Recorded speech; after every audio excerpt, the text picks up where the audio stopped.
What's up, everybody? Welcome to the best horse racing show ever. I'm your host, Paul, and what we got today? We got Gulfstream and Fairgrounds today. Let me get set up here. What's up, Robert? How's it going, man?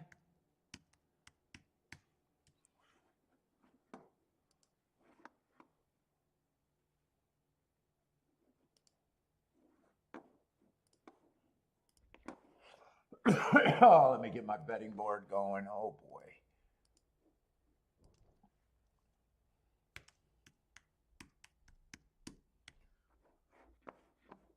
Let's see, we got 20 minutes, though.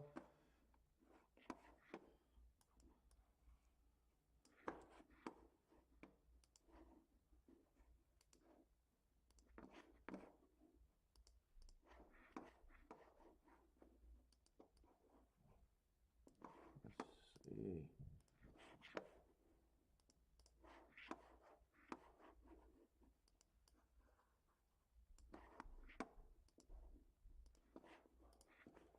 What's up, Earhand? Woke up, everything's great for Robert. Nice. It's setting the bar pretty low there. What's up, man?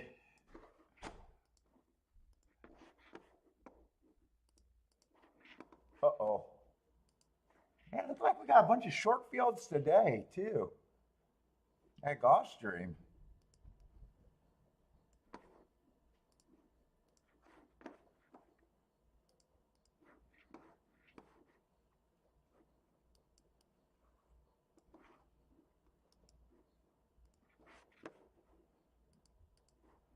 Uh-oh. Man, I keep getting it with the double click. Wow, it's all the way to the seventh race, and we don't have a field over 10 horses?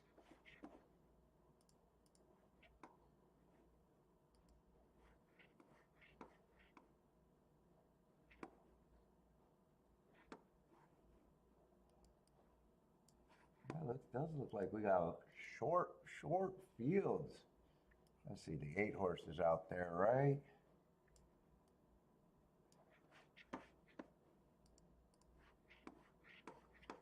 And, oh, we got Fairgrounds. The Fairgrounds starts later, so but I'm still want to set that up real quick. I should have plenty of time here.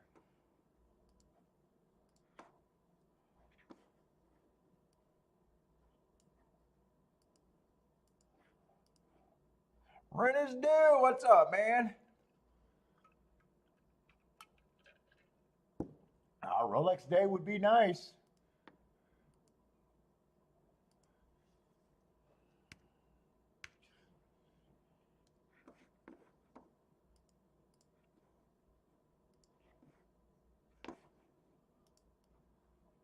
Let's see. And I guess on Saturday I'm going to do, I guess, Tampa and Fairgrounds. But I thought Fairgrounds had a big race, but after I got the card, I realized that there wasn't another Derby prep. I misread the dates. But we'll do Tampa Fairgrounds.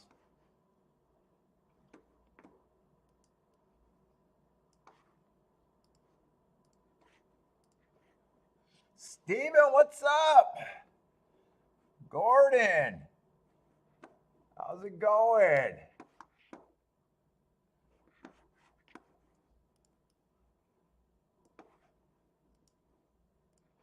And tomorrow we'll have Gulfstream and Fairgrounds.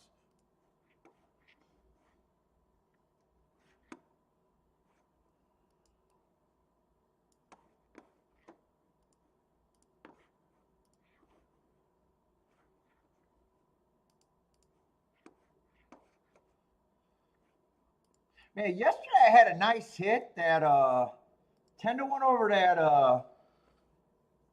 7-1 exacta, and I had it pressed. But man, when I was just reviewing everything last night, that should have been a way bigger hit for the same amount of money. Man, I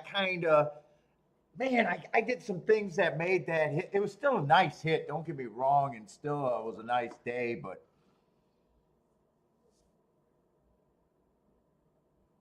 I started off at a great place there, and then went a couple extra directions, making the bet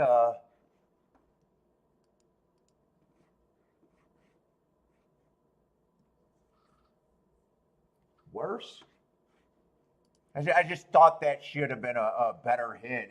It's still a nice hit, but it was like, man, just thinking about always doing better betting. I should have got more out of that race.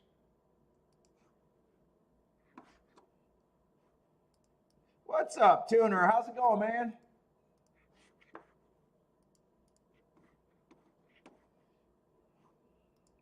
Adding the two combinations or the four combinations with the three, and then deciding to do the four also.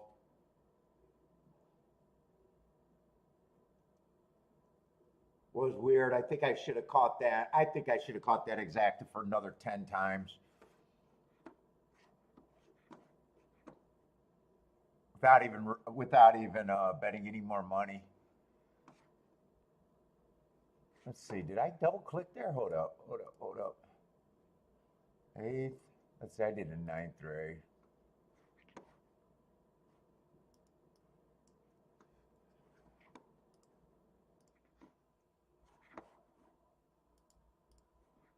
But off to a nice start this week. Still off to a nice start.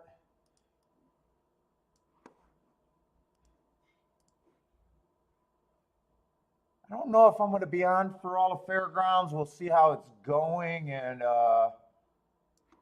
we got nice weather. And just see, I don't want to do the time exchange to try to figure out how late is too late. I'll be on for my regular time. I just don't know how much of fairgrounds that's going to be, by the way. All right, but we should be all set up right now. Buy stocks. What's up, buy stocks? Nice day for Disney.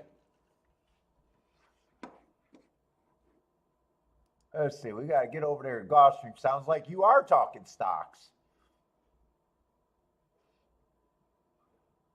Let's see. Let me grab Fairgrounds up there, Gulfstream, get my video.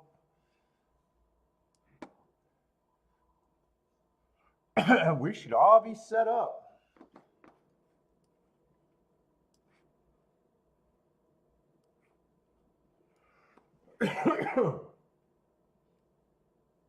I think today feels like a cigar day.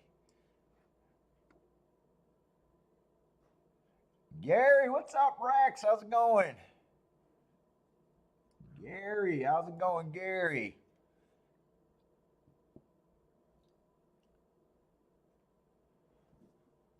Taste the Trap tacos.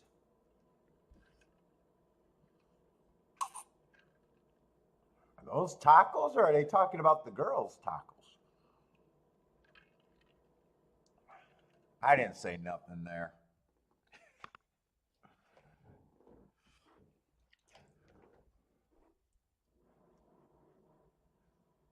Oh, good luck to everyone. Let's see, we got a 7-horse field to start off today.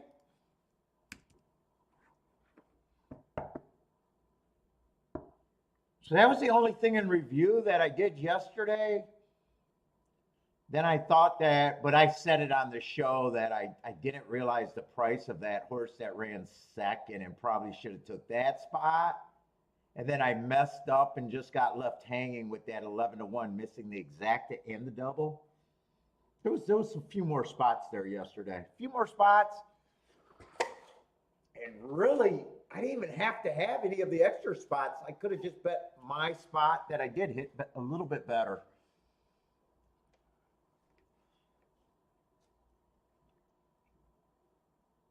Oh, but you know, the reviews are good. Oh, let's see. I don't have my phone down here. Let me just make sure I'm set up. I'm pretty sure no one said anything. I just want to make sure I'm set up right while I got time.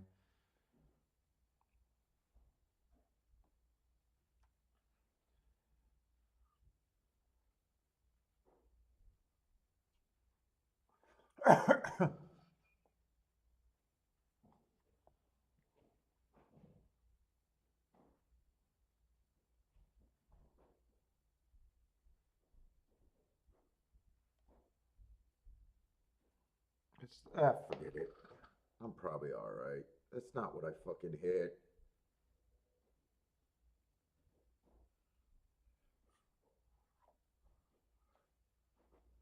It's not what I hit.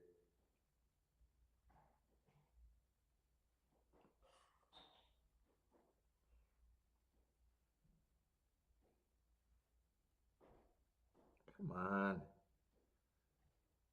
Oh my God, I hate this piece of shit. All right, we're gonna try it one more fucking time.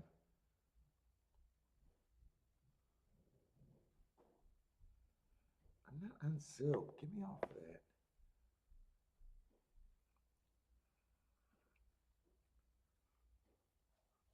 See, we got 10 minutes.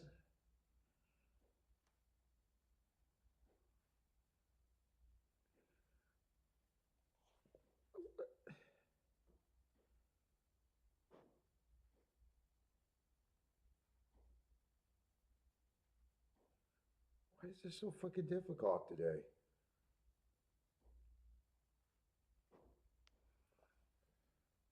That should be it.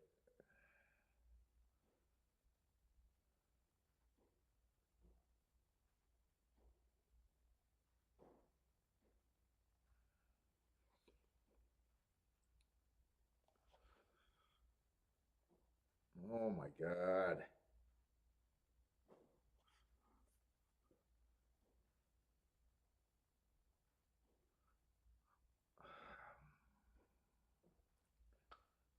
Do I not know how to get to my own fucking website right now? This is getting annoying. What? Oh, my channel. They move shit around just to make me look dumb. All right. All right, all that just to see if I'm on while no one's complaining. Congratulations.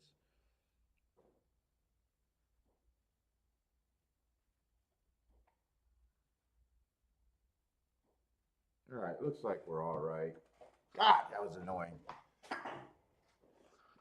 Let me grab a smoke.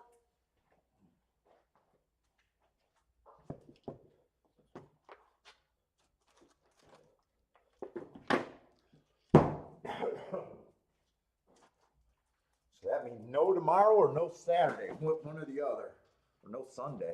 One more after this one for the week.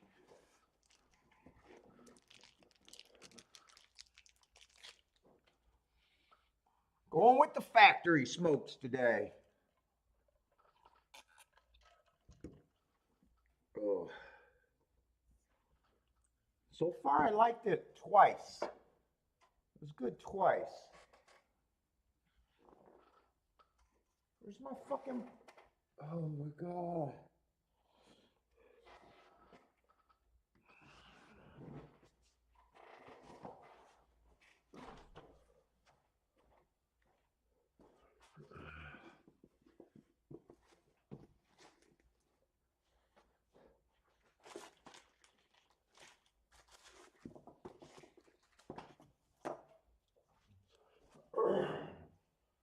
Like I always been smoking here. It's got to be down here.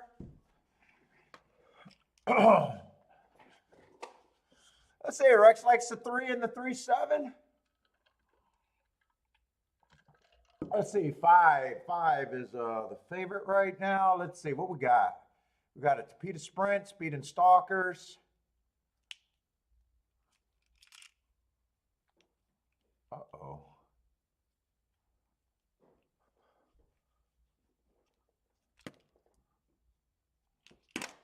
How does this race look? Speed and Stalkers. Maiden claiming, what, 25,000? Yeah, 5's making a bit of a class drop. Everyone can see that. Got the jock on him. I don't think that punch was a good punch.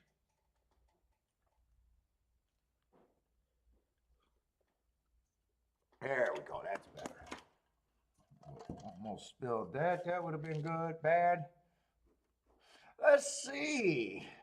I don't have a big problem with them. Has a lot of starts. Definitely has a problem with the price, which I guess does equal a big problem. But as far as his chances of winning, I don't have a real problem with him. Making a class, well, is he making a class drop? So is everyone else.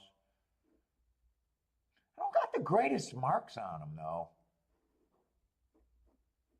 3 races ago, I got an early pressing day. He was slow, slow, slow. He would have been chasing the slowest pace of the day. I don't think he's a front runner at all. So that's probably a okay or sneaky good race. Slowest pace of the day, can't cut into.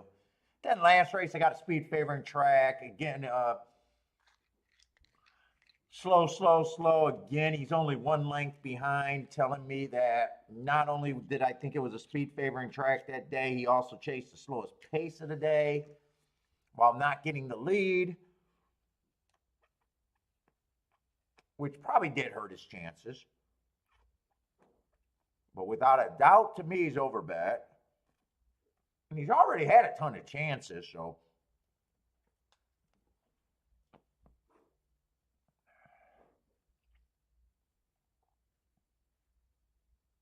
Let's see, 6. I don't really like the 6 all that much. Lightly raced, coming from a surface I don't like, or not that I don't like, just I don't see many of them coming to Gulfstream and winning Indiana Downs.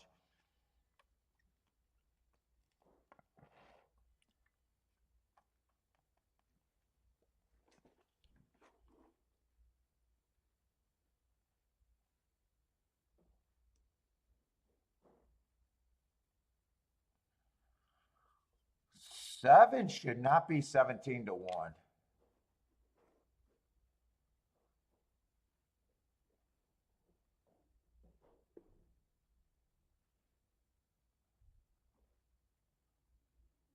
Three, I probably don't got a problem with him being 7 to 2.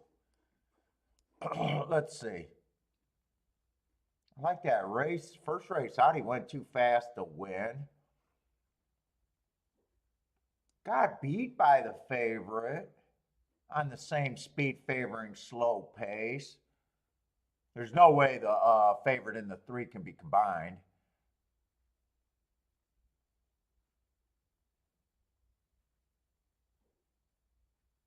2, I'm probably okay with around 5 to 1. If I'm in this race, I don't think I am though. But 7 would be the key. Other than that,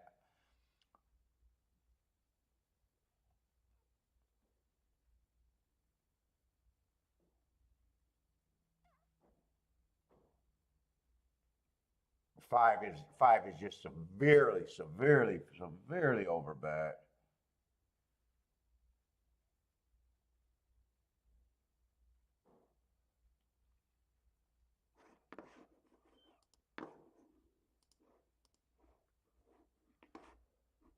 What's up, Jennifer?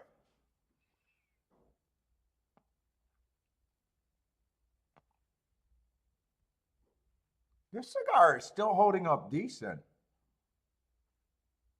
This is my 3rd time having it. For usually if I don't like something, it takes me a few times to have it, and then I'll never want it again. This one, after 3 sticks, I might say that this is a good cheap cigar.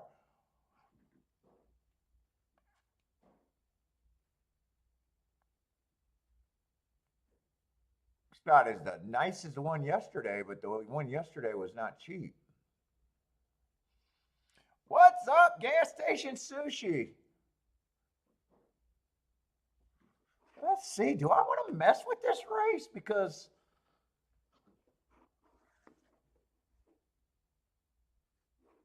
let's just see. Wait a minute.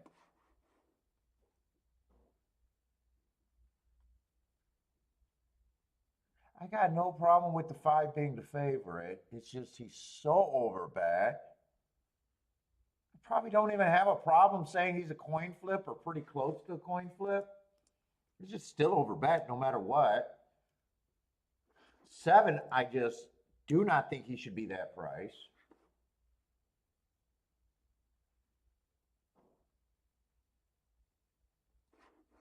6, I'm probably okay at about that price. was thinking 2 was always going to be 15%.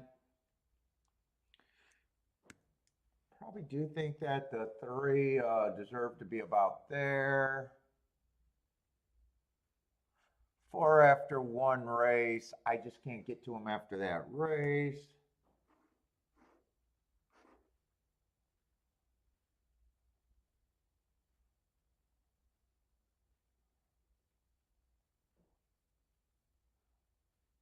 Wow. 1 to me shouldn't be 20 to 1 either. Let's see, I got some points left over.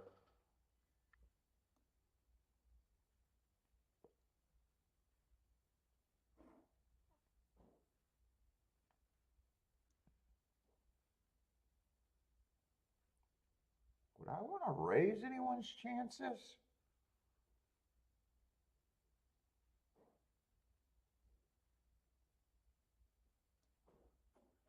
I mean, this horse I might raise a little bit.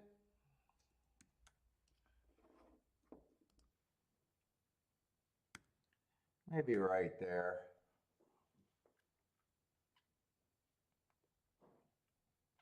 What's up, Charles? Lee, what's up, Lee? Superman. This is basically $2 compared to what, $14 or $15? Oh, Bazoo Man, you like the factory sweets. I might try them too. Okay, so you know about them. Yeah, they're not, I mean, they're standing up for a useful smoke, cigar filler, without a doubt. What's up, social credit score? I said, if I played this race, I mean, I know where I'm at. I'd probably have to beat the 5 out of first and second, probably. 5 on top of the 1 and 7 would be questionable. So it'd basically be, well, I'm not even set up my pin or nothing. I mean, I'd be keying off the 1 and the 7. Let's see, they're getting in the gate. I doubt it if I'm going to play it.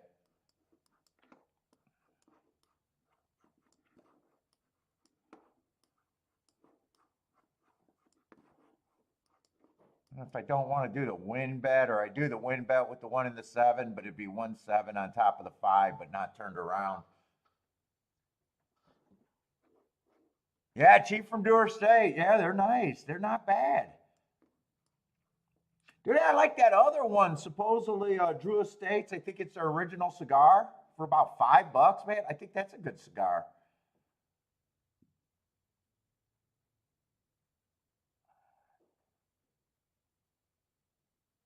Is that El Pardino?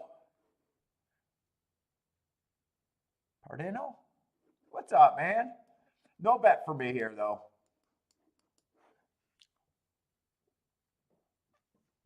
Christopher, what's Chris? Did I say Chris? Christopher, what's up? I don't know why that sounded wrong.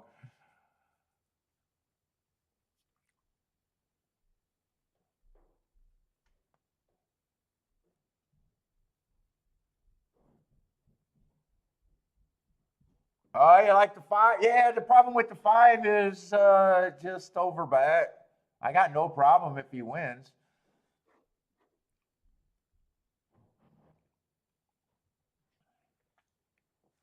I'll just never hit enough of them to be profitable.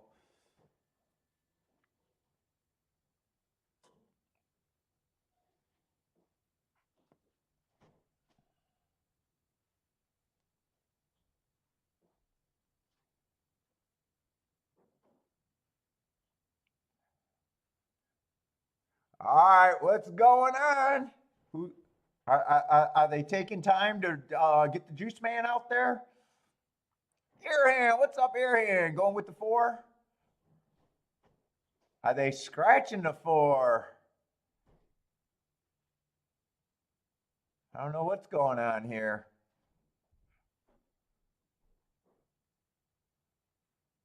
Late scratch on the 4, Jennifer says. Someone else said a scratch on the 4.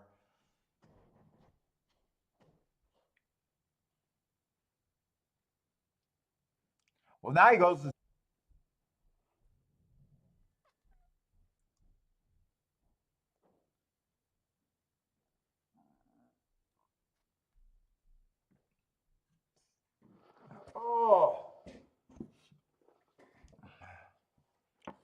What's up, JT?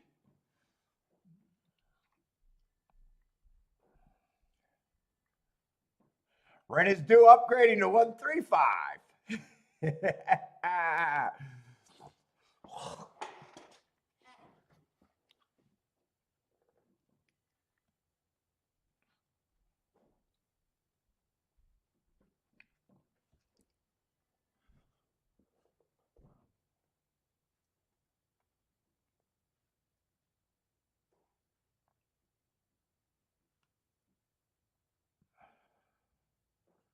Oh, come on. Get the horse off the track. How long does it take to scratch a horse? Why do I care? I got nowhere to go. I got nowhere to go. I'm a man of leisure. I got nowhere to go.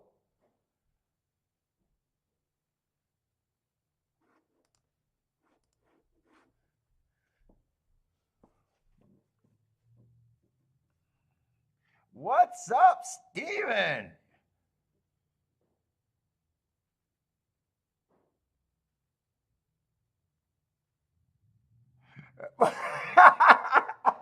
What's up, Steven? Brand new here, huh?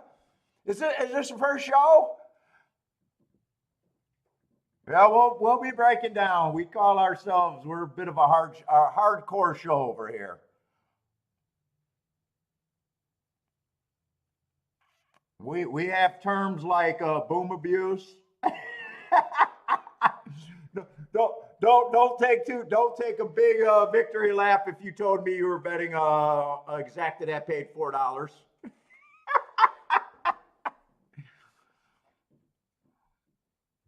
Even if I like something, I respect you guys too much. By the way, I'm not a tout over here, but what's up, man? But we will be handicapping, putting at least my opinion in a percentage with prices, and handicapping is nothing but pricing, and betting is nothing more than knowing what you can do with the prices. So,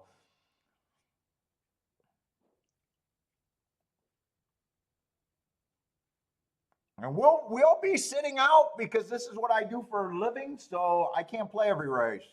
Every race is not any good.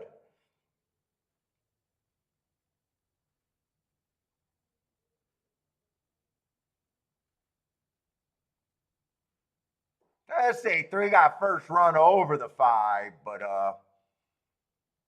two still got a chance to upset. But five looks like he probably has this race. Like I said, no problem if the five wins. He's just overbet. And 5-2's not going to be a good exacta. In fact, I even looked at five with the one and the seven, and they wouldn't have been good. So, what's up, Boulder? How's it going?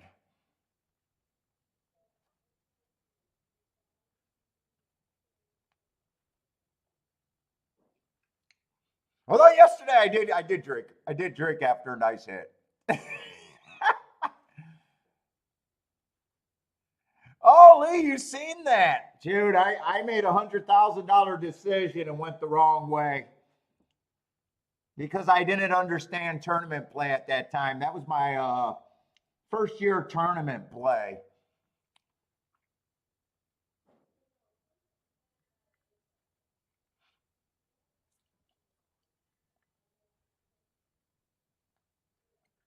I ended up being 18th in the NHC championship that year. I should have been second.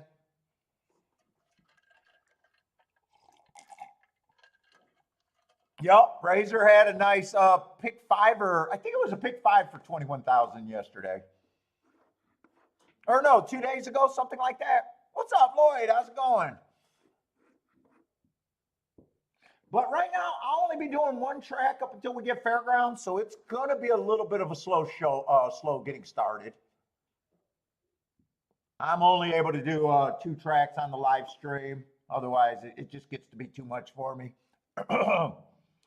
So if you're new to the channel, welcome to the channel. But feel free to ask questions if you're, you guys know the deal. If you're already owed to the channel.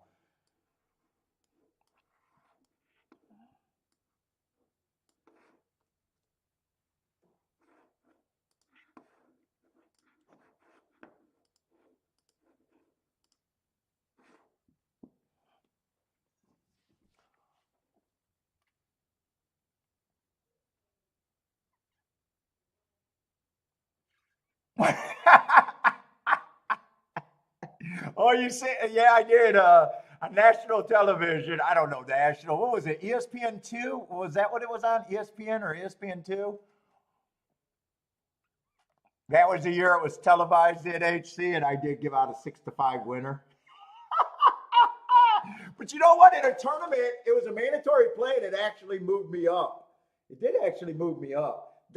Lee, that was back when I didn't even play turf racing. I had no idea in the turf racing. So in 2000, when was that? In 2006? 2006, I was not even playing turf races. A lot of change since then. When I first started, probably for the first decade, I was only a sprint specialist. I would only bet on sprints, not even dirt, only dirt sprints, not even routes, not even routes. Avoided a turf at all costs. It wasn't until I was going after those tournaments and realizing that I was less. I had less plays in those tournaments. If half they didn't run as many as they do at per circuit. It was one or two, maybe three races on any given card. But when you thought about it, hey, these guys are able to look at a lot more races than I am, meaning they got, we're trying to find 10 and 20 to 1s in that tournament. They got more chances to find something. So I started charting, and then once I started charting, it didn't take me long to say, wait a minute, they don't run turf races any different than dirt. What's up, Hoflation? Oh yeah, nope, I will not. Dude, and trust me, I've talked to people. I haven't talked to any industry people. I talked to overseas bookmakers or casinos. I talked to people that wanted me to sell picks, and they would, they were a pick at sports or something, and they wanted me to do their horse racing. Nope. No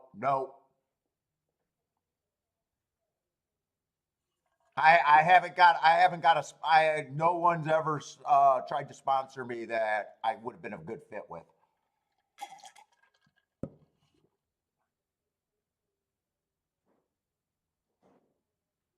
Let's see, Lloyd. What's up, Lloyd? Lloyd says, well, at least, how important are conditions? And you ain't talking track surfaces. See, I'm not a big condition guy because I already assume every horse that's in the race fits the condition. Now, I know there's little rules that help other horses fit conditions better. I do understand that.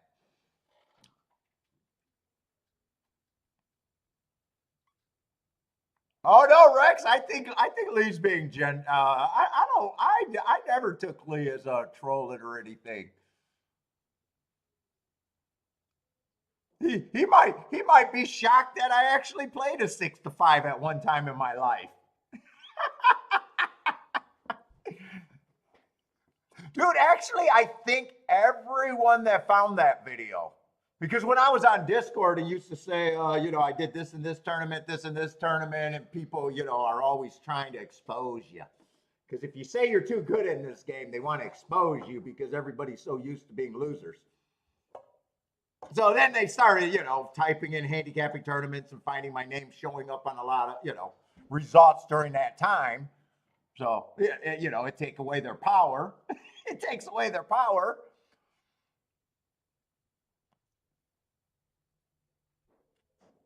But they didn't go looking for those results to do anything but their expose.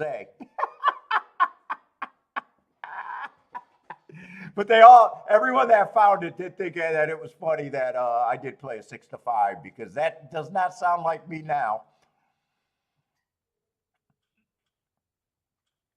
All right, I just got too much time here for a 5-horse race. Holy cow, we got a 5-horse race. But if we still got new people, welcome to the show. So I'm gonna express my opinion based on a percentage. Those percentages are gonna be prices. I don't always bet my top choice, for heaven's sake. You know, I'm looking for value. I'm looking for scores. I'm looking to get the best out of my money. I'm the only one that's going to tell you I expect to be wrong. I'm going to sit out of races, and I expect to be wrong 80% of the time.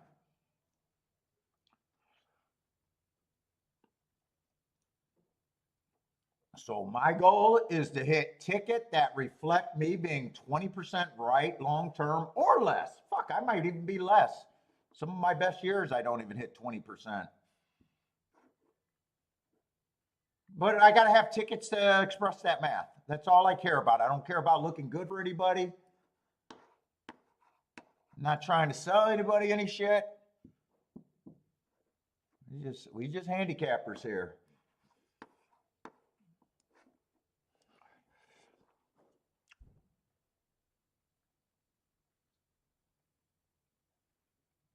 Oh, you're talking back constructions in certain conditions. Oh, okay. So I always thought you were talking about.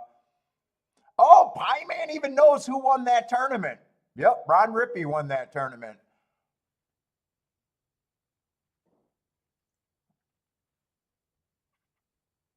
Ron Rippey also gave me a master class in brain fuck.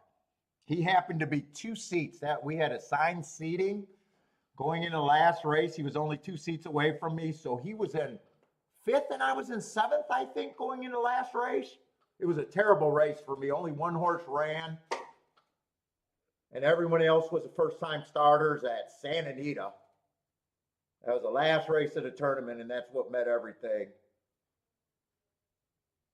And I didn't understand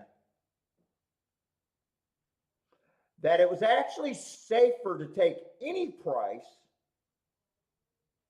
Instead, I had the thought that he was only a couple cents ahead of me, that the favorite could basically steal like 20 grand from him if he was wrong. And we both ended up on the same long shot. He came over and told me who he was going to bet. And I didn't realize while he was doing it, because if he's a couple cents or $1 in front of me, if I'm on the same horse, I'm blocked. He'll get better, and he doesn't care if I get better. But if I'm on a different horse, that's why I say he brain fucked me. He brain fucked me, and it was brilliant. So I decided, once I knew who he was on, I decided to forget about that horse. It was the only horse that was close to a cap horse. So it's not like I liked him. Not that. I mean, it was a first-time starter. It's not like I liked him. He was a price. But I had the idea, and I even said it on camera to the wife that didn't make the cut. I told Kiki, look, Ron Rippey's on this. If we just move up a spot, I think it'd be 2 spots. But it was worth like $10,000 or $20,000. I was thinking small ball. Instead, that they ran 1-2. The long shot won. I went from like 7th place or 5th place back to 18th place. Still got a check. And he went to 1st place. And he had a gap between everyone else. So if I just followed with the first plan, fuck, I would have been 2nd place, and it was 100 grand back then. So yeah, it was 17-1. Yeah, it was the only first-time starter that was close. Which was funny because I told you the last tournament I was at Orleans, I did the same thing to my handicapping buddies. They were in going in the 3rd day at Orleans. They were in a position to win. I was nowhere, and then I had a 25-1 shot. Cap horse. It didn't matter that he was 25-1. I gave it to him. I knew that if they played it, they'd probably cash in the tournament and they'll owe me something. And if they didn't play it, I at least mind fucked them. They didn't play it. He won. And then the very next race, I played a double. It was basically a 22 cap horses back-to-back at Gulfstream Park West. And I went up and it gave them the other cap horse. Very next race. And they didn't hit another race. They were brain fucked. I had the 2nd highest score for the day, and we cashed 12th. Oh, Steve, I'll play tournaments as long as they're not online, as long as they're good tournaments. They took the money out of tournaments. If you used to play back in the early 2000s, I think the math was different that tracks were trying to put up the money for the seats to the NHC, and the players' money that they were paying to get in the tournament was actually going to a prize pool with very little takeout. So the track, I think, was operating the tournaments at a loss. They thought it was going to be a big draw and grew the sport for a few years. So back then, you had a lot of tournaments where they were $20,000, $10,000 first place, and they paid down $30,000. Beulah fucking had like a $25,000 prize. That was a nice Midwest one. For $300, $500 entry. Plus, they gave out 6 spots back then. So, in other words, with the prize pool and the seats, you were able to chase tournaments. If you ran second or first and got, let's just say it was a smaller tournament, you get I won Thistle Downs. I think that was $7,000 for the win. I'm able to chase some tournaments. Now they're just paying for seats. So you got guys that are spending thousands of dollars to get qualified. And unless they take a prize in that big tournament, they got it. It's nothing. They made it stupid. But, the Orleans had a great one that you could just buy into where it was like a $300,000 prize, that used to cost $500 to $15. They had different tiers. They had a $500 one and a $1,500 one twice a year or 3 times a year. But they gave that up after COVID. So the tournament scene turned to shit. The tournament, it just turned to shit. No one knows what the real cost of the seats are. I like them. They're fun. They're just, up until the last 2 years before last year, I went to the Indiana had a live money bankroll, and Hawthorne does with zero takeout, where if you're a horse player I live in Michigan, so I got overhead of paying for a hotel, driving out there, right? And it's still valuable for me if I, get a seat. But dude, trust me, there's like only 300 people playing in those tournaments. So if you live in Chicago and you're a horse player, you don't show up for that tournament, you're just screaming, I'm a pansy.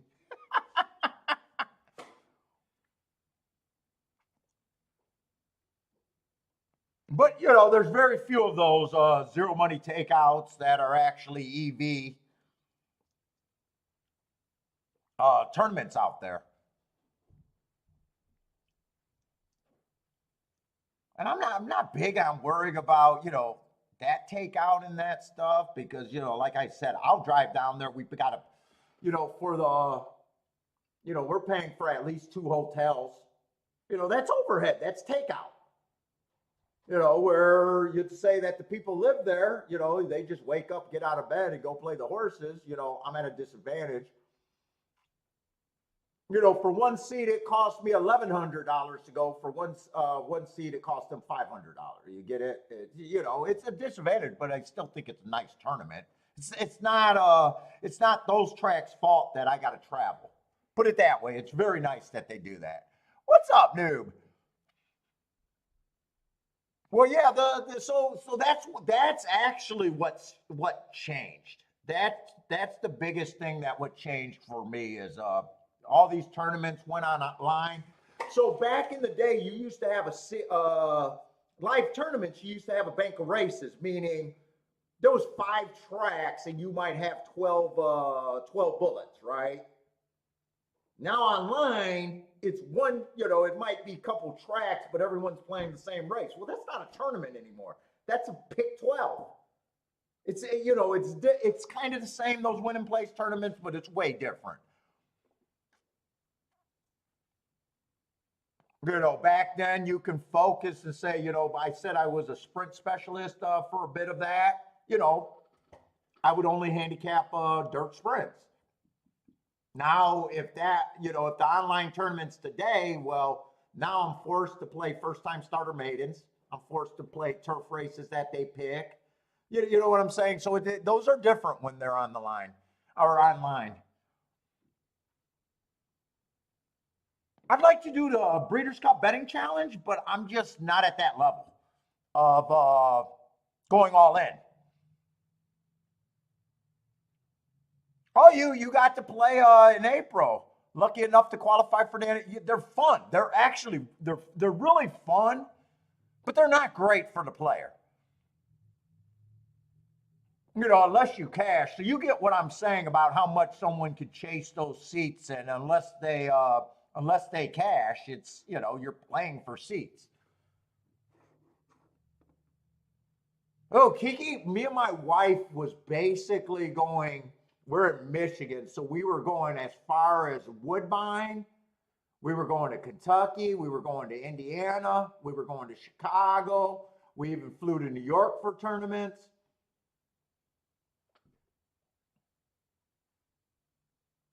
Because if you get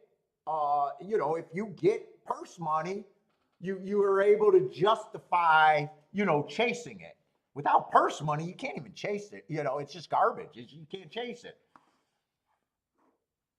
I need to get paid. Show me the money. Show me the money.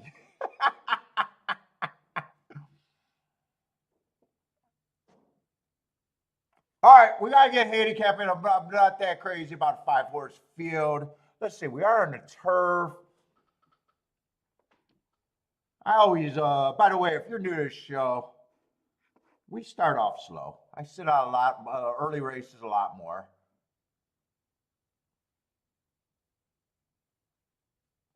It's about making money for me, though. I don't care about looking all that. I'll look good at the end.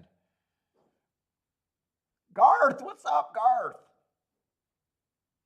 I don't have a real problem with the 6, but again, he's overplayed. He's overplayed. I do my betting line where no matter how much I like the horse, the most I can make a horse is even money. I don't play at the range. It does a handicapper no good saying a horse has a 70, 80%, and you're trying to say that 6 to 5 is value. There's never been an even money to me. That's value by itself.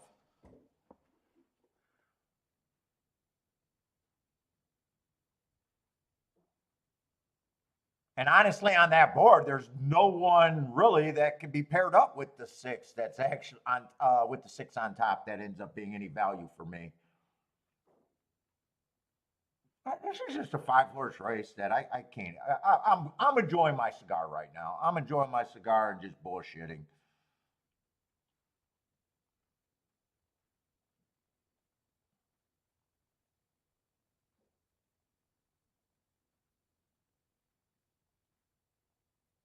Let's see. We'll just talk about the horses and just say my notes. Since let's see, 4 races ago on the 1, I got a stalking closing day. That's exactly what he was. He had a big close, got to be a second, but I still like horses that get in position at the top of the stretch, which he didn't do there. But okay. I don't think it's a bad race, but to me, that's his best speed figure. I'm not a speed figure guy, but I do notice when they run a peak on a day that I thought the bias was in their direction, stalking closing day, that's what he was, and he does a peak. Let's see, the race after that, 3 races ago, I thought the inside was good. I don't put the times of a mile and 3/16 on my profile for the day, so times weren't available. So I just thought that was an inside day. He had the 7 hole, so I like the excuse. November 16, again, I thought it was a stalking closing day. He didn't quite. When I say a horse needs to get in position at the top of the stretch, I judge closers by how capable they are getting within 3 lengths at the lead. Not quite. Still finished just off. Stalking closing day was slow in the pace, but that's how closers a lot of time will look. And then last race, another stalking day. He stalked to get second. 2-1. Yeah, I don't care. 2 only ran 1 race. Pretty ugly running line. I got an early pressing day where he was a closer, so he ran against the bias. Yeah, he got upside to improve. But that's about as much as I could say about him.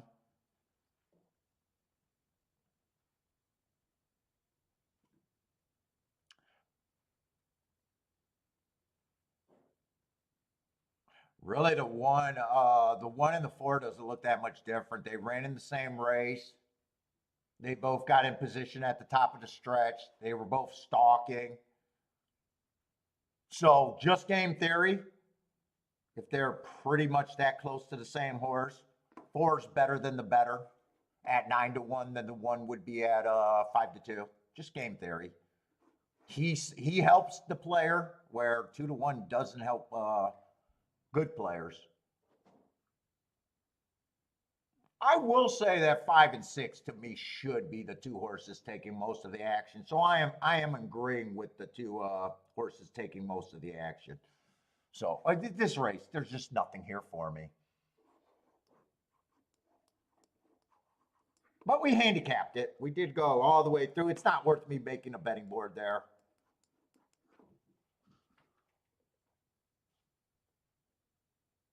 Let's see, Pie Man looking at 412 exacta and try box. Jennifer is on the 2. Rent is due 126.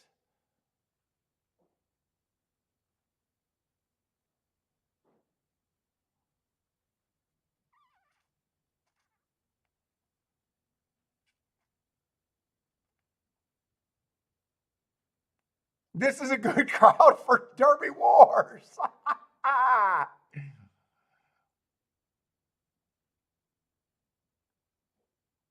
Oh, you just got into tournament. I didn't read that part of the comments. So you're actually also new to the tournament scene, Stephen. So just last April. So sounds like you were probably playing on at NHC or not NHC. I'm sorry. You were probably playing on the online tournaments. No, in fact, I talk about my one friend that I met in the Orleans tournament, and the next year he was trying to qualify. Now it was the Orleans bigger buy-in, but it was $1,500, right? So we were getting down, and I had my plane. This was right before COVID, and I had my plane ticket. We were going, and he's like, "I'm still trying to qualify, Paul," and I'm like, "You trying to qualify for a $1,500 tournament?"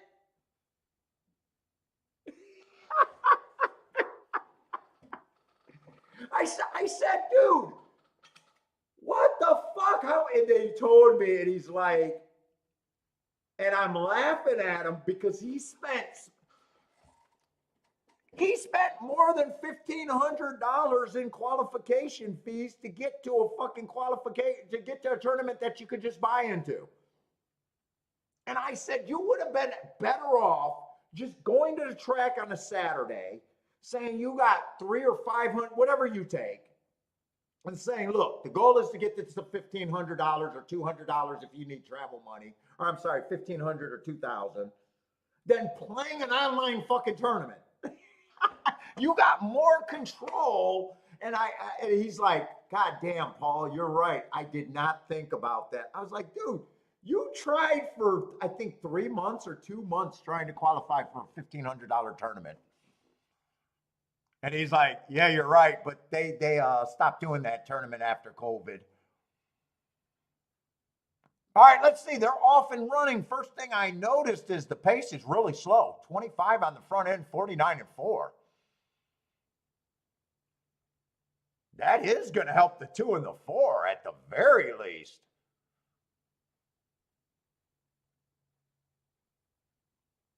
We'll see if 6 and 5 can overcome that pace. Unless this is a longer race, but oh, it is a mile and a half. Okay, it is a mile and a half. I wasn't paying attention to that either.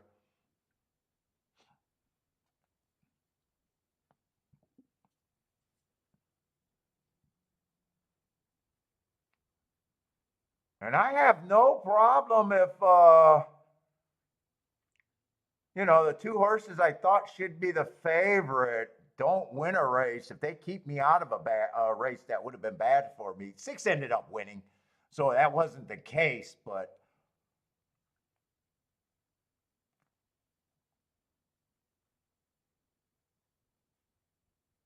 yeah, 6 at 3-5. 2 might have got his head down. I think no, it wasn't the 2. I said between the 1 and the 4. 4 was better for the better than the 1, even though 1 ran better again today. 4 got steady. Look at 4 getting steady than the stretch for you trip note players. But 6 ends up winning. Even a 6-2 can't be that much. 6-1's going to be considerably worse. 6-2 is at least 17-1. I'm not sure who got second. It's either the 2 or the 1. It's pretty close. 2 got it? Well, 2 definitely makes it a little bit better.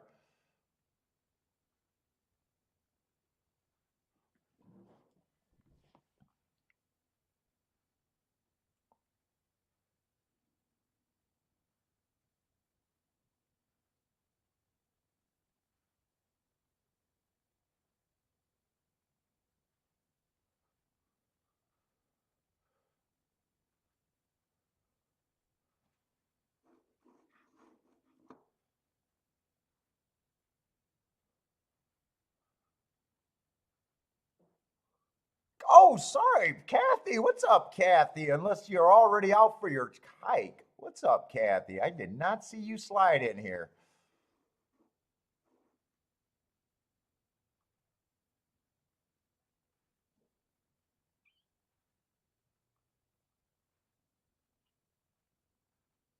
Attila, what's up, Attila? How's it going, man?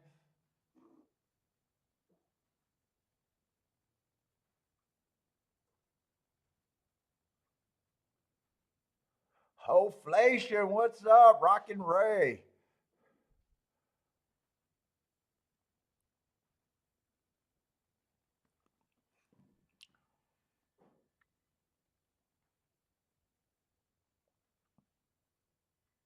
Who knows? It might get worse if it's a dead heat for second. Dude, if that's the case, the players, you want this to be decided second. I mean, if it's 6-1, it's a $3 exacta already. And if it's 6-2, it's a $17 exacta. You almost need this to be decided. And by the way, if you're playing a 6-1, oh,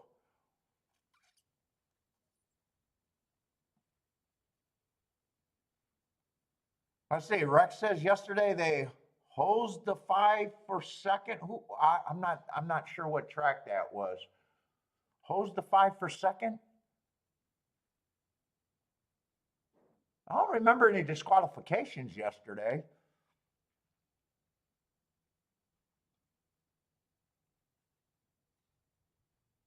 Let's see. It looks like it's 6-1-2, but I think the inquiry is on the 4. I don't know if I didn't really see that. I caught it out of the corner of my eye. Let's see. There is a hole there for the 4, and it does. We'll have to see. Well, the head on. I'm looking at the pan view. It does look like possibly the 1 came over. I see. There's a hole there. 4's coming through. 2 and I think 2 might have been worse than the 1 actually.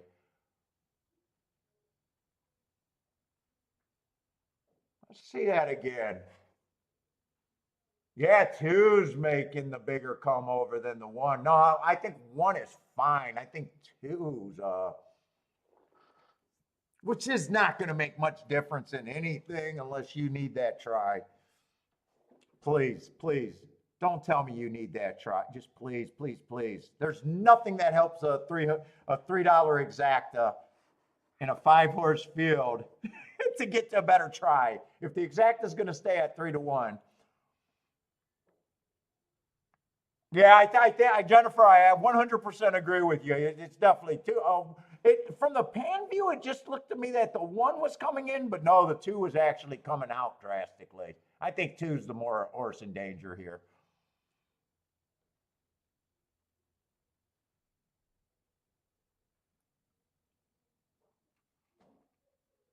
All right. Oh, there's nowhere else for me to go, so I don't know why I was getting ready to say let's go and look at the other track. We still got a couple hours, or I don't know, not a couple hours, maybe an hour for fairgrounds.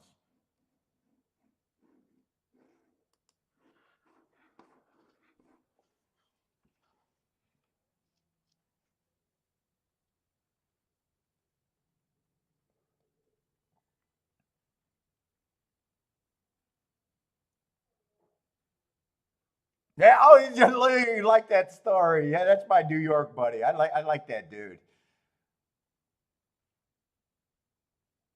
He just sometimes you see those tournaments and they don't cost that much, you know.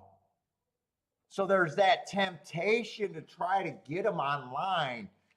I'm not against taking one or two shots. Like if he would have just did one or two tries at it, that would have been acceptable.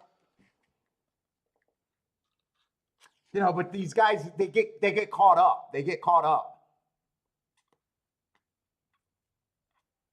And it was funny because when he realized what I was saying, he laughed about it too. He was like, "God damn, I'm an idiot."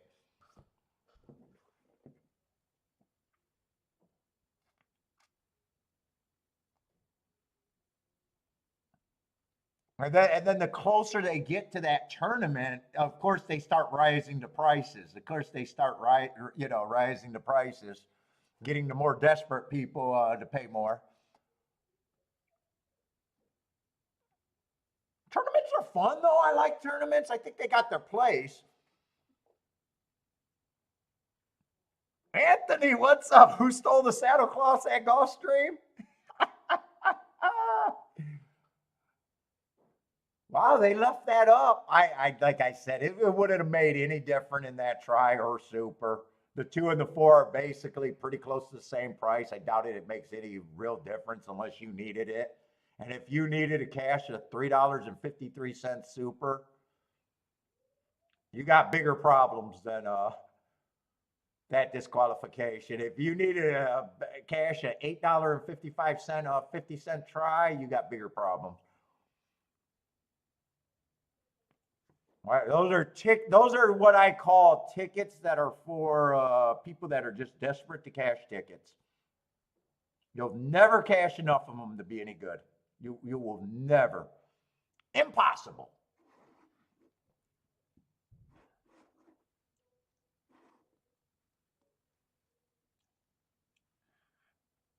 All right, but hopefully we got bigger fields coming up. I know we got a lot of short fields, but they can be competitive.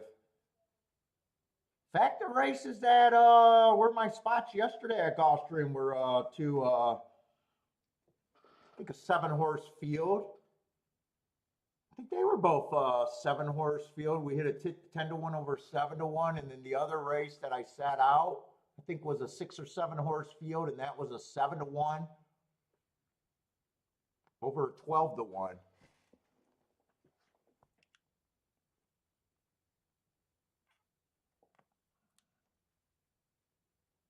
Hey, Anthony, I use the saddlecloths two different ways. Santa Anita, they don't even have a saddlecloth that once it gets to be a 8 or up, you got to bring your own at Santa Anita.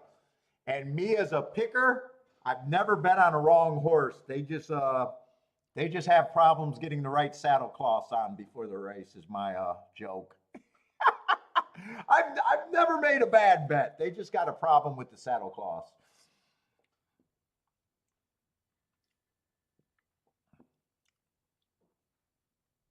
Oh, I thought this was a 7-horse field. Oh, I didn't see the two scratches sitting in the middle of the field. All right. I mean, it's early. It's early. I won't make any sacrifices on what I think is right. If I can't make anything. If I don't think there's scores, I just can't play. I don't. When I first started doing the show, I used to apologize for or feel like there was pressure to make picks. There's no pressure for me to do anything.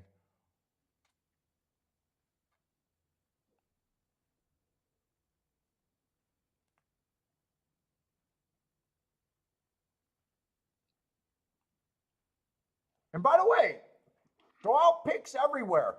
I'm only able to handle two tracks, but we like seeing what everybody got going on. If you're new to the channel, don't be shy. We know that we live in a 70 to 80% failure rate.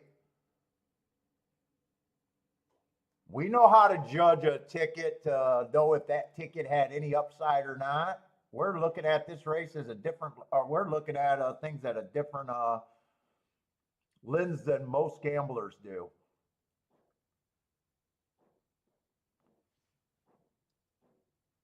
We are looking at even losing tickets that have great upside. We can see what those are.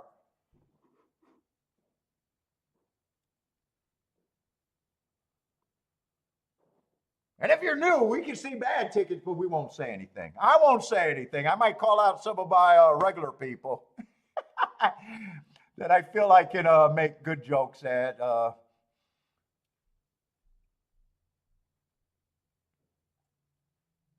So don't be shy to jump in if you're brand new to the show. And on chalky days, I'm going to say it, chalky days, it's successful if I have an average or less than an average losing day. If I get involved and it just turns out to be all chalk, there's very little chances for me to be successful. And the goal then is just to have a average to less than an average. A less than an average losing day would be great on a chalky day. I know that doesn't sound exciting, but being a full-time player pretty much. Ian is in the house. What's up, Ian?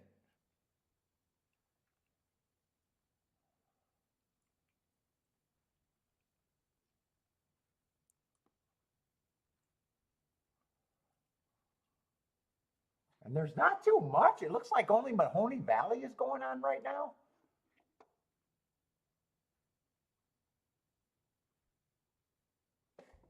There's not even that much to look at.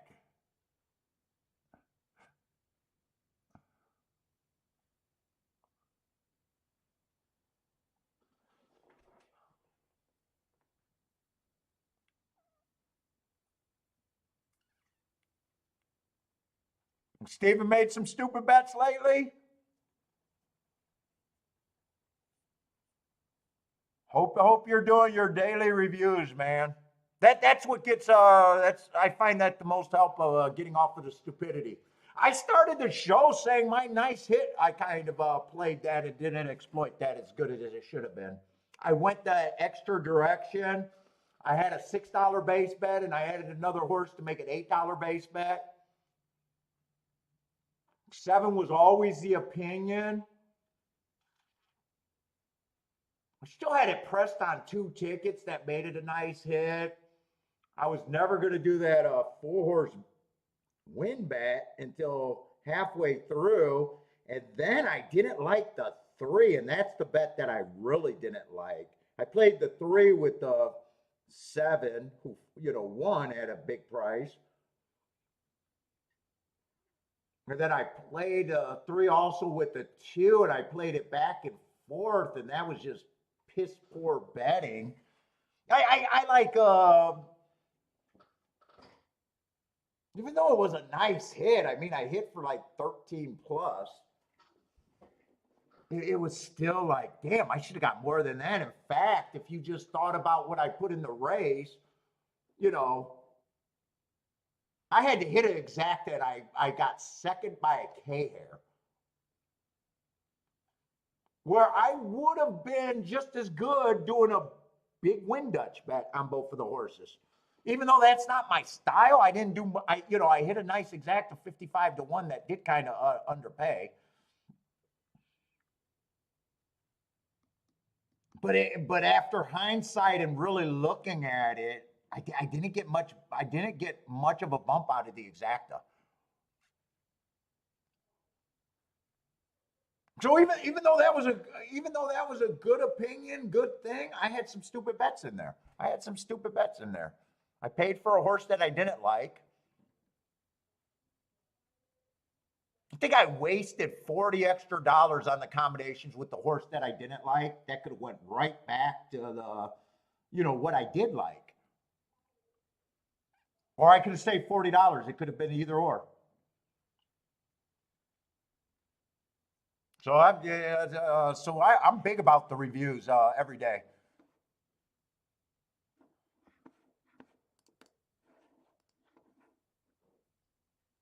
All right, but we got a 5-horse field. We can start on this betting line.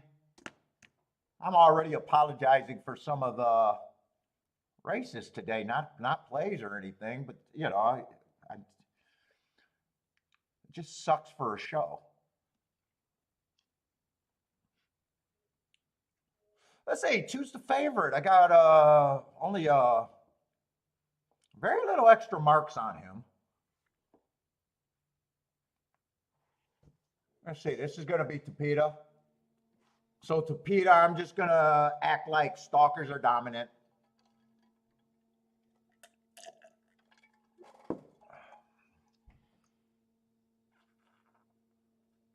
In fact, let's pull that up. I just want to look at that, and I got time to fill, get some handicapping talk finally going. We got 179 profile on the Tapeta routes. There's a little advantage. It gets a little bit harder to win from 7 on out, but still not impossible, 20%. Most of the winning is done from the first 6 post positions, 39 posts 1 through 3, 39%, 41% 4 through 6. There's definitely a drop off from 7 on out. Speed, little anti-speed, 23%.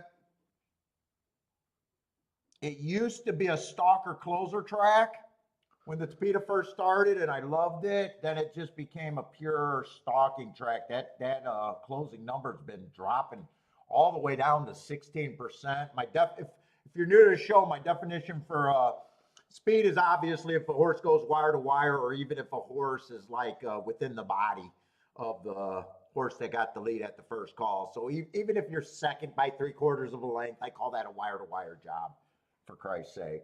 So my definition for stalking is 1 to 4 lengths off the lead. And that leaves 5 lengths out or farther is my definition for closers. So closers are 5 lengths or back, is only winning 16% of the time. So tracks that I don't like the profile the most is a pure stalking track. They're stalking 1 to 4 lengths off the lead, 61%.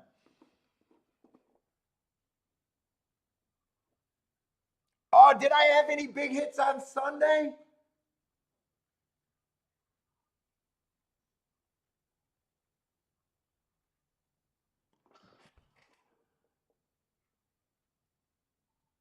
I had a big hit on Saturday in the Southwest.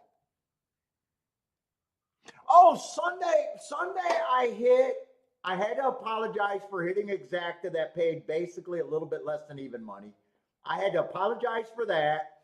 I had very few plays, and then the last race for Gulfstream, I made my day. I love the 9 at 5 to 1. At 5 to 1 or 9 to 2. He was an overlay at that price, so I had a nice win bet on him. And then I had the exacta press 2 different ways.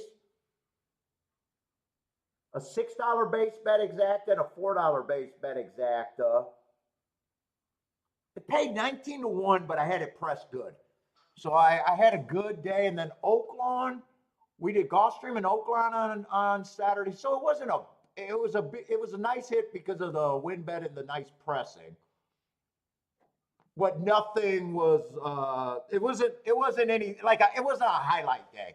It wasn't a highlight day. It was just a winning day that was nice.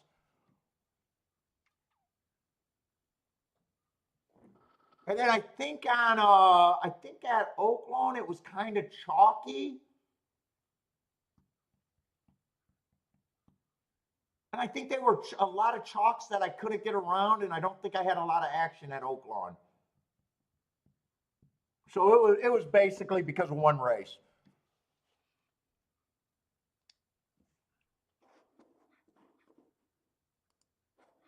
Which, my betting philosophy, a lot of times my day is made by one race.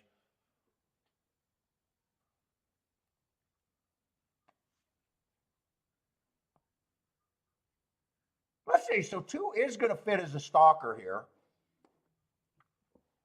First race, 2 races ago, I just got him as average. That's a nice stalking. Got in position at the top of the stretch. Really nothing wrong with that race. Next race, I don't make up stories about one race samples. I can't do a bias report. I can't compare times. I don't have notes for a one race sample other than I note that it's a one race sample. So I really have no problem with him other than right now wondering if 6-5 is good. And the next step is even wondering if I think he is the favorite.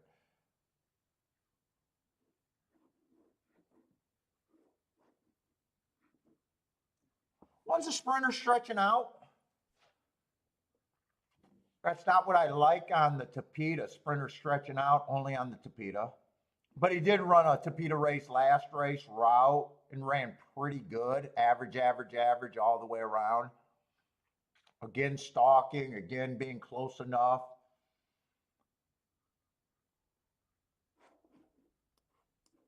In fact, he ran with the favorite. And we're just going to talk game theory. There's not much difference between their two running lines in that common race. But trying to get to 7-2 is more valuable to a horse player than trying to get to 6-5.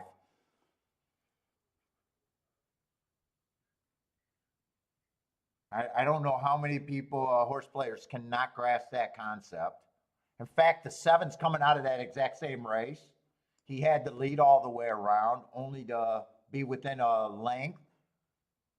But he's 5-2. So right now, I got 3 horses. None of them are higher than 7-2. And I have no problem if any of them win.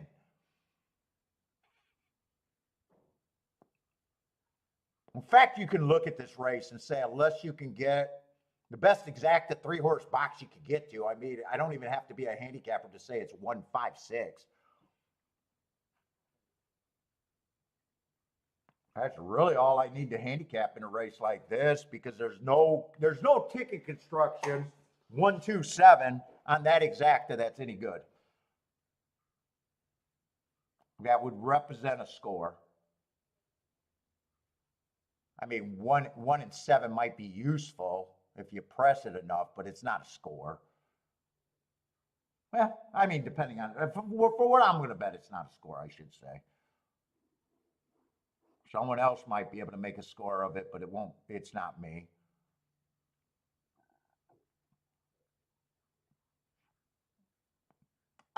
I don't think anyone is impossible here.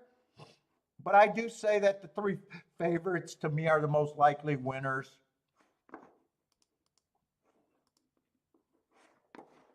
I don't think the other 2, and I'm pretty much locked into agreeing with the betting public that they're about 5-1 propositions.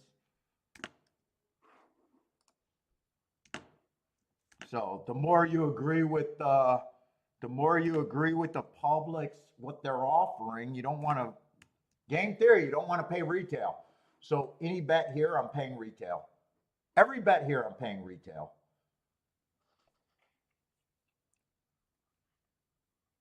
What's up, Speed of the Horse? The Detroit Joker, a.k.a. Ross. What's up, man? I think the number 1 is assigned to come fourth. Oh, you think the 1 hole is going to come fourth all day?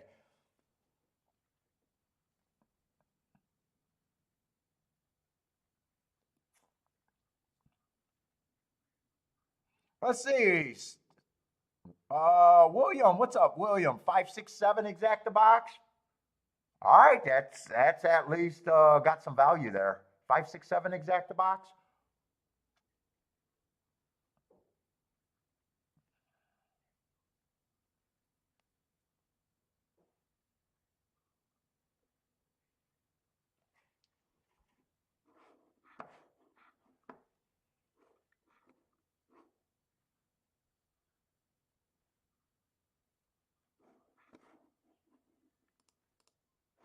Let's see. We got a minute to post here.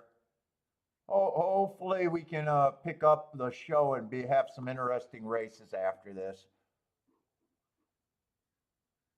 Mahoney Valley got 4 minutes to post. If you guys got plays at Mahoney Valley, throw them up there. Thaddy, what's up, Thaddy? Thaddy likes the 1 horse to win. Christopher likes the 1-2-5. And the 1 to win.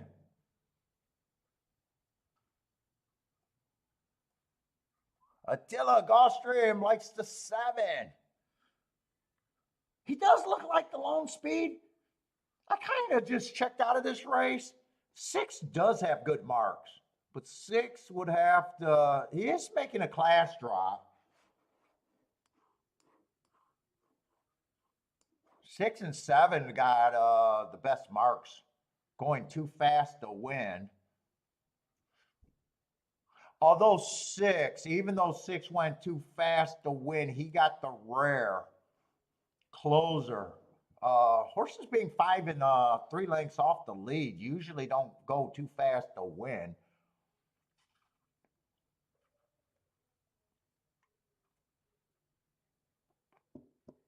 They're the 2 best marked horses, but I don't think they're going to hook up.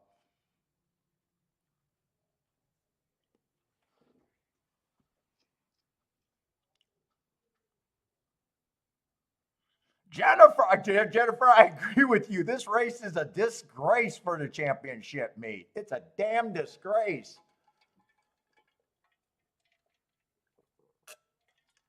This double sequence, 2 5-horse fields back to back, damn disgrace.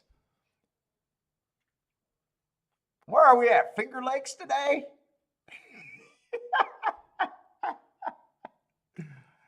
Where are we playing? Santa Anita today? 2 5-horse fields back to back. All right, they're getting in the gate.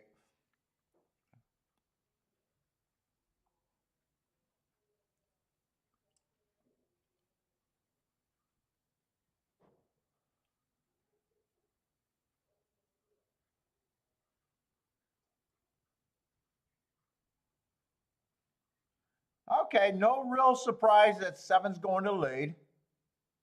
And everybody else is chasing. Let's see if he gets that 25-50 that really helps the front runners on the first 2 calls. Well, I'm surprised 6 is, even though he had those hearts, I'm surprised he's the one that's deciding to put the pressure, really. They are going that 25-50, so maybe that makes sense that the 6 is actually up there a little bit. Well, they went 25. I'm not sure if we got the 50 locked in.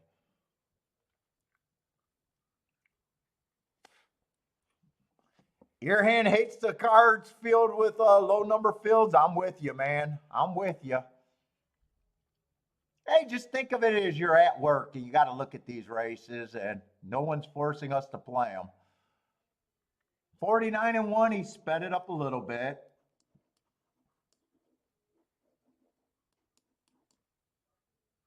No one's that far back. Although 5, I would say, is probably getting hurt the most by the pace. Just because he's the farthest back, I don't think I'm saying anything rocket science there. 7 tried to turn this into a stretch run sprint, but still looks like he's caught. I think I want the 1 to win because I think quite a few people like the 1 here. It's going to be 1-7-2.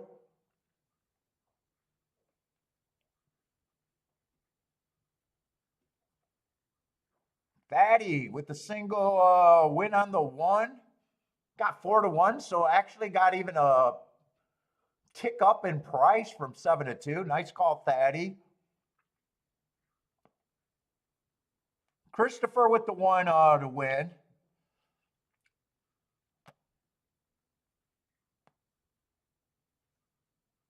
One would have been an overlay, but just a small overlay there.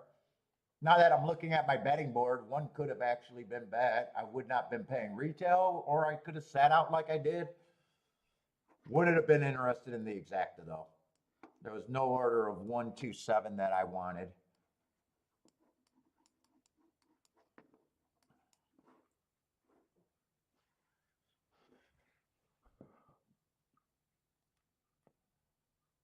J-Brum, nice call on the 1.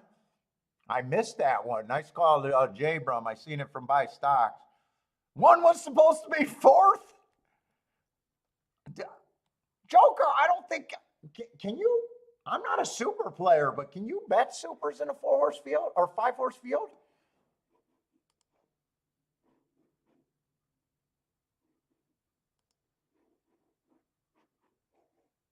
Can you bet supers in this field? If you could bet supers in a 5-horse field, shame on racing. That shouldn't even be available, in my opinion, but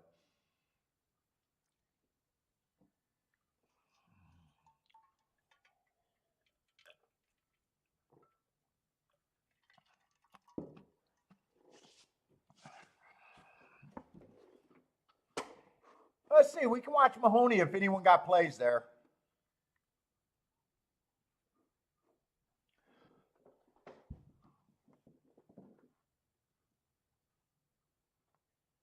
Anyone interested in Mahoney? Mahoney. Last call for Mahoney.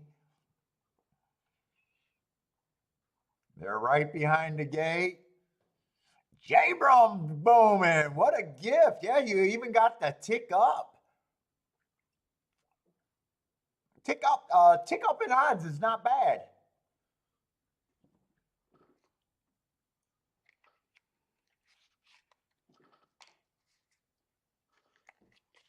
Uh-oh. I'm getting low on matches.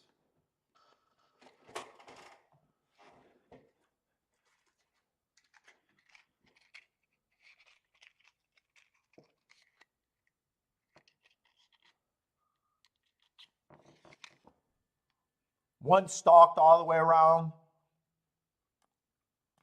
Slowish pace, and 7 could only survive for second. Looks like no one has a Mahoney play. So we're gonna be ready for the red borders if anyone got it. Jennifer, look out for the red borders.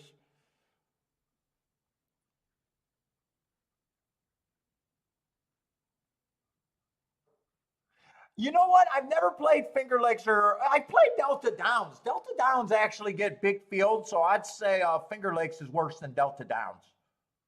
Presque Isle is honestly not that bad of racing. I enjoyed Presque Isle Downs for the few years that I played it. But the double pools, they could not handle, you had to watch your double action there. Some of the doubles pools were less than $2,000. You had to be very careful about playing $20 doubles. Especially at the range that I try to play them, 100 to 1. Fuck. If you seen a 100 to 1 double that you were interested, you could not do a $20 double. You fucking were trying to win the whole pool. You by yourself, you're cutting that price down in half, if not more. Their exacta handle and win place show handle was good enough. So that's the only adjustment I had to do with Presque Isle. You just had to know that you had to cut down bets. So I'd say Finger Lakes the worst of those, Lee. Finger Lakes is just like I never played Finger Lakes, but I used to have TVG on the background, and it was like just looking at 6-horse fields and under race after race, more times than not. Let's see, one is going to win over there at Mahoney.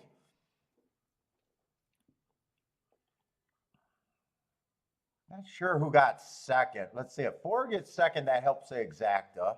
Oh, if 6 out gets second, the exacta should be okay, especially if 6 gets second. That exacta should be good. I'm pretty sure it's 1-6, and the try shouldn't be bad.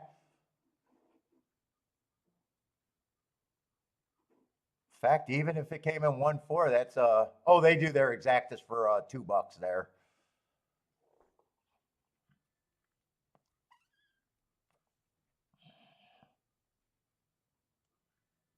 1-6 is going to pay what, 40 to 1, 42 to 1, something like that. Greg had 1,000 to win on the one. Greg, is that a red board? Now I'm wondering if you're joking just because you gave me that amount.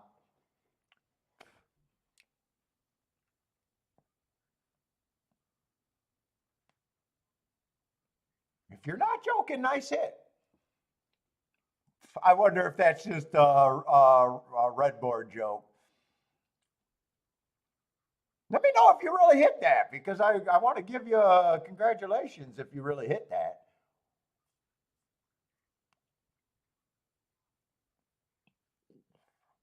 You just wanted Jennifer. I thought that's where you were going. I kind of thought that's where you were going.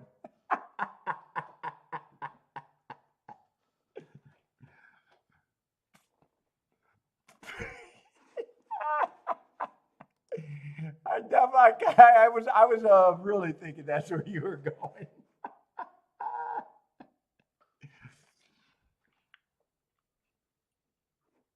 All right, we do got a 7-5, but we got a 7-horse field, and there are pay raises once we get past him if we can.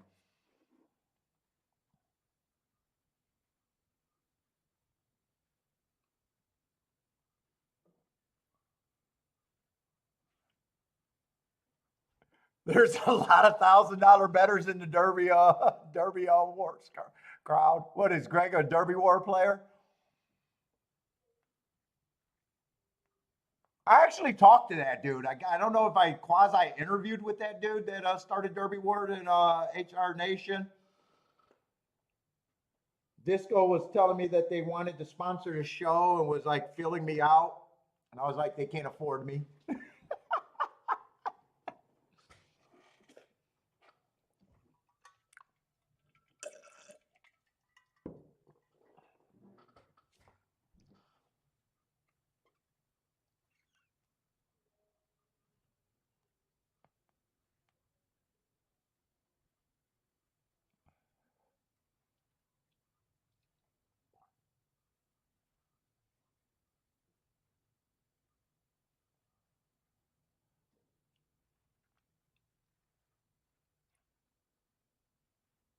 I'm talking to Disco. I was like, I'm not hawking products. Oh, you're not a Derby War players. I thought maybe she knew you were.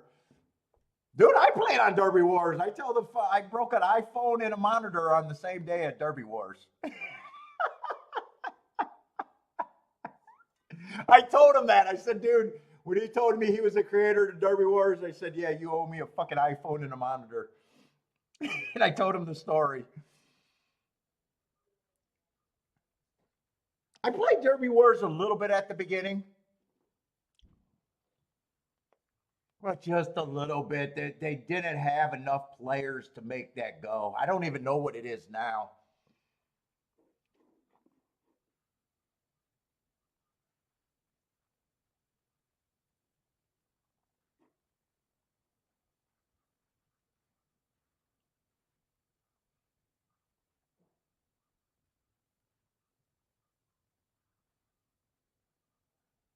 He sounded like a trailer park dude.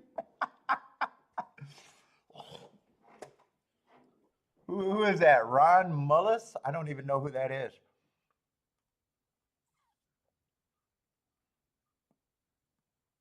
I will say I do like the British announcers. You guys got good announcers. They sound good.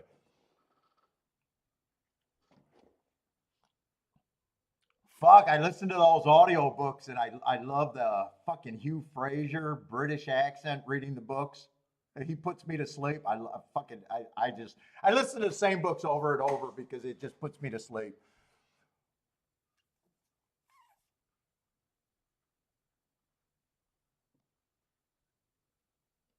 All right, let's look at the one, but we got a lot of time here. Maybe I can look at doubles or something too if I don't waste my time. Let's just look at this race. All right, we got another Tapeta route. 4 races go. I don't like that race. I got a match in strides with the slowest winner of the day, slow, slow. Although I don't think he's a sprinter. So that race, I could probably just draw a line. Next race, he tried to go wire to wire on a stalking closing day. Went 1 tick slower than the fastest winner, average. So I don't mind that race one bit. Next race, 2 races ago, he goes over, tries the turf at Tampa. Early pressing day, average, slow. Okay. off a little bit of a layoff, comes back, drops to this level. Stalking day, again, just average, was in position at the top of the stretch, just not good enough. Right now, by the way, if you're new to the show, it looks like I do a lot of handicapping before the show. I am actually handicapping the race as a handicapper for the first time. I spent all my time putting my marks or my shorthand down. That's what you see in the red. I don't do any decision making. I have no picks in the day. But if it seems like, hey, he doesn't even know what he likes yet, it's a true statement. That's an absolute true statement. Everything to me is price driven, and just to handicap early to get excited about horses and not knowing their price is just silliness to me.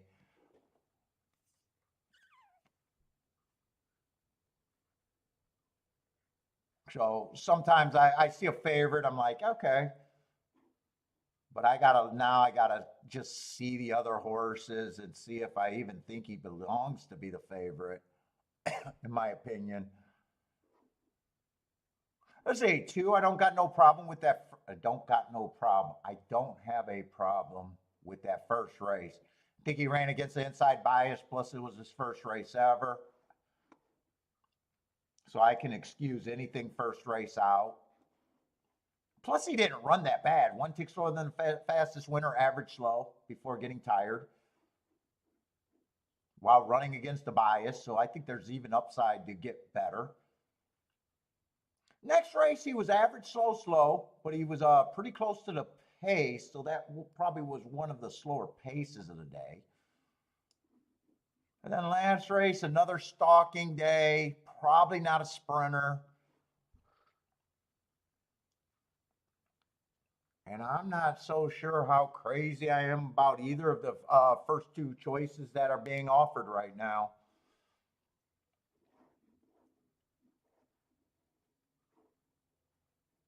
Let's see, 4 races back on the 3. I got a stalking closing day, average, slow before falling out of it. Comes back a little higher level, average at a Laurel. Goes over to Tampa, went too fast to win, so I do like that mark. And last race at a little higher level. Kind of just ran an even race. Might be value to me at 14 to 1, though. I don't like him. I don't love him. I definitely think he should be a price. But I think there's room. I think I'm probably going to just be like, yeah, I think he's should be 9 to 1. So right now I do think that he's value. Let's say 4 is probably going to be the speed horse.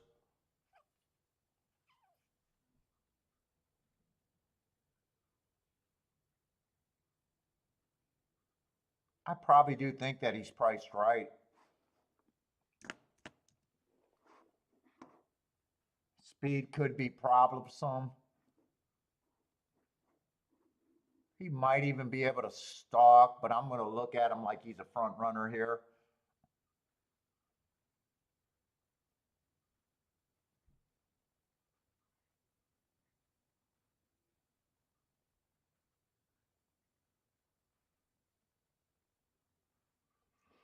Let's see, I see this January 18th race popping up over and over again, I think.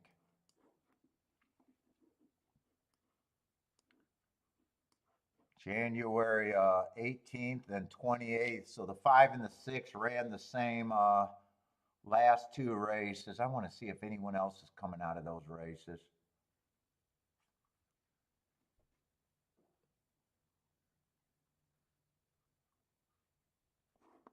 There's the 18th race again. So we got 3 horses coming out of that 18th race. 4 horses coming out of that 18th race.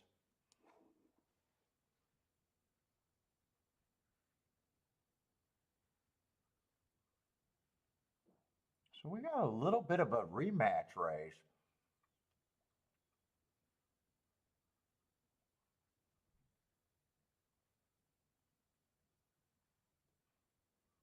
6 to me might be the most interesting of that group. He got off, according to the comments, a step slow.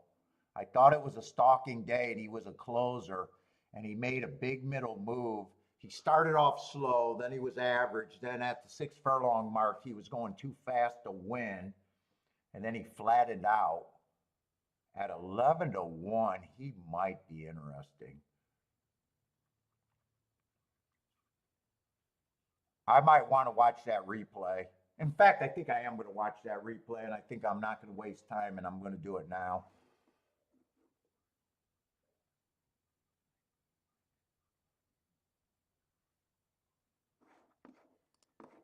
Let's see if we can watch that replay.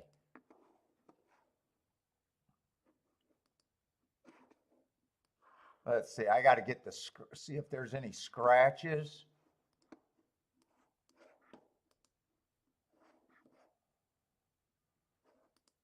Hit pause, hit pause, hit pause. Let's see, there's no scratches. So let me just see all the horses that I need to watch in that race. So the 4 horse, the 7 horse, the 5, and the 8. 4, 5, 7, 8. 4, 5, 7, 8. Let's see if we can watch a replay. And I don't know who's who. When I watch replays, I try not to really know who's who right now. 4, 5, 7, 8. And then I'll figure out who's who after if someone catches my eye. The only one I know is the 4 horse, I guess. I guess I do know who the 4 horse is. Fuck, I missed a break. How do you miss the break?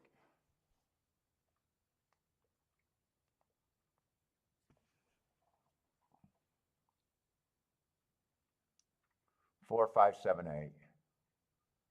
So 4 did miss the break.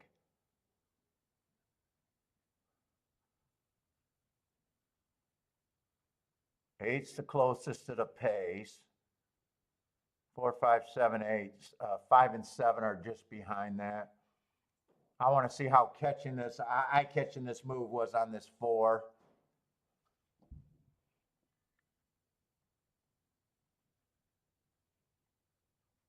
Four's definitely willing to run and catch up to the field. It's actually moving pretty smooth. That was kind of eye-catching. But we know he's going to flatten out.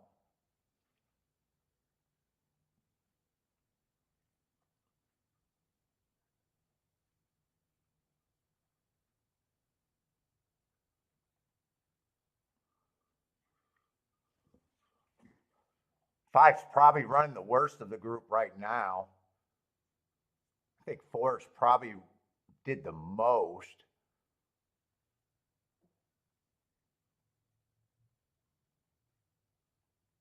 Four gets on terms. 4, 7, 8 are all at the same place, kind of turning from home, and then we know 4's going to flatten out, but he completely missed the break. And he's wide.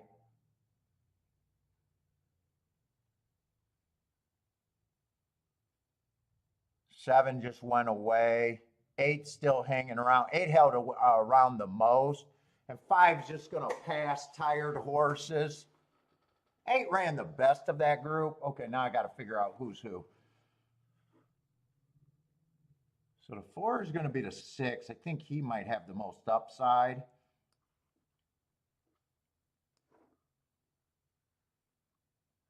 Seven was the 5 horse.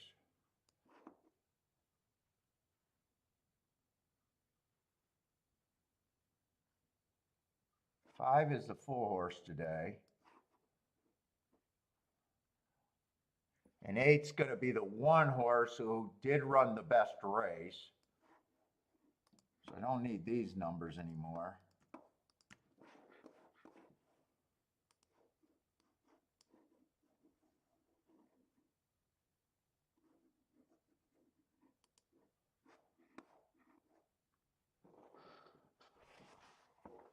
So 6 6, I definitely think is still going to be value.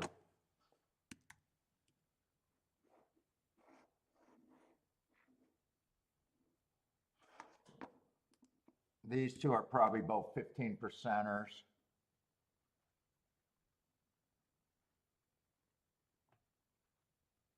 7, I don't think should be 23 to 1.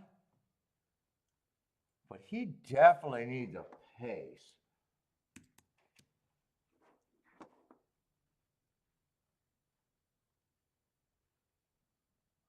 I guess I do agree that these two horses should be the favorite. I'm not going to separate them.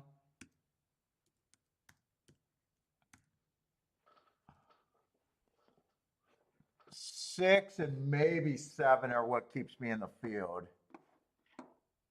Keep me involved in this race a little bit. Let's see, the best ticket I could come up with right off the bat. The best possible exact I could have. 3's an overlay. That's the best ticket I can make.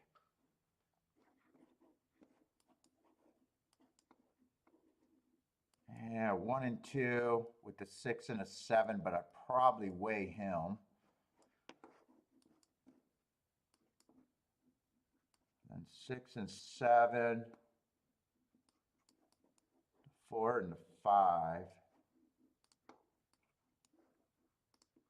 And I still want to probably weigh the 6 the most. I don't know if I'm doing all of that.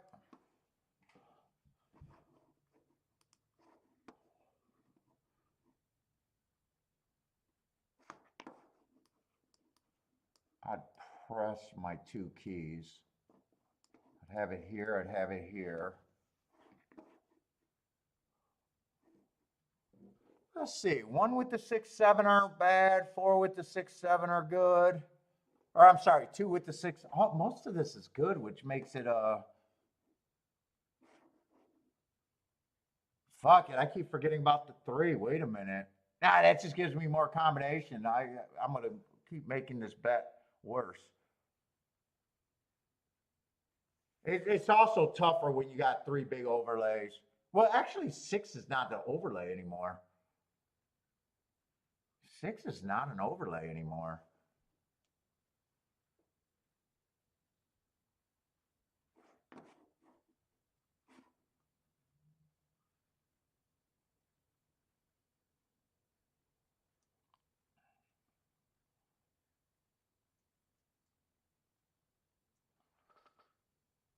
Let's see. I don't think I'm going to press now.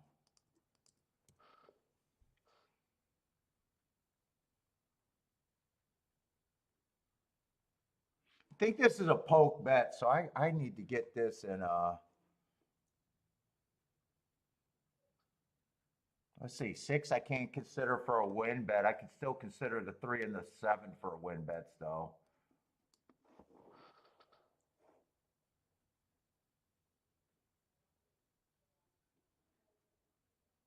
Oh, boy. I wish I could get rid of the 2. If I could get rid of the 2, I like everything better.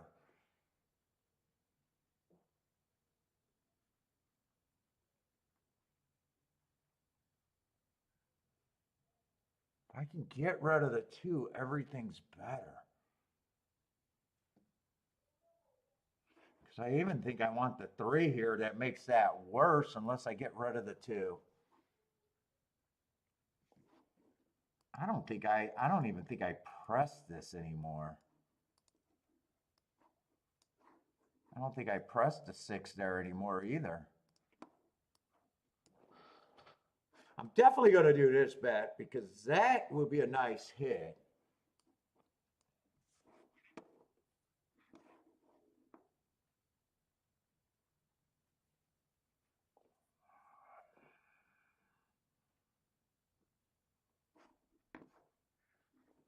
I think I'm picking between this or this. I think I'm definitely doing the 3, 6, 7 exacta box.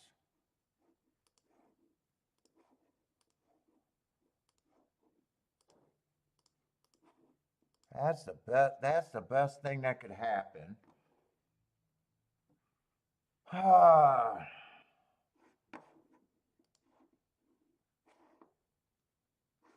Right here, this is a $12 base bet.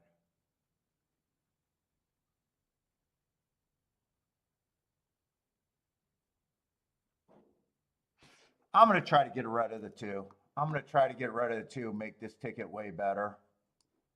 The two beats me, I guess I get beat.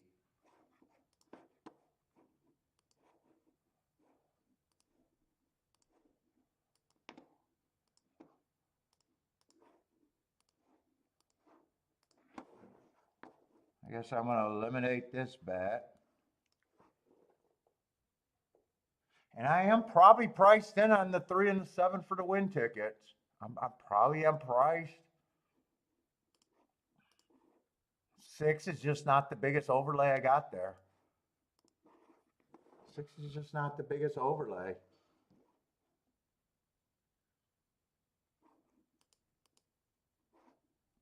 And I'm going to get rid of this because this actually turns into this. I get rid of that. I had to make some stands here. I had to make some stands. All right, my first bet of the day. We'll see.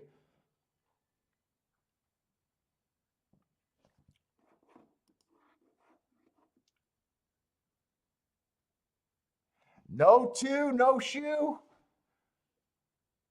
I'm hoping I'm right by getting rid of the 2. I felt more comfortable with the 1. I'm hoping 2 goes to the lead and falls apart. Give me a faster pace. 24 and 3, they went marginally faster.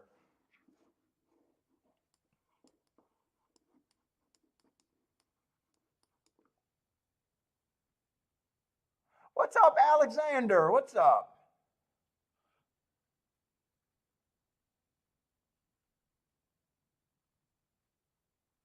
I thought 6 would be closer to the pace too.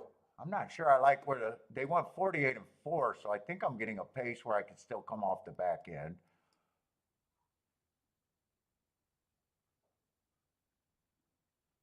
Yeah, this doesn't look really good for me. Although my 3 horses are picking up speed, but man, 4 got first run. 2's not going away yet.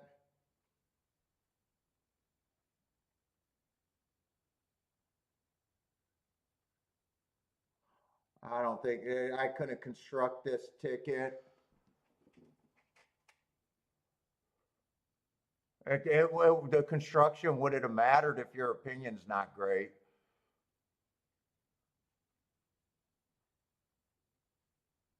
They handed the 2 to race. 2 could have been much the best. 2's off the more recent class drop. I don't mind my betting board.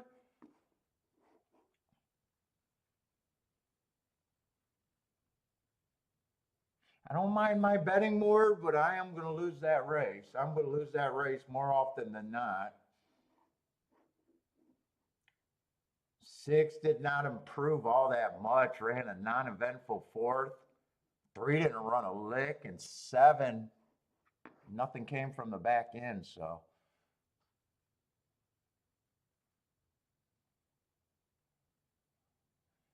Dave, what's up, Dave? El Perdino, what's up? 2 at Gulfstream Park.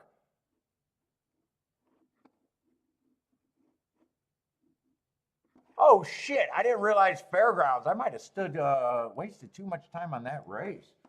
Let's see. We finally got Fairgrounds, so the action hopefully going to pick up. You guys know what I'm interested in at Fairgrounds. Inside, inside, inside. Give me that inside bias.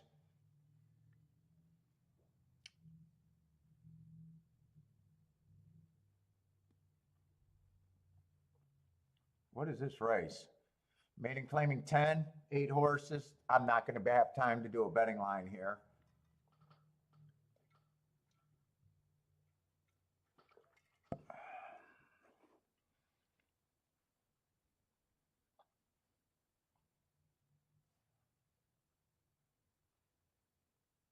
This is a rough looking field. I think 5 has a little bit of upside here, though. 8's too far outside for me to want to mess with.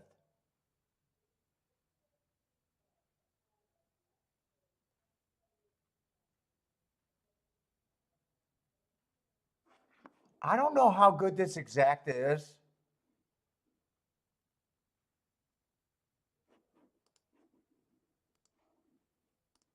I'm going to have to poke at it. I'm going to do a 1, 2, 5 in a box.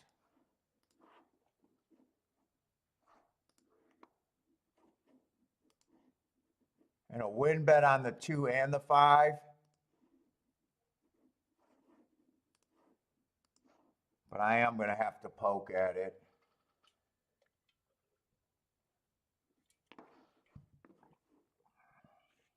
Four might have some upside here too. Wait a minute. Well, I already got that bet in. 4, I'm just now seeing ran against the speed favoring track. At the most, this could always only be a play bet.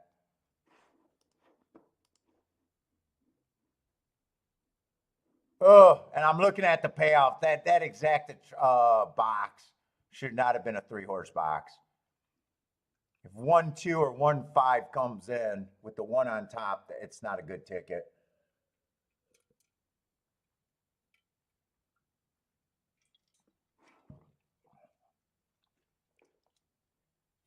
Two, 5, I got a lot of upside. 2 to 5 and 2, I obviously got upside.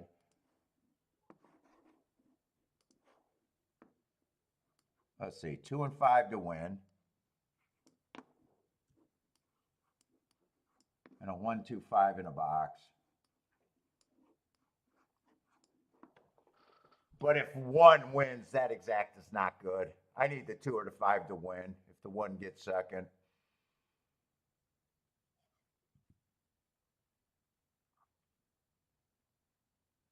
Come on, keep this 5 active for me. Keep this 5 and 2 active for me, though. Because that's where my value's at.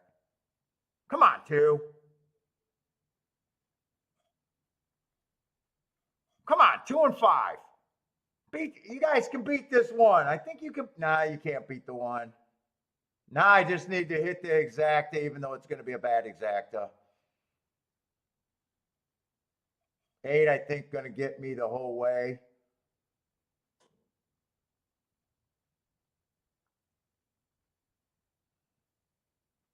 Eight's going to get me. But that's a bad exacta. If I hit that exacta, I'm getting even money.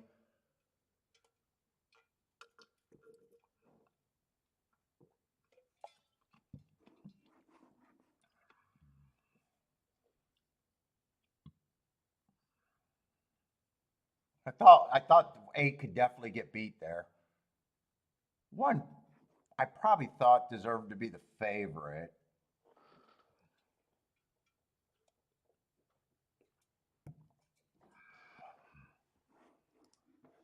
J-Brom Bowman. All those horses just turned 4. I'll take the 5-year-old. Oh, that's at Gulfstream?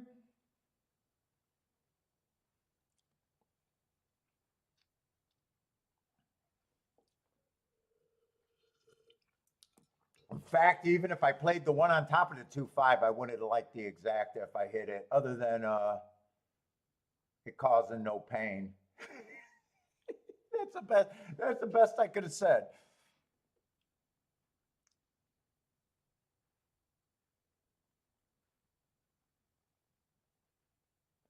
Christopher's booming at golf.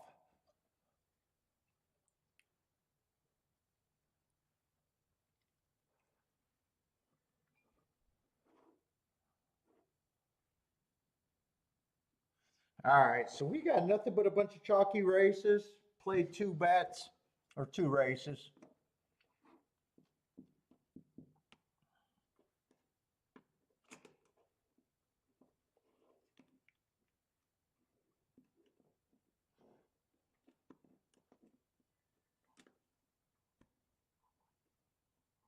Oh, shit. And hopefully hopefully Gulfstream and Fairgrounds are not on top of each other.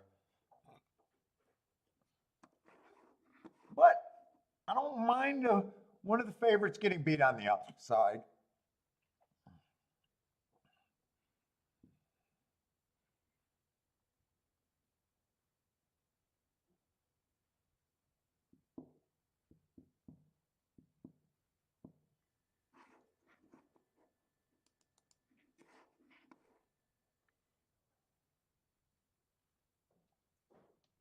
Oh, I had no chance over that Gulfstream. 6 did nothing. 7 did nothing. 3 did nothing. 1 did nothing.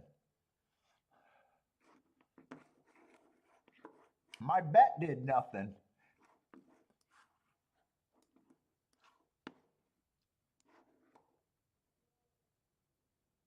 The only thing I did right was cutting down combinations.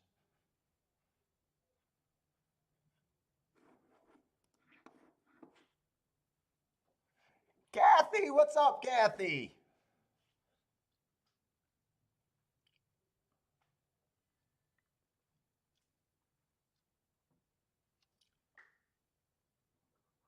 Oh my Gulfstream, man, the scratches today are brutal at Gulfstream.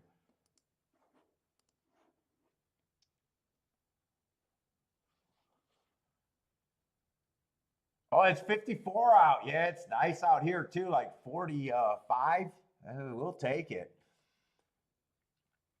We'll take it. I'm up in my walks too. I'm trying to cut weight for the cruise. I'm going super aggressive trying to cut weight.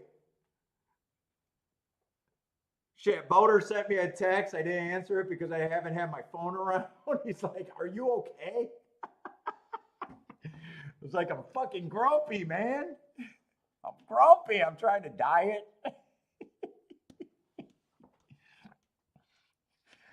Kathy, I'm trying to push 10 miles of walks a day and 2 workouts. I'm probably being too aggressive. I usually do 1 workout a day and 5-mile walking. 10 miles of walking might not be sustainable.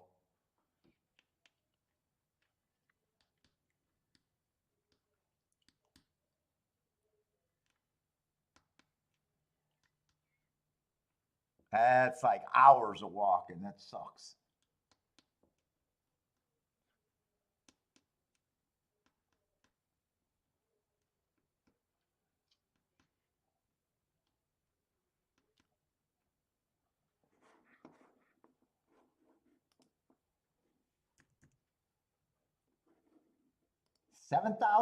I'm down this year. Cutting back on the smokes. I don't know if that was because I don't consider myself a smoker still. Oh, it's my popcorn. I'm cutting down the fucking late night snacks. I don't eat during the day. The day's not the problem. I eat everything in the house at night though. A mile is one long stride. I wish. Let's say I do probably a 3-minute mile. No, not a 3-minute mile. 3 miles an hour is what I meant to say. I think I do the 2.5 miles, 40 minutes, 45 minutes, something.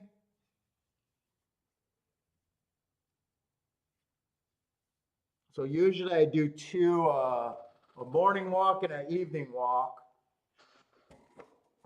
So now I'm trying to add to both of those, and well, on Monday and Tuesdays when I'm not streaming, I'm doing the third walk. That's where I get to 10. I don't think I can get to 10 on, yeah, buy stocks. We had pizza last night, 2 slices, and I stuck to it. I only did 2 fucking slices.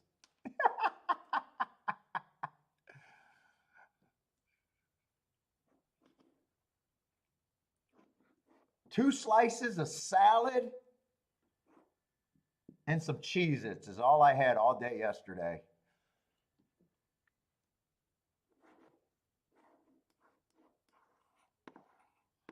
Oh, all to still be fat, and I'll still be fat on the cruise. I'll still be fat.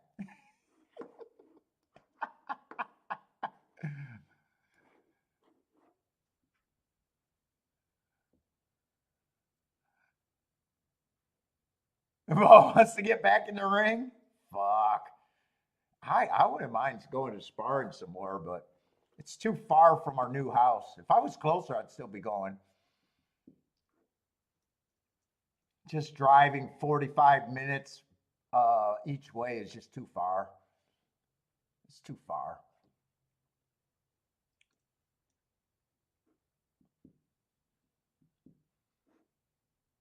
Sex will burn calories.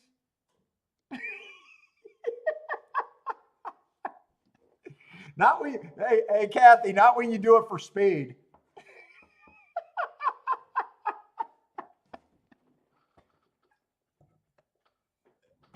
I'm waiting for it to be an Olympic event, and I'll qualify.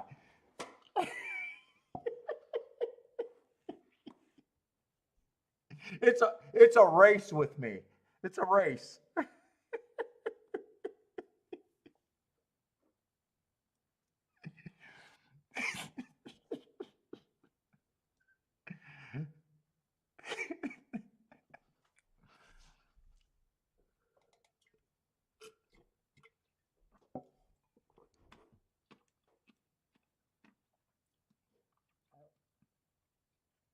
Well, we got some interesting speed horses here.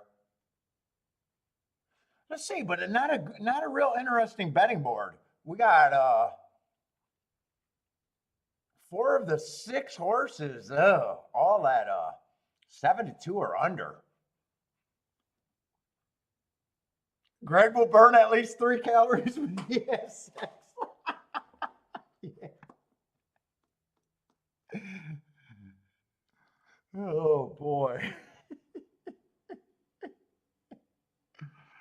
Let's see. The 7 is the favorite off a super long layoff. Oh boy. I mean, you're never going to be able to price this horse. It's just a year, that big of a year, and it's not even a year. It's since 2022. Oh, fuck.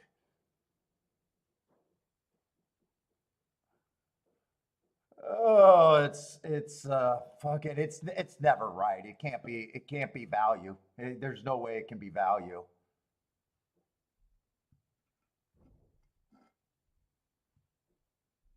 I mean, you're betting 100% that Safi Joseph keeps this horse right.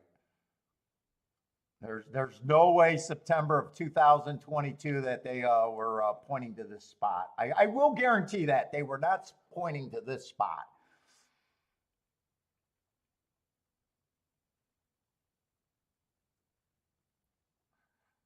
Oh boy. Let's see. Eight's last race was obviously not bad. I had a stalking closing day. He was a stalker, fastest winner of the day, so nothing's wrong with that.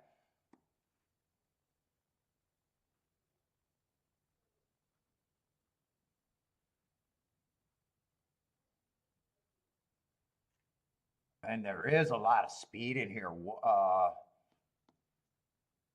He definitely has speed.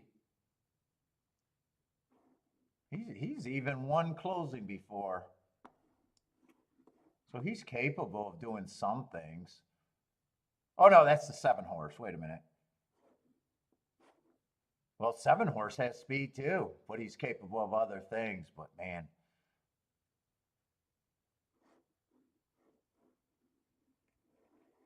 this horse is pretty speedy, capable of stalking.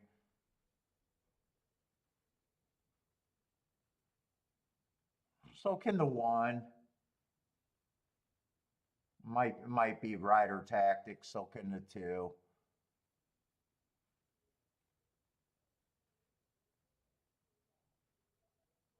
2 should not be 18-1.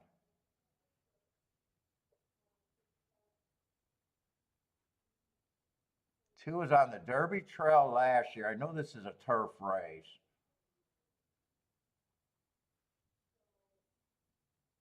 December of last year, He tried to go wire to wire on a stalking day, going too fast to win. I think that's a nice race.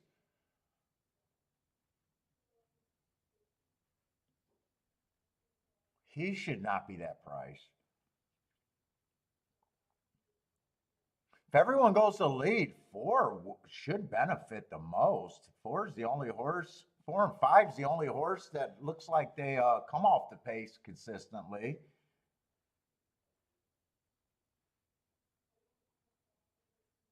But they're kind of chalk. If I'm in this race, I'm in this race for the two.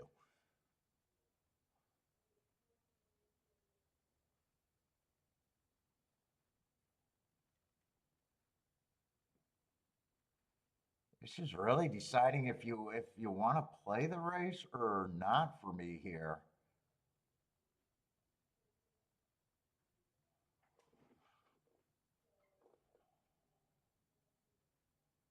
There's a real chance that all of these speed horses could hook up, and I wouldn't be surprised to see the four close. He would benefit the most, but his price is just useful if that's all you like. That's not the case here for me.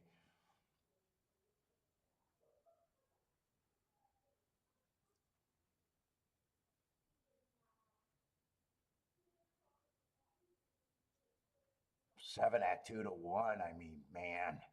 Now, if I use the two, I use the seven, even though I don't like them or don't want to.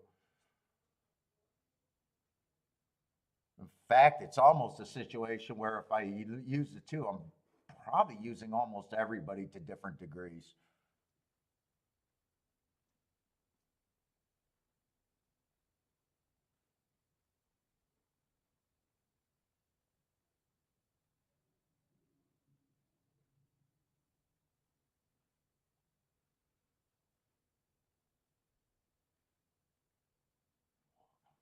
Outside of that, there's no other combination that I would want.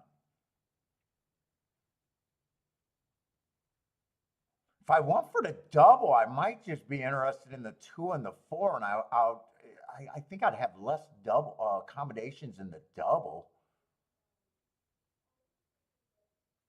I wouldn't pay for the one or the two or the one or the seven. I just hope that both of them get beat. One could get beat if there's a ton of speed in the race, which I think there is.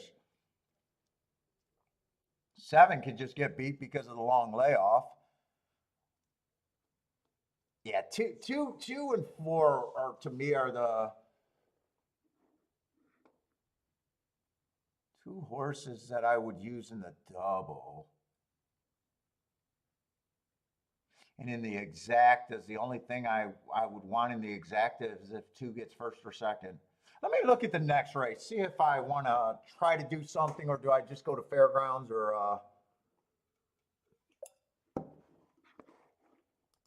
let me see.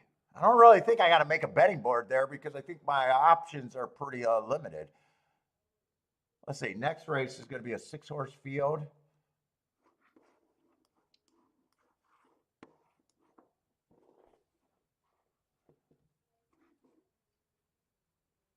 And it's going to be on the dirt, right? Dirt sprint. So I do like that at basement level horses.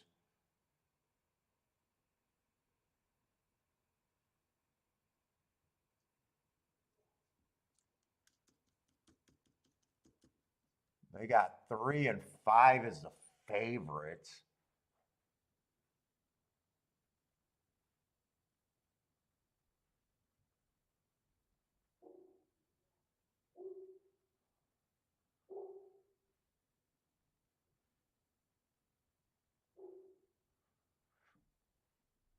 Five, I probably like better as the favorite.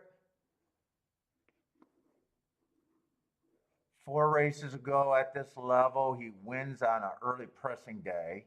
Oh no, 4 races ago. 4 races ago, he runs against $20,000 claimers, running against early pressing bias. Then he gets an inside track at a higher level, still ran pretty decent. Then I got him on a bad rail against slightly better. And then last race he wins when he had the inside track in his direction.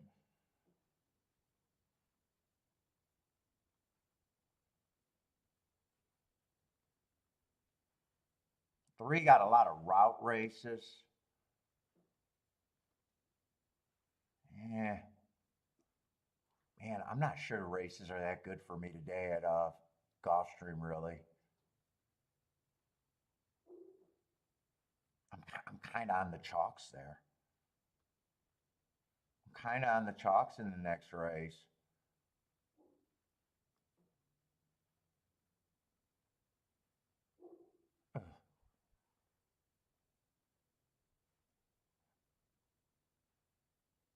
Even though one got the rail, man, the rail would have to be good, I think, for the one to win.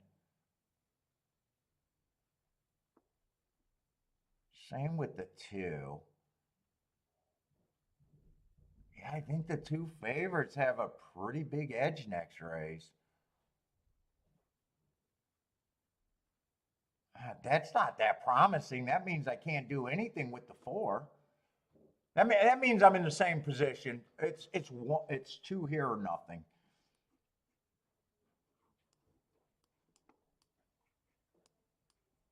Except I got a lot less double combinations than I would exact combinations. If it's exact combinations, I'm starting basically with an all, first and second, so that already doubles the price. Then I'm pressing some stuff that I like. I probably get it all the way down to 2-4 the most. Eh, I don't like it all that much. Let me just see what these doubles are paying. The doubles might not be paying any more than the win ticket, actually.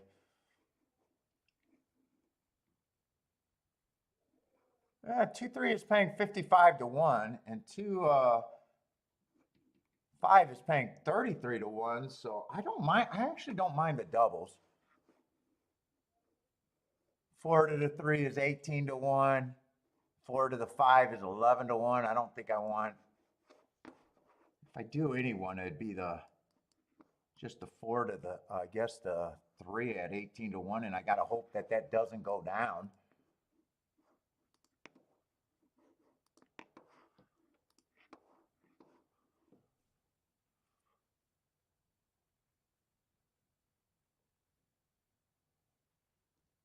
And really, in this scenario, I could just bet the 2 to win also.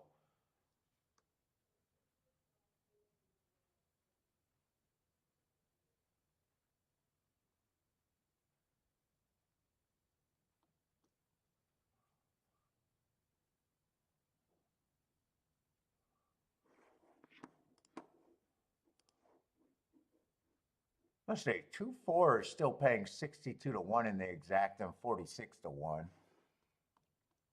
I could just do the pair down ticket to 2-4. That's actually what I want to get to the most. Well, I could do that and have a hit with that few combinations if I'm right.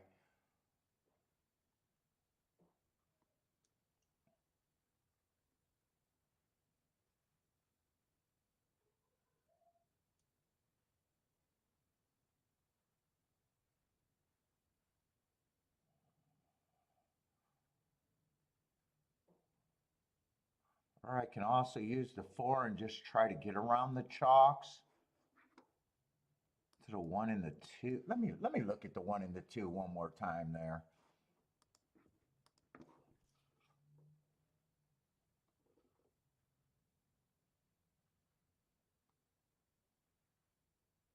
I just think 3 is 3 faster. 3, I don't like the route to sprint. I do naturally like the 5 better, but the inside does help. 6 is going to be on the farther outside. I don't need the 6.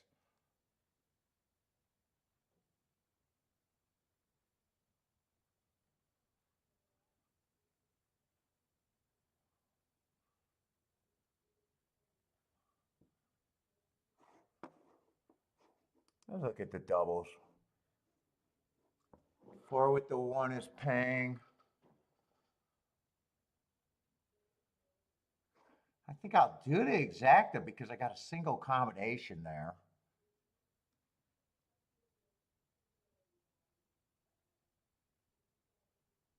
Got a single combination there. Let's see, this is a fifth race. I want to make sure I'm betting in the right damn race.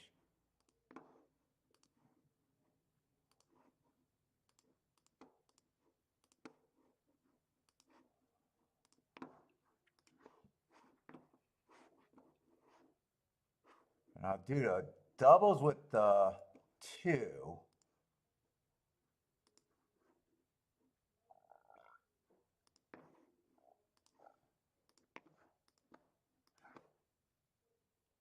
Do I want to do the win bet with the 2? I think I'll do the win bet with the 2.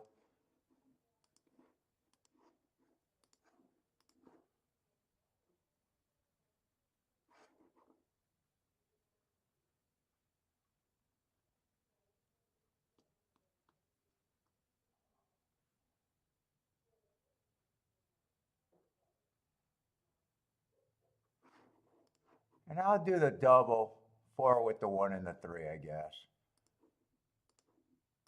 Well, no, 4 with the 1 and the 3. I hit the wrong horse. All right.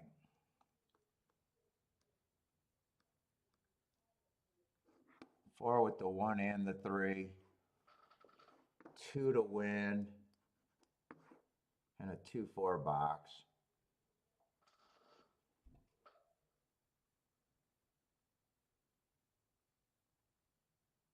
Oh, 2 did not go for the lead. I don't know if that's good or bad right now. He's going to try to come off the. He's either going to try to come off the pace or he's just not good enough. Right now, it doesn't look like he's handling the turf. Or I don't like.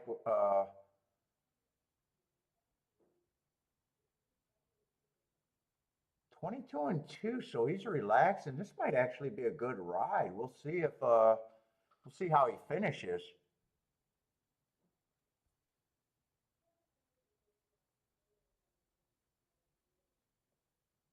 22 and 2, that might be fast enough.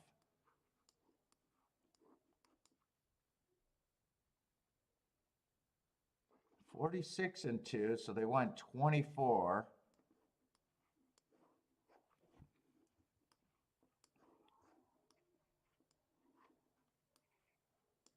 Ah, he doesn't look like he's any good. Does he? Yeah, I'm not. Yeah, he's steady. He ain't got nothing. I didn't get the. I didn't get. I thought that pace could have been faster.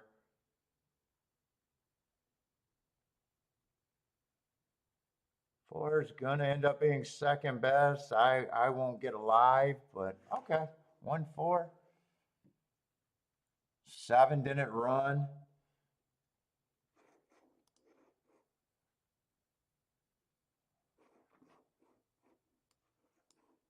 Eh.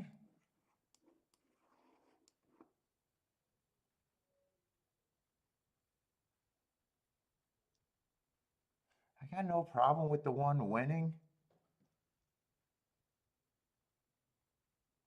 No one went to the lead with him. I thought for sure the 8 was going to go. I thought the 5 could have went. I thought the 2 was going to go. I thought the 7 would go if he's right. Okay.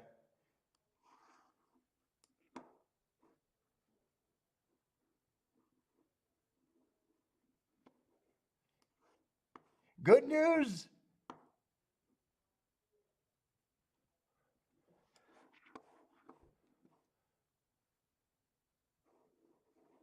Steven's booming. All right, I got to get over to Fairgrounds. Another 4 to 5 on the rail. Come on, we need some prices somewhere. Well, that race wasn't. I guess that race might have been the highest paying race today, exacta wise. 7 to 2 on top of the 7 to 2, something like that.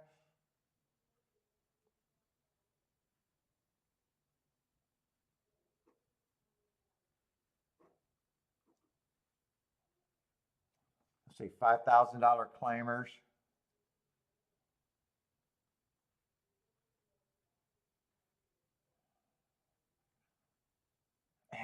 man, it's just, oh, why is a favorite on the inside there? Oh, boy. Why is a favorite on the inside?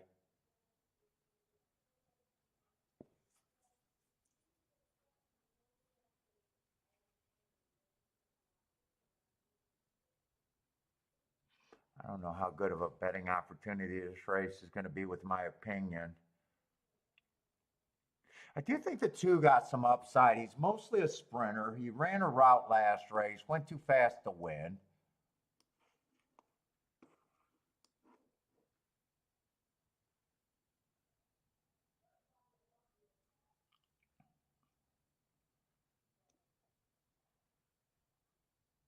And one is going to end up with a pretty big speed advantage here, isn't he? The inside definitely helps him. Man, when I like the favorite, 7 got speed, but I think the outside can hurt him. But 24-1, he's actually good for me.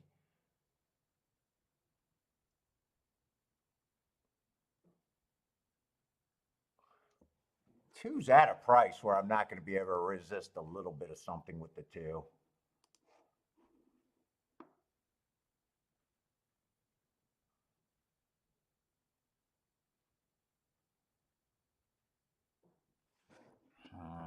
I don't love these. I don't love these.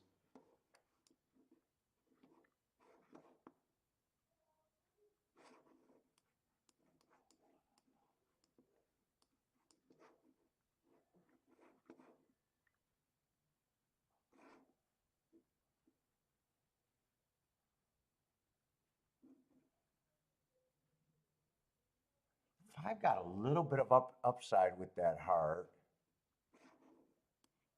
I would turn that around, but I'm weighing it with the one on top, probably 4-1, something like that.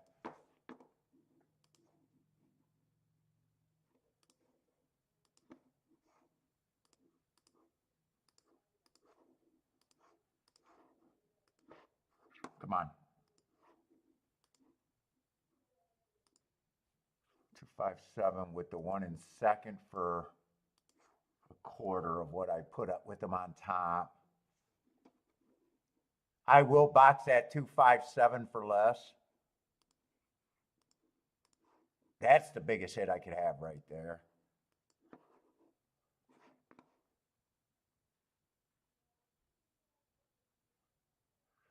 And I'll probably Dutch the 2 and a 5. I don't know who just tried to break through the gate.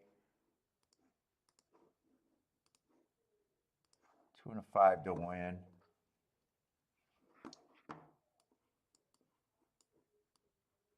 Boy, they didn't even pull that horse out and check him, huh? And I got a small 257 there.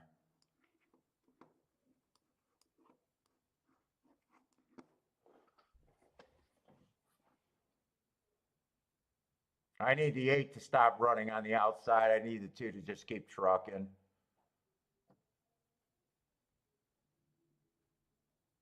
Other than that, if it comes in 2-8 or 8-2, I just got to beat that or be willing to lose, which I am willing to lose.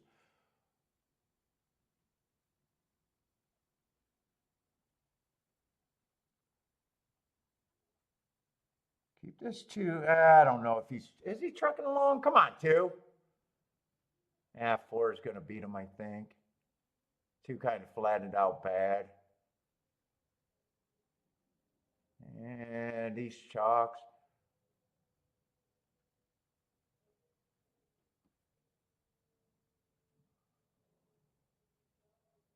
It's all inside there. I know it's going to be inside, but man, it's just hard to do anything with 1-4-3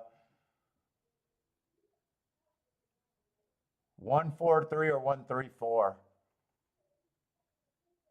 Probably could have sat out that race, but play bets aren't hurting me that bad. If it's 1-3, it's a $5 exactive. If it's 110, 14. Or I mean, if it's 1-4, it's 10. That's what you're talking about? What price did you get over him in Europe? 4 held on for second. That's a 10-1 exacta.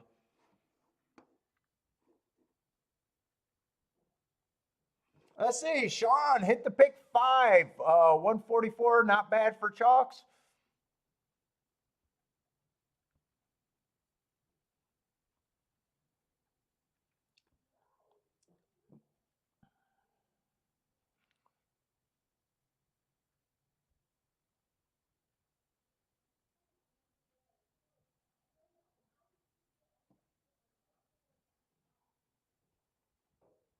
Two to five. Brutal, brutal, brutal.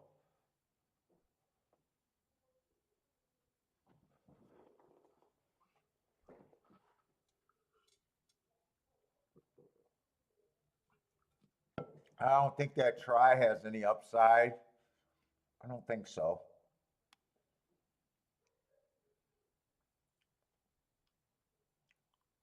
Beautiful thing to achieve. Turn 500 into 1,000. Bash the bookies.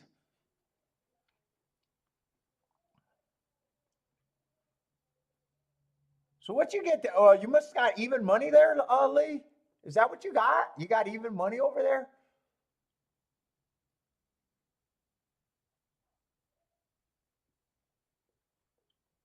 Sounds like you got even money, huh?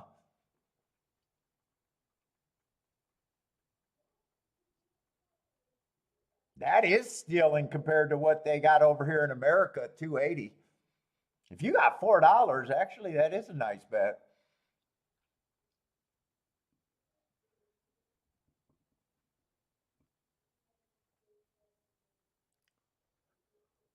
Oh. Yeah, it was 2 to 5 here. So if you got, I'm not even joking about that. If you got 2 to 5, nice bet. Or if you got even money when everybody else is getting 2 to 5, yeah, you definitely got a hold of.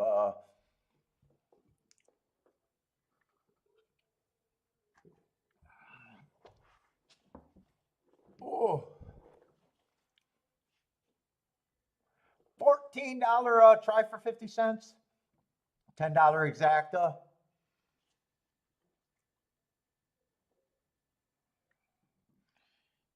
All right. Whoa.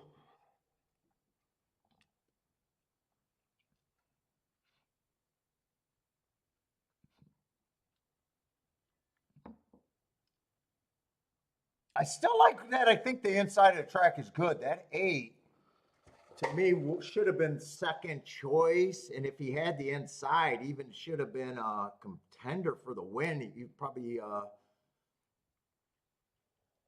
he ran his race, and on the outside, he just did what I thought he was going to do. But if he was on the inside, I think he could have held around better.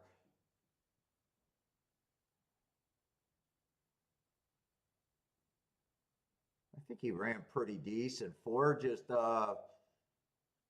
came out third best and always just kept grinding towards the inside. 3, I think, closed late. I think 3 came from. Oh, there he is. I see the 3. Yeah, 3 would have closed late.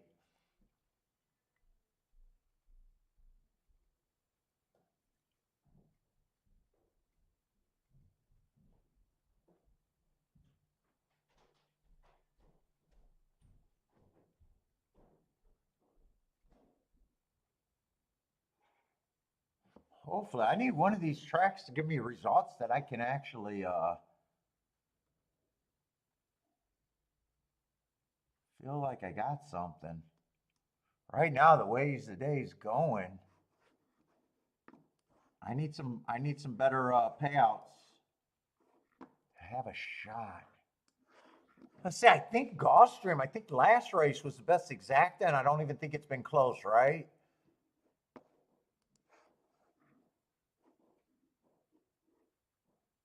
Oh, that exacta only paid $16, 16 to 1. I thought maybe it might have been 20 to 1. Okay, 16 to 1. I still think that might have been the best exact I seen. Race before that, 14 to 1. Race before that, 14 to 1. The race before that, 380 to 1. And the race, it is, that was the biggest ticket available in the exacta pools all day. And I don't think doubles are any better, right? Maybe doubles sometimes could be a little bit better. First double, $2.60. That's worse. Next double is 480. Ooh. Okay, they did have that 1-2 double paid $28, so there was a double that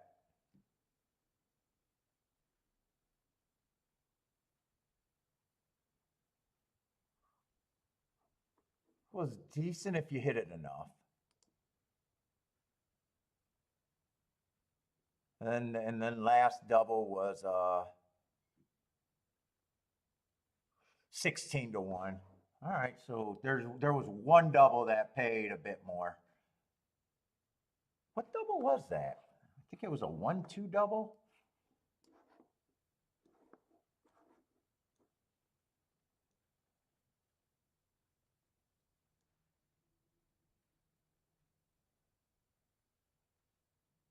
Oh, that was the 5-2. Okay, that was the best double. Him ending him, or him ending the double.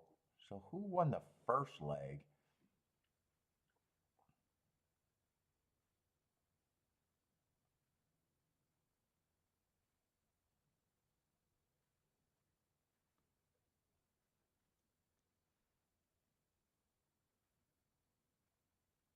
That was a leg where I tried to get really creative. That didn't work out. Who won that race?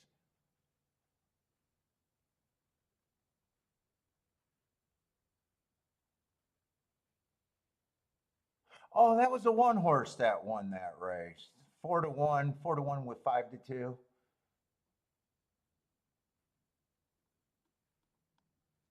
Oh, that wasn't the race I tried to get creative in. Okay, that was a race that I didn't play. All right, that was the best double out there.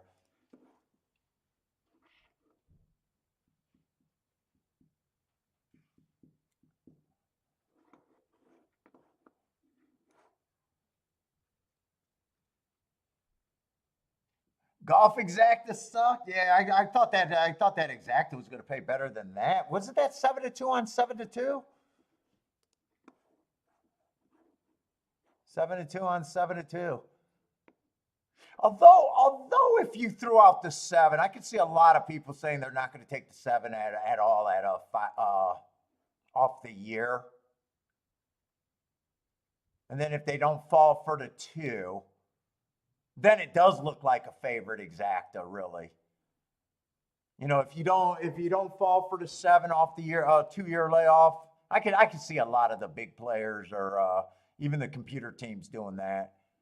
That double that exacta probably does make more sense. If you don't fall for the 7 and you really don't fall for the 2, you know, 5's been running a lot of sprints. 8 looked like he should have been a favorite, so that 7-2 probably makes sense that it wasn't represented to be that in the exactas.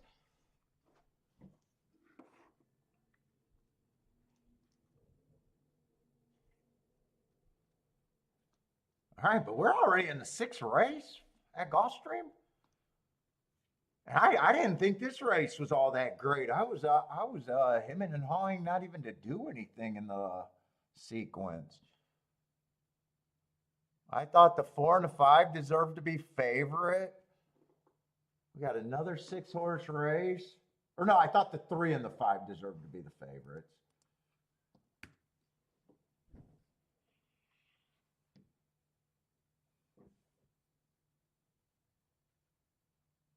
I'm gonna go to the restroom and see if Bentley got his treats.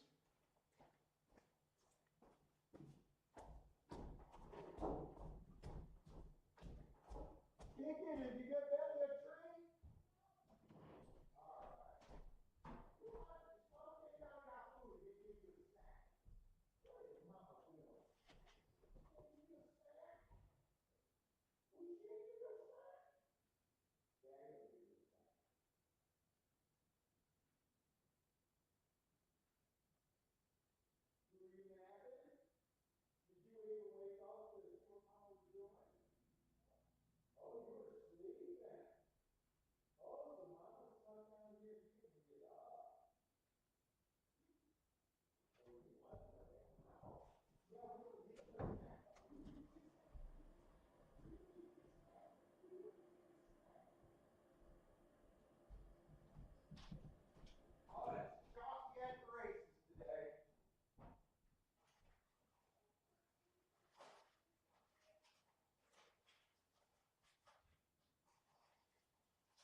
All right.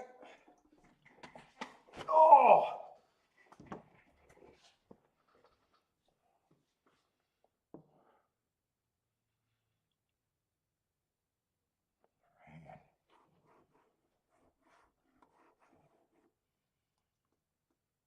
Let me see the doubles. I got to see if there's something that I can extract something out of here.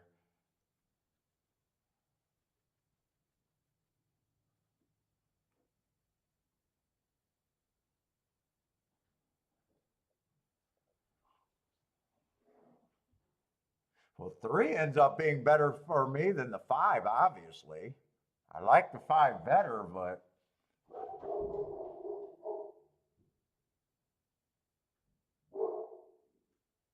I do like the five quite a bit better than the three.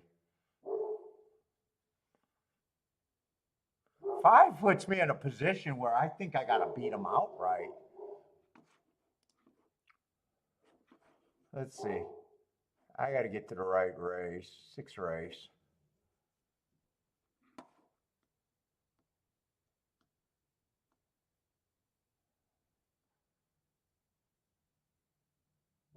Five probably has the best speed and could probably should be able to clear.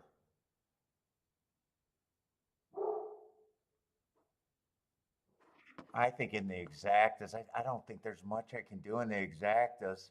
3-5 can't be compared. Actually, three's going to take action late. I guarantee it, because 3-1 is only paying $11.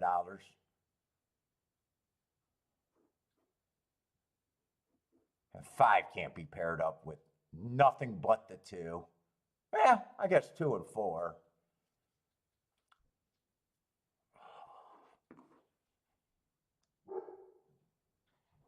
Two's lack of speed is definitely concerning here. Inside helps, in my opinion, but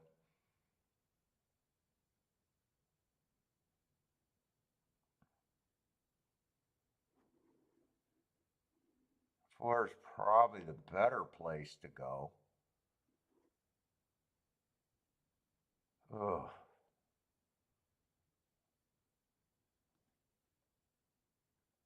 And six would be a real contender here, except I just think the two inside horses have an advantage over him. I'm not even sure the doubles are going to be anything. I think this race is probably going to have to be forgot about for me.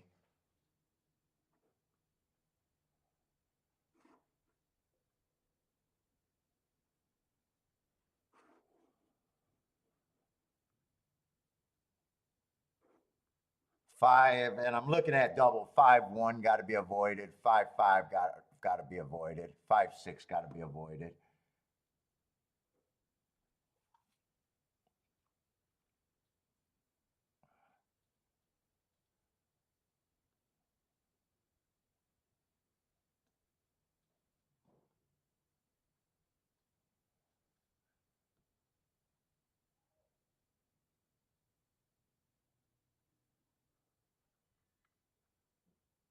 Four got a little bit of upside in that double. This is what I should be doing instead of betting this sequence. No action is where I should be.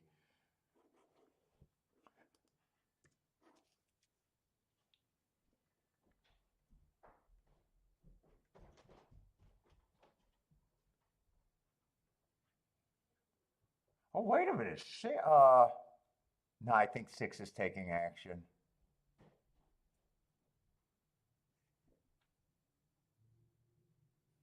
Yeah, 6-6 is another combination that has to be avoided.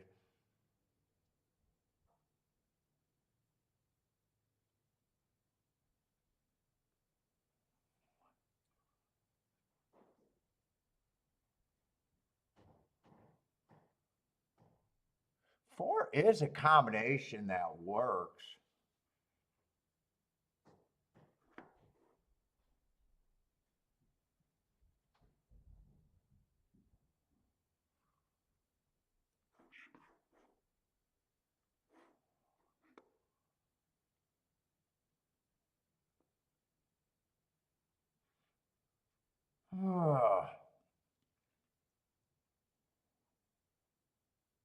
3, I can't get to the 3.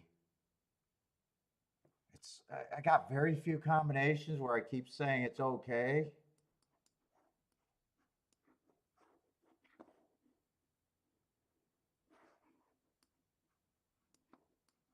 I just think those are the only 2 horses in the race, and I think these are the only 2 combinations that could be played with that.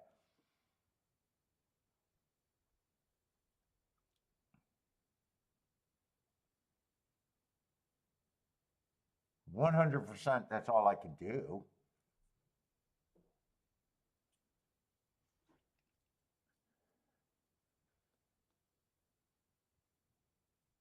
They're paying 20 and 37 to 1, 20 and 30 and 55 to 1. So there are good. All of these combinations, 4 combinations, they got to all be paying over 20 to 1 to even make that worthwhile.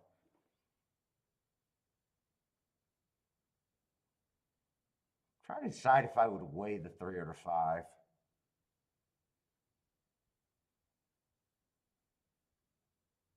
Or could I weigh the 2 or the 4?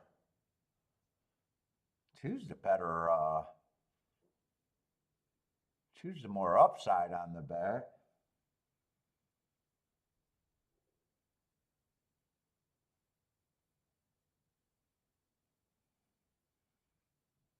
There's a lot of speed in here. Other than that, I got a bunch of horses that can win next race, but none of them are good. It's just a spot that I could get to and that I'd be willing to lose if I'm wrong. The other combinations that I think can win are just crap for me.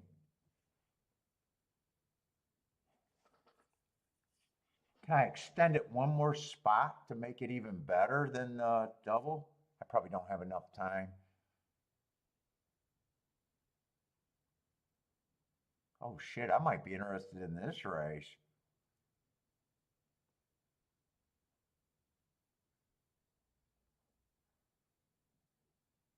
Two at 30 to 1? Why would this horse be at 30 to 1 morning line? Who are they supposed to bet next race? Oh, the Todd Fletcher, that's just a name.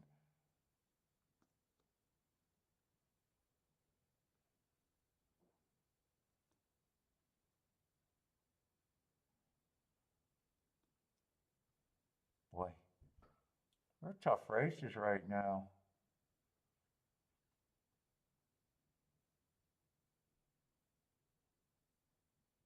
Dude, I don't think this 2 should be I want to play a pick 3 singling the 2. Hold up, I want to get this double in and I want to do a pick 3.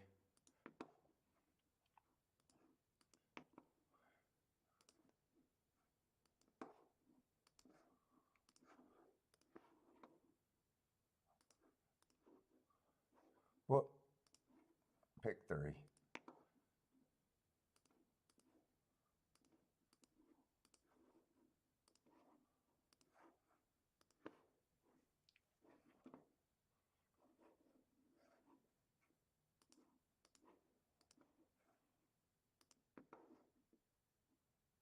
Wait a minute.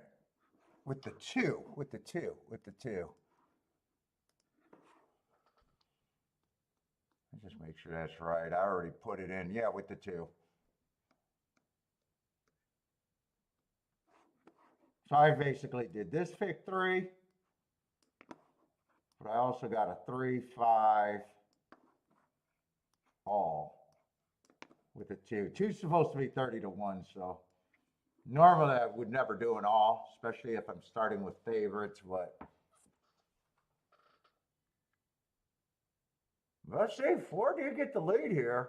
5 did not get the lead, and 5's getting steady. Oh man, I got a feeling this is going to be a really good result. Threes, not even asking for the horse. 5's in the back, already got steadied. They got a 19 to 1 that got the rail in the lead all by himself. Oh, this race is over. This race is over, and it's going to be a nice race.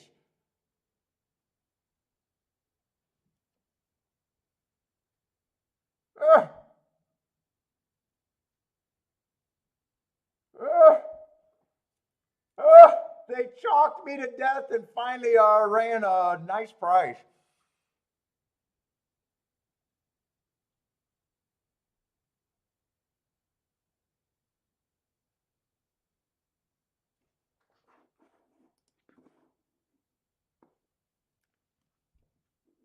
Dude, 4. Who's the 4? Yeah, fuck. 4, I kept trying to build a case for him having speed because he had speed today and he's inside of the 4. I just 5. I just didn't believe it. I just didn't quite believe it.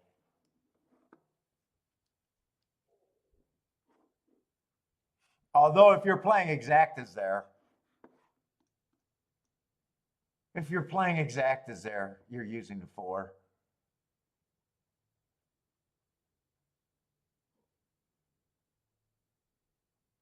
Because there's nothing else other than the 4. Wait a minute. Why am I looking at the wrong betting line?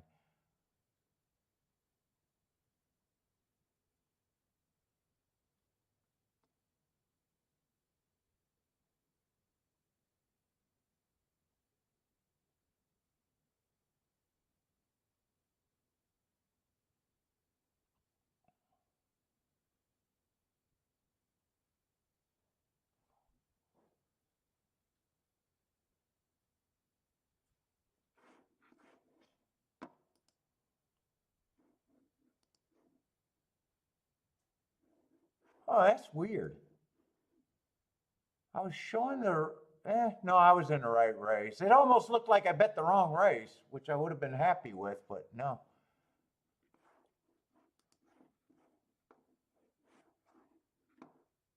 Dirt races are fantastic there, and I can't make the right. Man, if I just decided to key off the 3 and the 5, I mean, there's only one horse you can play them with.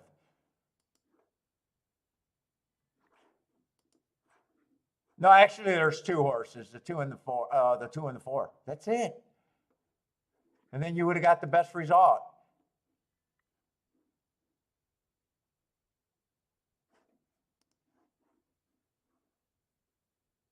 Yeah, it's going to be an 89. God, that's what I'm looking for.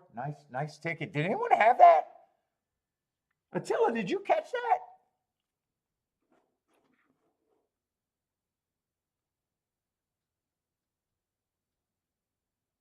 Oh, finally got a. And you've seen it with the 3 steadying behind. That's exactly. I'm not saying they stiff, but if I was a stiff, that's exactly where I would have had the 3 and the 5. By the way, with an inside horse getting the lead off to himself. All right, all right. Yeah. Oh, you didn't have it? Yeah. It finally took a dart race for a great result. And all right, man. Finally, a result worth having today. All right, I can't complain about that. Instead I'm trying to bet a pick 3. Yeah, I was looking at him. I seen the speed, and I was like, I'm just not a big believer.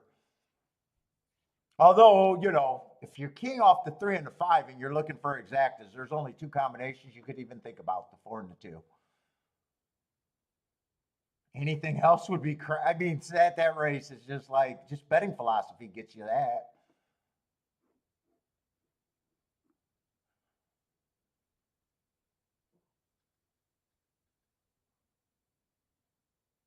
Let's see. We got a turf race. They're not off the turf, right?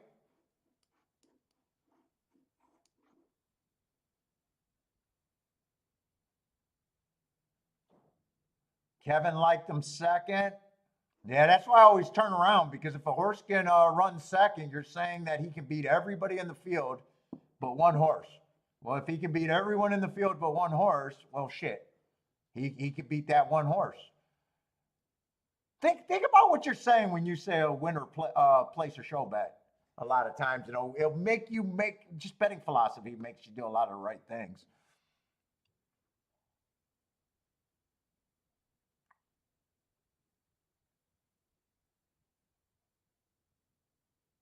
I think about it when guys are doing a place bet, you're saying I could beat everyone but one horse. And then they'll wheel a horse in second with 6 horses on top. Well, that's not even the proposition that you just said. Now you're saying, wait a minute, all 6 horses can win and he can still get second. It's some, that's like where it gets silly.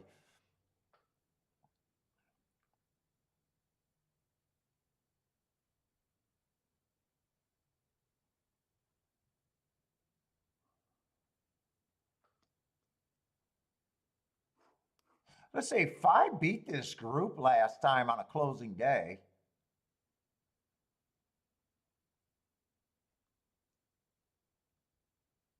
But I still think I could get around him. I always think I could get around before crap.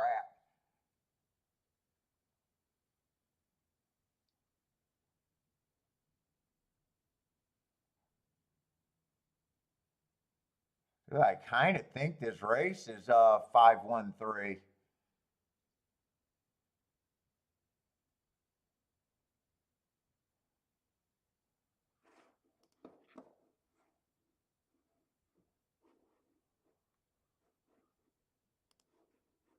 I'm doing a key box.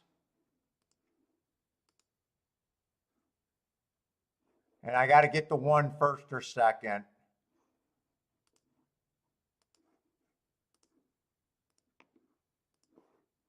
With the 5 and the 3.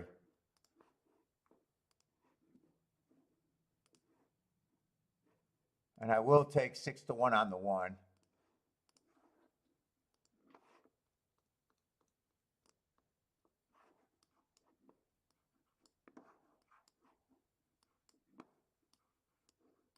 I didn't have time to look up the combinations with the 1-5 really.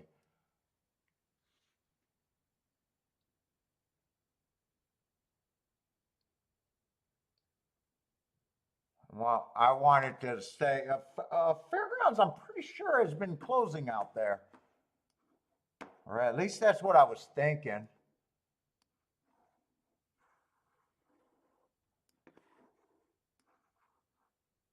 (23-2). I do think that's a fast pace. What's up, Jared?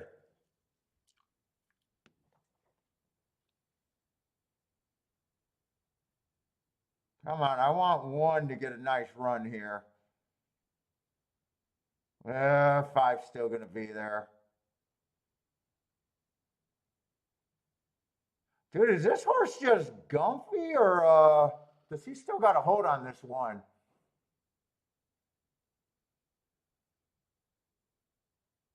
I think he's waiting for a lot of room on this one. I think he needs room. I think he has horse. We'll see. He's just boxed up and looking for room. I need you to get through. God, he got nowhere to go and he's getting steady like crazy. Yeah. And now he's re-rallying. I think he was the best horse in the race. I think he was the best horse in the race, and it's not even close.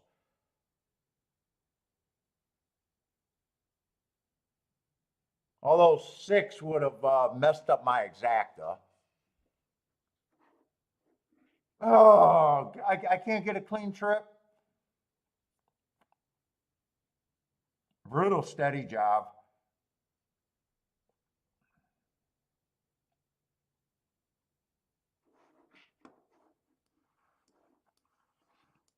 Six, 5, 1, 3. 6, 5, 1, 3.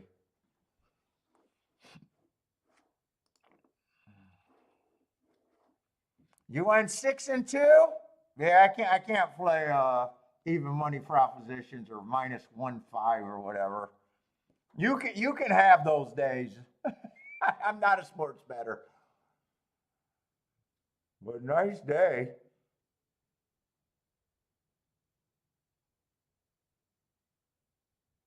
And I don't think it's any problem that the 1 did. I think 1 just had a bad position and had to wait on horses.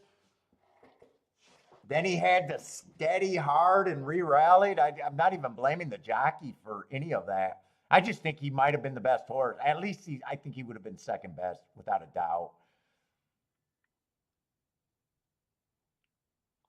Let's say long shot Louis got the 6 home. Nice call, long shot Louis.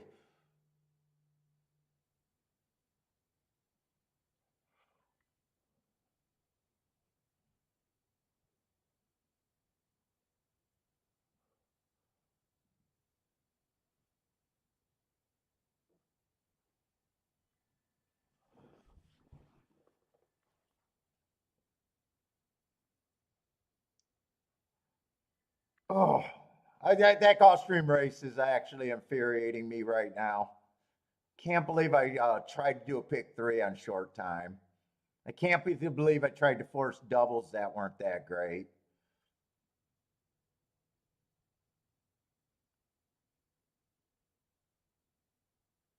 I can't believe there was only 2 options to use in the exactas, and it ended up being a really nice ticket. And usually I see that and I play that. Oh, and I think that exacta paid 89 to 1. Uh, uh, yeah, 89 to 1 on that exacta. And I don't even have to change my opinion in the race. He'd be 3 and 5, first and second, with the only 2 horses that could be a decent exacta. I make that play all the time.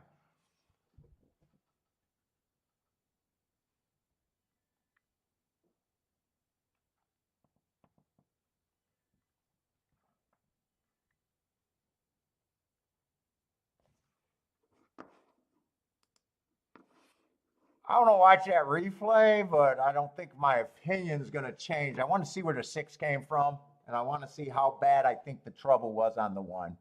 I thought it was pretty bad during the race.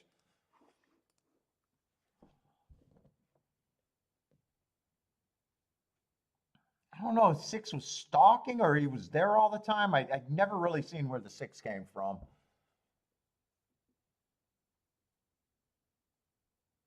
Look, let's see, Fairgrounds. Can I see if anyone is in those luxury boxes paying $70 while no one's at the track?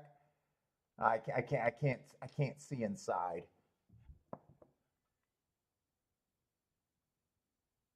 Eh, yeah, I don't even think it was a bad ride, because I think bad rides is where you think jockeys made a mistake. Getting a horse behind horses that already started on the rail, I don't really think it was a bad ride. I just think it was a circumstance of where horses, like there's rides where I want to blame a jockey. I just don't think this is one. Am I going to ask him to go 8 wide on the first turn? No, I want him tucked there. I know he's a closer, so he could, that could happen with closers. Right here, I like it. I don't think he did anything wrong. So I don't think it was to me. I wouldn't call this a bad ride. I think it's an unlucky ride. I think it's a trouble trip. But I'm not like looking up a jockey's name to curse him out. I just don't like right here. I'm loving the position he's in. It looks like it could be tight right there. Maybe you could make an argument if there was room there that he had to make his move there. Now right here, 2's definitely in front of him. So now this is where I think the waiting is really starting. Like he's just playing chicken. Give me a hole, give me a hole, give me a hole. 5 kind of forced the issue, trying to go in a hole that wasn't there, that caused the 1 to steady. And then 1 regret. I honestly don't think I could blame a jockey for that ride. And now he's making a move, but he already hit the brakes. 6 was sitting there in the perfect stalking trip, got first run. Let's see if he had room on that rail. That might be the only spot where maybe you can argue that, well, you could have went through then. But he is a closer, and I wanted a closer, so, I don't even got a real problem with that. Let's see how bad it looks from the head on.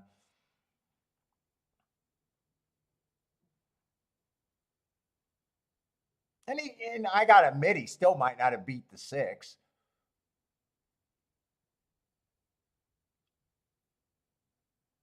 I don't know if I got 5-1 or 7-1 on him.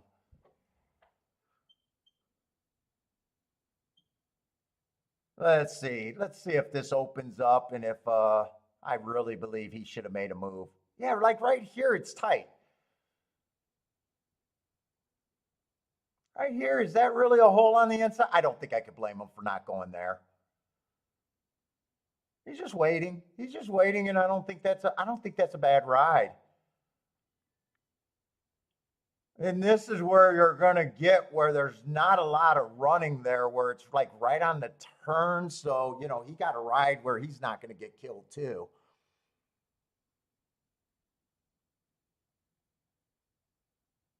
I just think that's more of an unlucky ride. Now this is where the 5 comes over on him and really calls him to steady. That's not really his. I think it's just unlucky. That's just a race where you said, "Man, I wish I got a clear trip," and you could have lived. You could have just accepted the results then.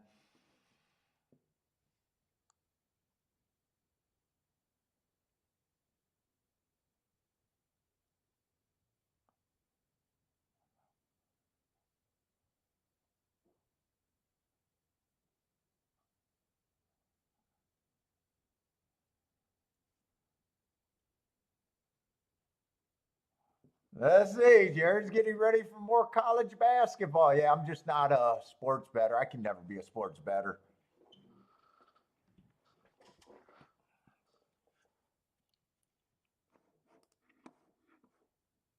Oh yeah, Lloyd. When you watch replays in a horse racing, it does you no good to blame everyone for your failures. Like there's sometimes where I hate a ride. Jay Brum's still saying bad ride. And there's sometimes I'm like, yeah, what could have been done different? I try to be as honest because everything you're building, he might be a playback next race. But Jay Brum is still taking the opinion, and I don't got a problem with us disagreeing.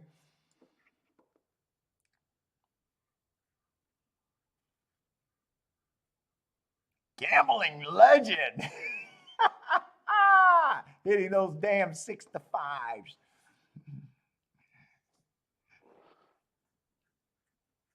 Lee, you're never gonna let me live down that I played a 6 to 5 on television.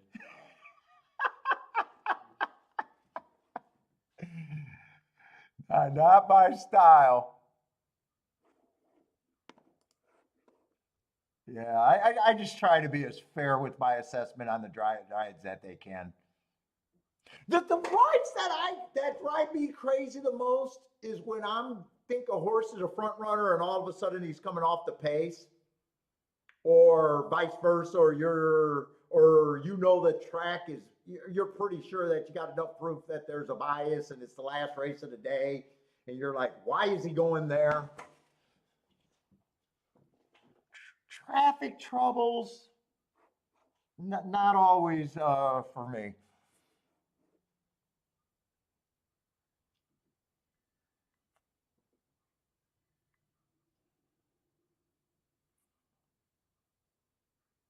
All right, we at least got a bit more of a. Well, there's still 4 horses at 7-2 and under. Oh, I mean, I'm not going to argue that. You might have different results. Run that same race again, and you know, horses are going to open up different times in the lane. You know that too.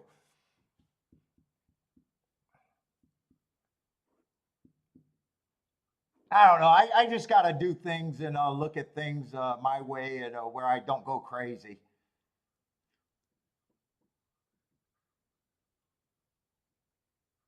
Like right now, the biggest thing that's bugging me is how did I not recognize that I had a good option at Gulfstream last race without changing my handicapping opinion? How often do I hit that race with the exacta? instead of what I did. That to me was more of a story of my day than a single bad ride.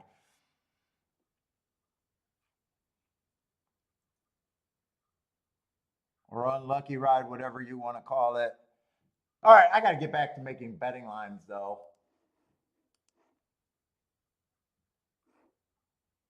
Luckily, I haven't went after anything, but play bets do add up. I am in a danger of probably having worse than an average losing day the way this is going on a chalky day.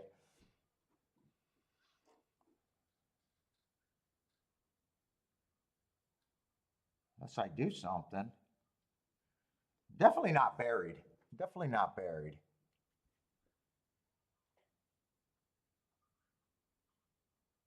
I thought there was a lot of speed in this race.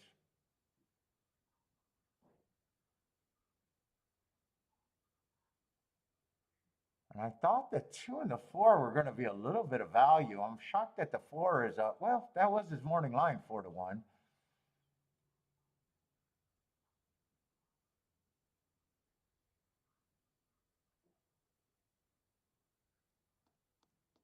I actually want to see if I can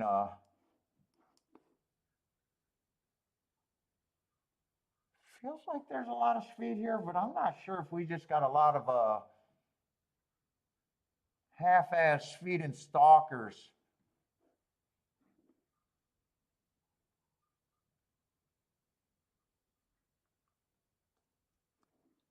And not as much speed as there could be. Uh, well, there might be. Even the 4 might go to lead. I thought he was going to get a good stalking trip. Yeah, we got a lot of, except 3. I think 3 to me is almost,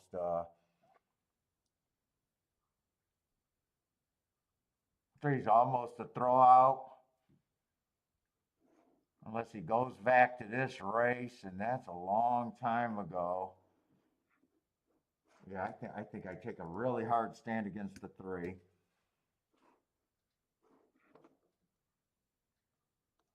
Two's probably going to be a stalking here, and I think 1's pretty much need the lead.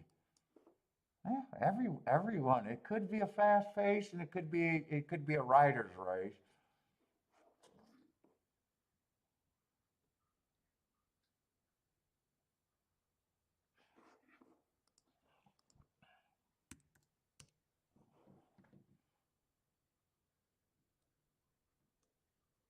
Three's the only horse that I think is just a complete throwout.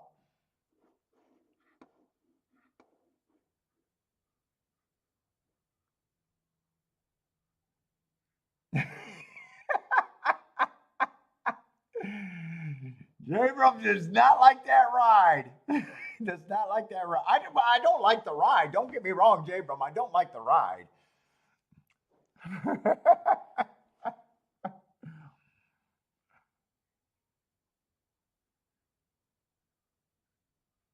This race actually feels tough right here.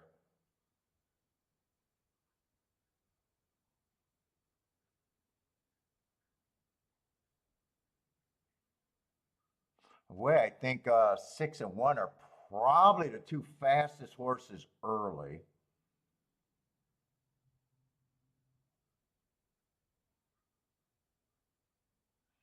In a way, I do think they both should be chalks, but they should probably be lukewarm chalks like they are 5-2. I probably do agree with that.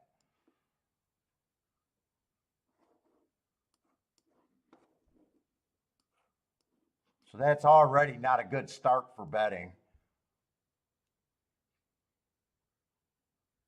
Oh, wait, these are 2 different races right here. Boy, look at the time difference. Wait a minute. The race that 2 was coming out of, that had to be way faster. The 4th race on January 13th had to be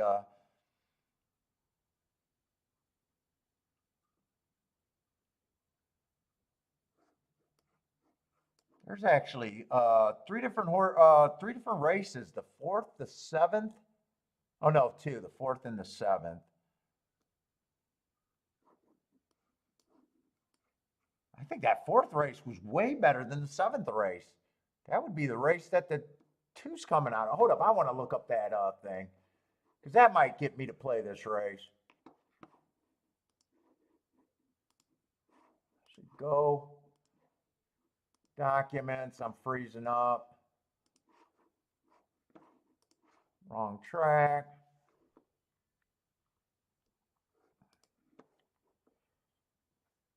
Gulfstream January 13.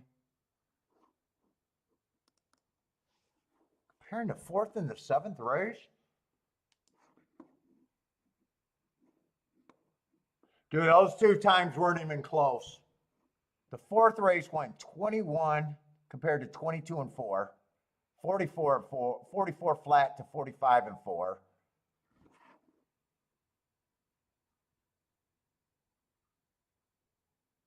I think two's coming out of a better race.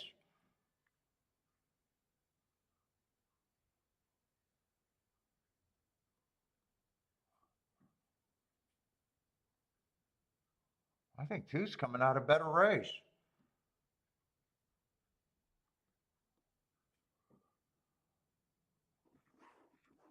And one was a 20,000 non-winners of two lifetime. The other one was a two. I probably am priced in on the two, actually. I think I'm going to upgrade this to about 15%, making him a better overlay.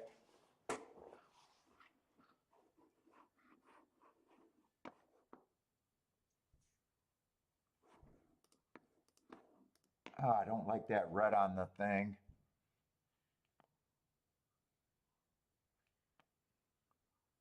In fact, now that I'm looking at it, 5 is a bit cheaper.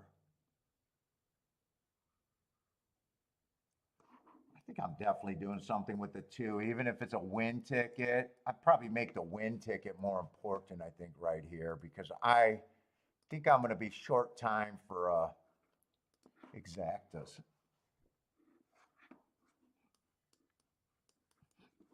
Although I want a few exactas.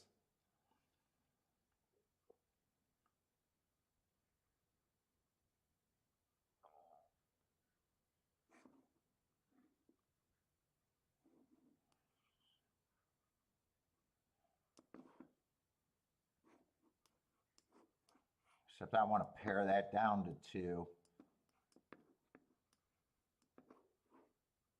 It's either 6 and 4 or 6 and 7. Let's see, this pace would have been, that's the not as good race because the pace wasn't fast. I think I'll use the 7 over the 4. So I'm thinking that 7 was at more of a disadvantage on that slower pace. It's close. I could have used I think I used the 7 over the 4. Let's see, I already did the win bet, so.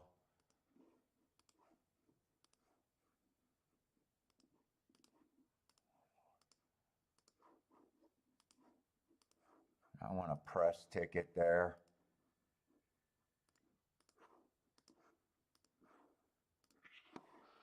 If I hit the press and everything, it'll be good. If I hit the press, I hit everything. Well, except for maybe not the win ticket.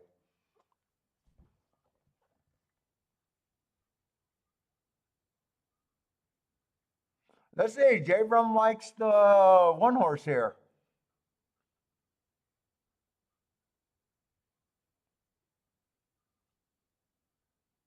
At first, I thought 1 and 6 should definitely be the favorites. That's where I was starting at.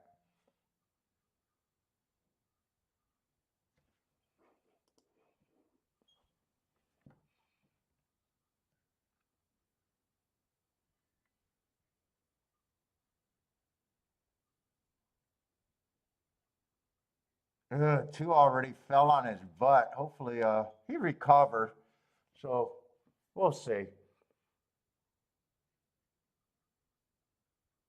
God, I thought he was coming off the way faster race, and he's not running like he came off the better race. Ah, he's not running at all. He's not running at all.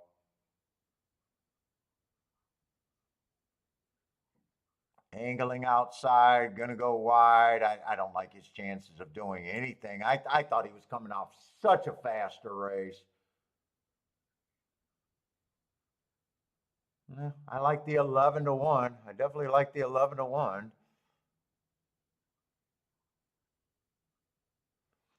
Yeah, I don't get it. I don't get it. I don't get it. I don't get it. I don't get it. I don't get it. I don't get it. I don't like that ride. That ride I don't like.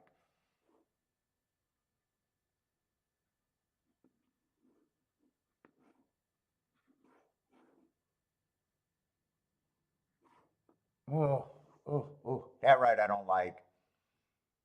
I mean, he looked like he had no shot turning from home only to come flying late. Get horses in position at the top of the stretch. That's all I ask. That is all I ask. Run. I would ride every race on horses coming off the pace like they needed to be within 3 lengths of the lead at the top of the stretch. I'm not even sure if he's bringing back a tired horse right now.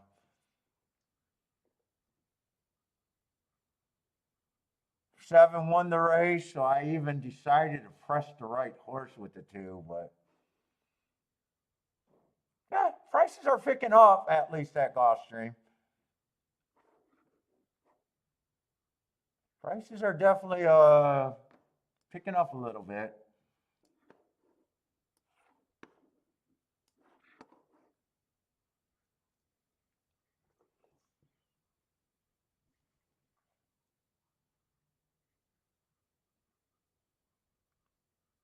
I just want horses to be within 3 lengths of the lead at the top of the stretch, and I can take it after that.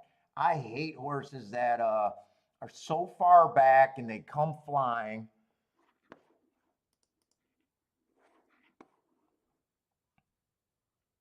Especially when I did the extra work and looked up that race, and I was like, man, the pace of that other race was so much faster on the same day on the same surface.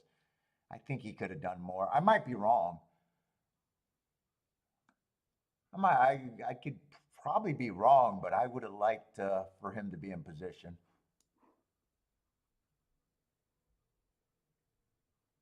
We got another fairgrounds race with all the favorites on the inside. Boy, oh boy.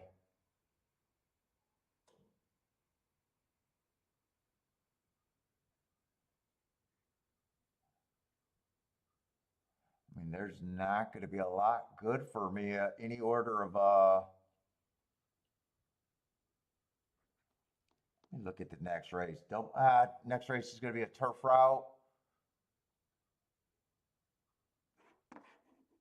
Trying to see. I don't think the exactas are going to be good here.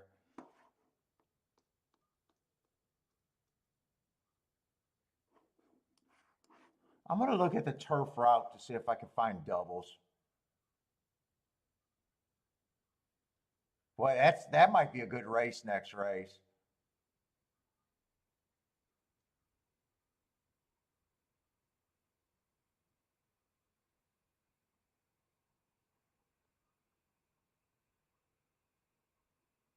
Although I wish there was a little bit more speed in that race.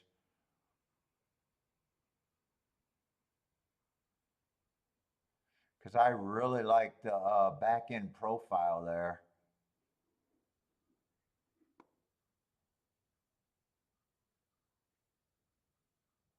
What is this race? Just a little 12-5 claimer. Or next race I'm looking at. Definitely think the 4 at 8. Oh, I don't know why I'm circling. I think the 4 is definitely interesting. 5's making a big class drop, but I'm anti-speed. 6 is 20-1. All he has to do is like the turf. Oh, good. There's another speed horse in the 7. Oh, 8 might have speed too.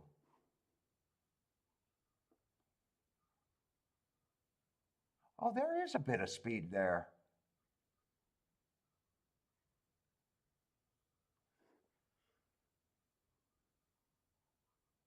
I would use the 10, the 6, and the 4.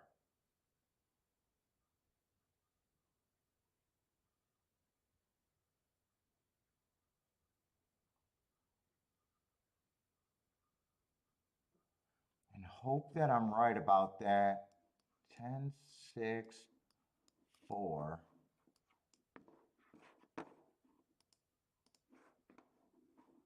Let me see the doubles. I think the double's a better option for me.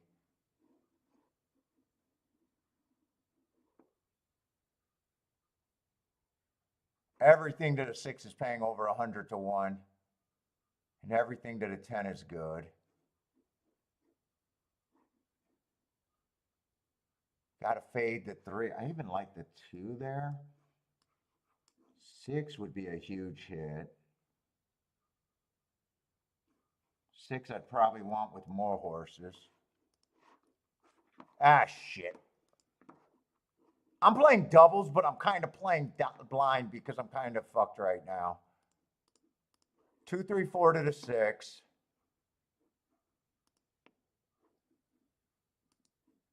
Well, I'm going to do 2 to base bet and then press the 6. Ah, fuck. They were getting in the gate way too quick. So I got 2, 3, 4 here. I wanted to look at that again. 2, 3, 4 to those. And then I got the 6 pressed even more. Those were all paying between 100 and 200 to 1. I'm just hoping to get through this leg. I don't like $12 base bets, but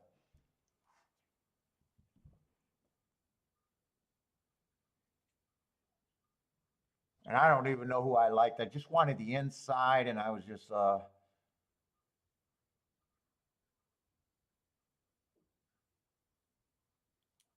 hoping one's not going to beat me on the inside. If it's someone outside the 4, I'm supposed to lose there. One's getting the inside trip. Come on, I just need 2, 3, 4. I just want to get alive. I gotta go bathroom. I just want to get alive there.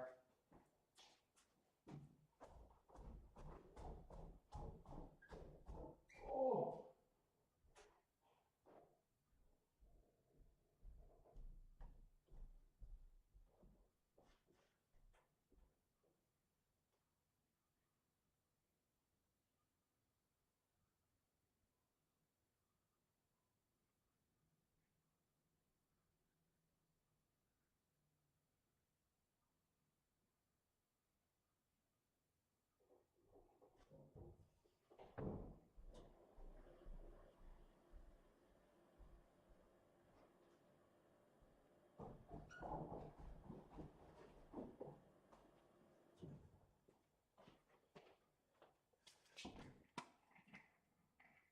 Just give me an inside horse that's not the 1. Come on. Fuck.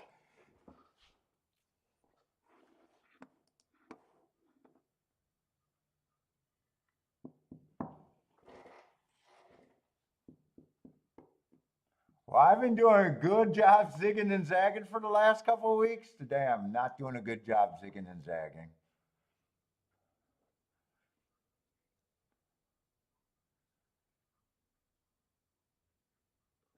I didn't know who I liked, and I just looked at the odds board, and I don't know. I seen the one at 6 to 1.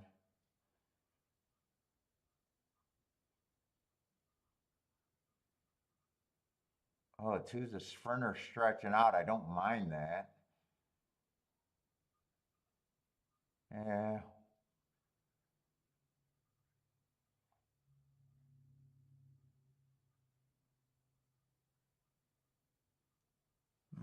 Doubles was probably the better.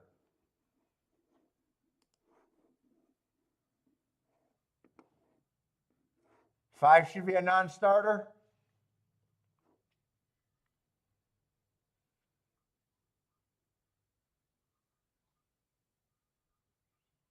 One definitely could have won there. I got no problem with the one horse winning.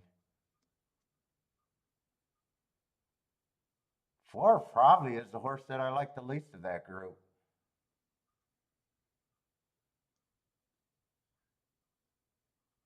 Yeah, I could have just as easily went 1, 2, 3 there, really.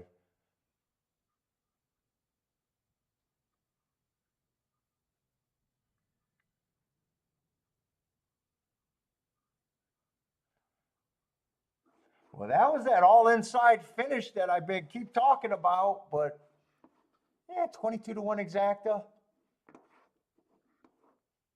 Steven says it's about time. And Boderick says 5 should be a non-starter. I knew when I got up and went to the bathroom, I was like, yeah, fuck it. I knew I was in trouble with the 1. I probably should have just faded the 4 because he's just more outside. Now that I get to handicap, now I get to look at the horse, and I do like him less than the 1, 2, 3.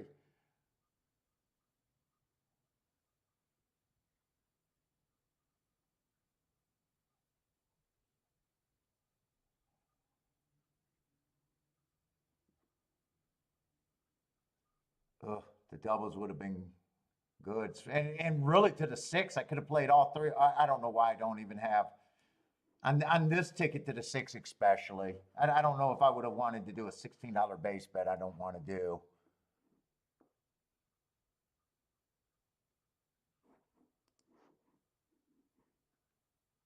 One to the 6 was paying 218 to 1. Yeah, I could have. Well, I'm not actually sure that's the right double. I might have to go to Will Page to see that. I'm not playing. I'm not playing good today right now. 1 to the 2 is paying 64 to 1.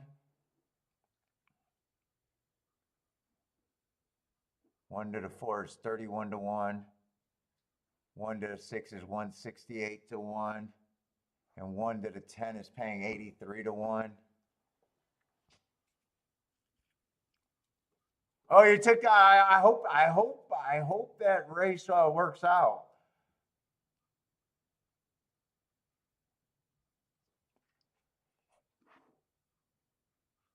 I didn't even get to look at the horses on the inside. Fuck. I can't. I can only blame myself. I'm rushing, rushing, rushing.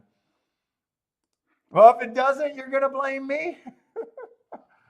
Well, two of the or no, three of the horses are a real good ticket. 4 is the worst ticket. That's not bad at 31 to 1. 2 is a $64 one. One's 106 or 6 is 168, and yeah, three of the 4 are really good. 3 of the 4 are really good.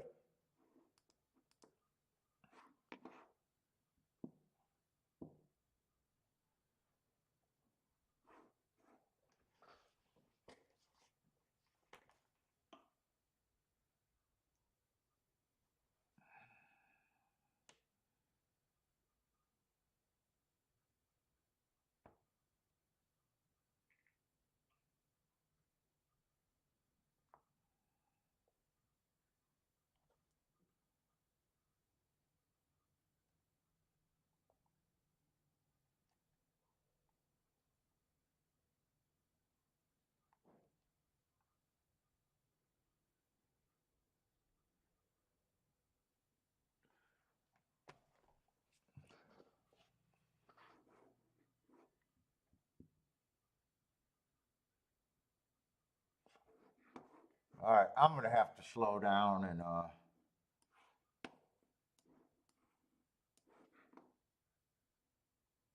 I'm definitely gonna have to slow down.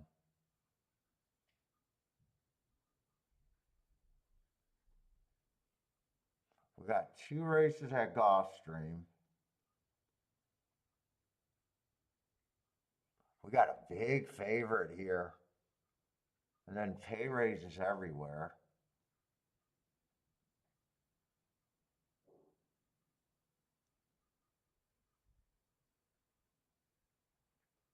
This is a race where I thought there's no way the 2 should be 45 to 1. I got to look at this again.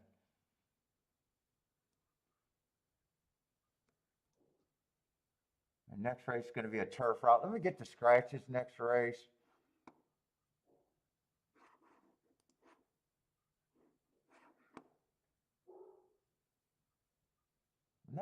That might not be a bad race either with, it looks like there's a single favorite there too.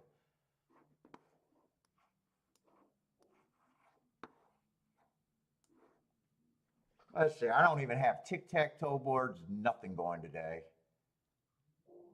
All right, we're late in the day. I definitely got to get my shit together here.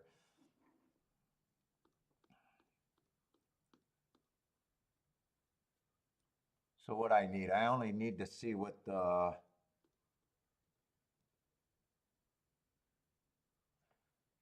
Tapeta turf or Tapeta sprints are doing and the turf routes are doing.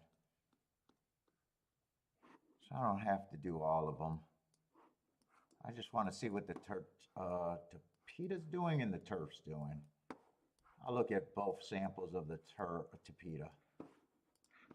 Let's see, I got to dig myself out. If I'm going to.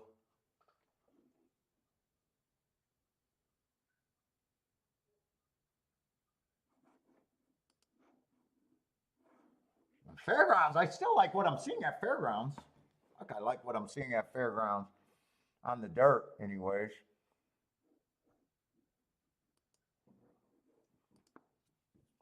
Fairgrounds, you just got to worry about because they can be chalky too. Let's see, 4 won the first race at a sprint as a big favorite. Stalking.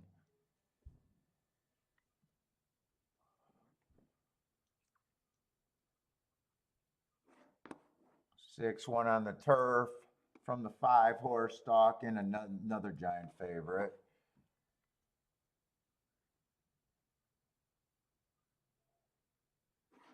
One horse, one stalking at 4-1. 2 horse went wire to wire. 5-2. I don't got to circle him. Let's see. 1 went wire to wire there. 7-2.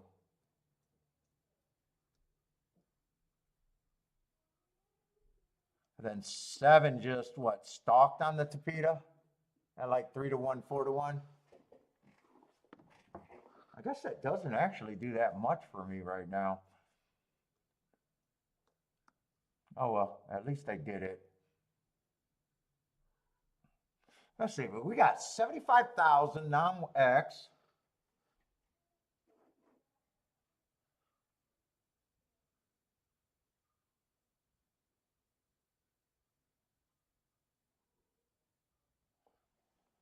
We got lightly raced horses, so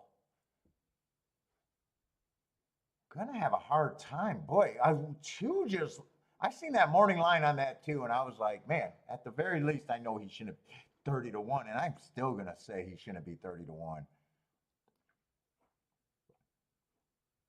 And I like his sequence. He does kind of look.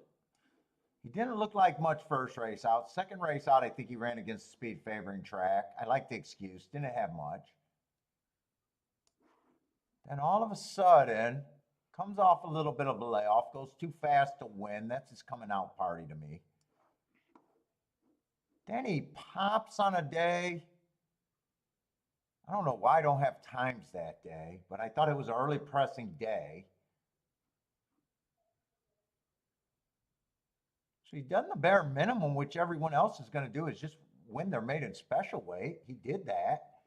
And then last race, I think he ran against the inside bias and he went too fast to win. I just want to see why on December 17th, for whatever reason, I don't have. I'm thinking the clock might have malfunctioned or something, so I didn't do it. I just want to see why I don't have times that day.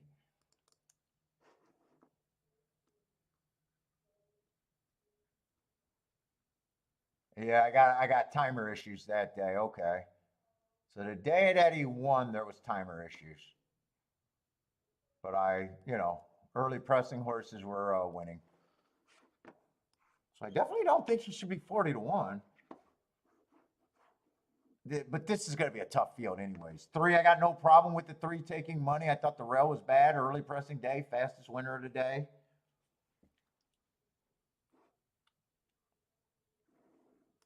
Forrest, shit, I don't think Forrest should be 20 to 1.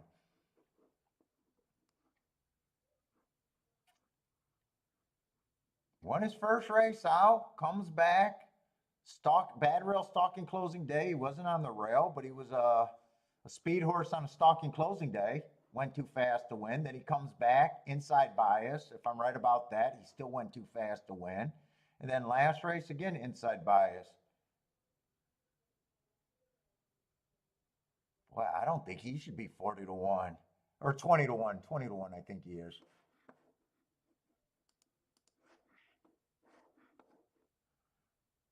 5, I got no problem with, or 6, I got no problem with. Won his first race out, fastest winner of the day, sky's the limit. But just betting theory, why would I take 3 to 5 in a race that I think could be dangerous? He's lightly raced, but all of these are.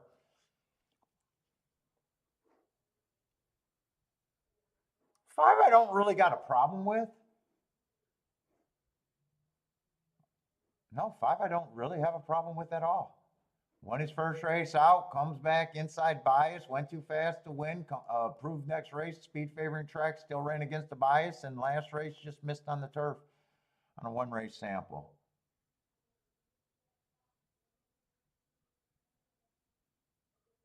Let's see, 8 is out.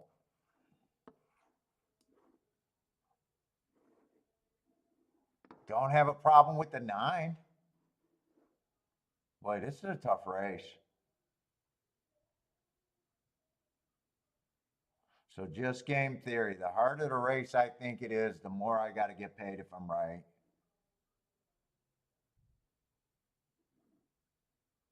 Which I think I'm interested in the 2 and the 4.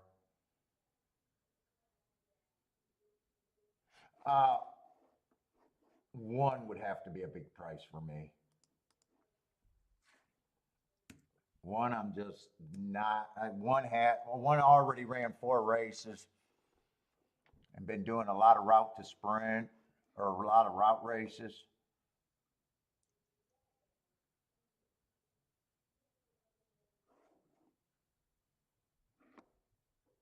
We got 12 horses here or 11? 11 with the 8 horse being scratched.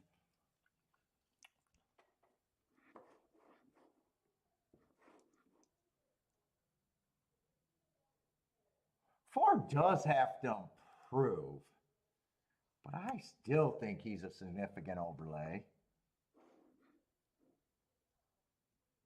5, I still think, is a significant overlay.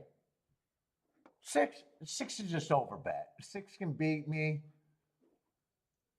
There's no way I think he's 3 to 5 in this field. If he wins, you know, you got the best trainer or one of the best trainers, best jockey.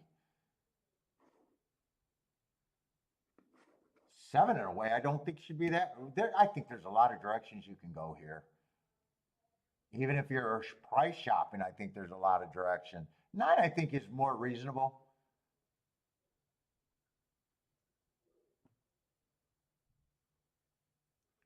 10, I think.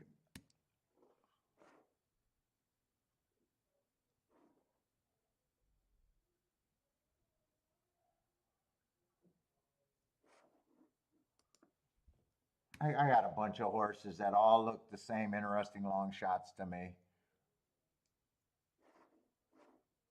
Oh, wait. Did I put that on the wrong horse?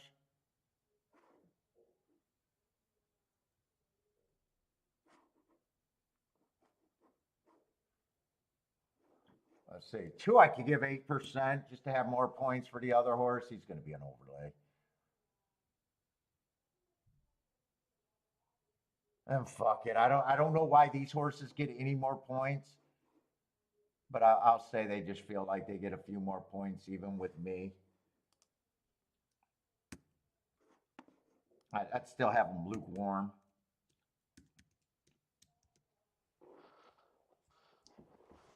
This is a race I can go crazy in, but I am doing something with the 2.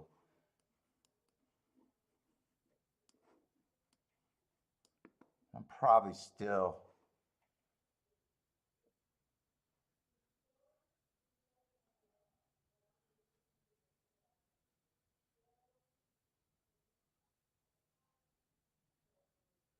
Wait a minute. Am I missing some horses? I'm missing some horses. Wait a minute. I did the math wrong there. I had 4 horses, not 3.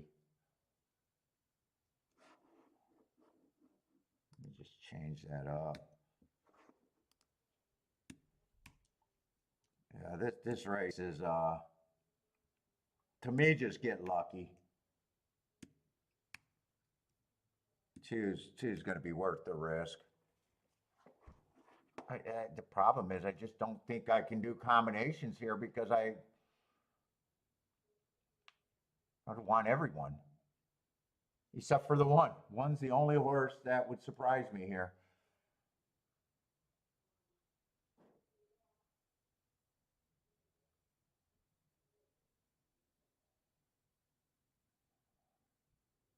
Five probably does have more upside than the 4, but I still want Exactus.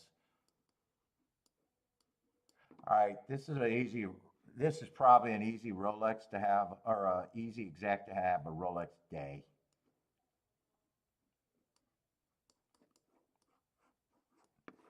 Let me just see. That's got to be all 300 to 1 or more.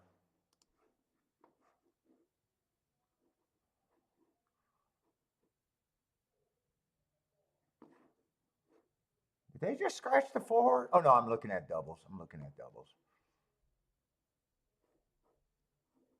It's easy to have a half a Rolex Day there.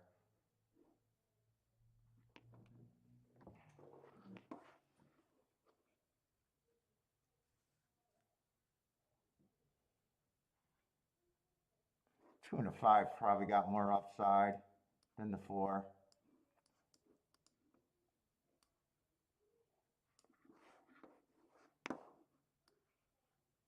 Playing with my reasonable horses.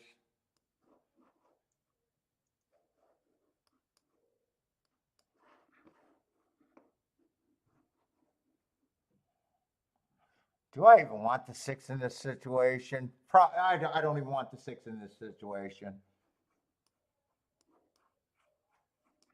That's all I'm doing. Other than that, I can just go crazy on combinations here. And I will bet the 2 and the 5 to win, but I'm going to put a bit more on the 2.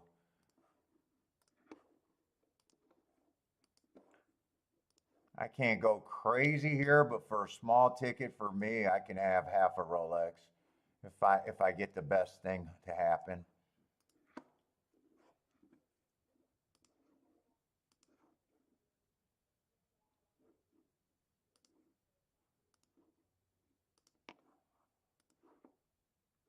Was it 3, 9, 11? Come on, 6 don't run.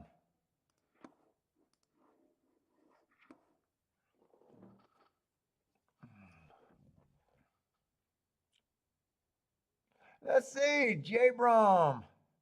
1, 2, 7, 12, and 1 and 7 to win. Ooh, you like that 1, huh?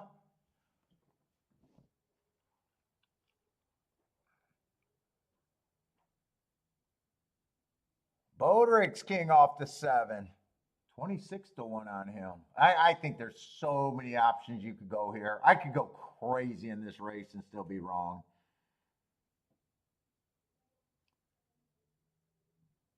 But 2 at 52 to 1, I just don't think he should be at that price.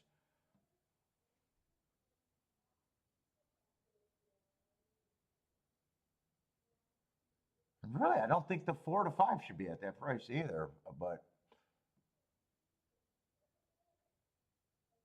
well, he's gonna come out the gate running with the 3. I gotta go for a walk.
Now give me a half a Rolex. Give me a half a Rolex, you beautiful, beautiful people. Best damn horse racing show ever.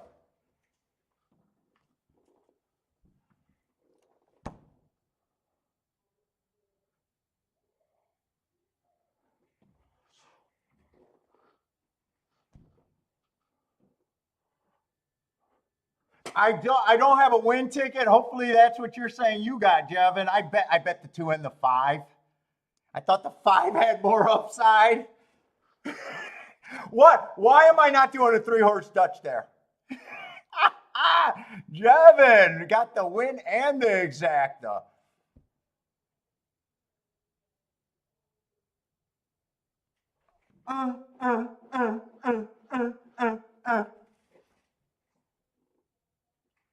Betting philosophy. Betting philosophy makes you hit tickets. I kept saying, the odds are so wrong. I don't have a good fucking opinion. This is the best ticket I can create. For a fucking cheap bet for me, I can have a half a Rolex day. For a $60 3-horse exacta box, I can have a half a Rolex day.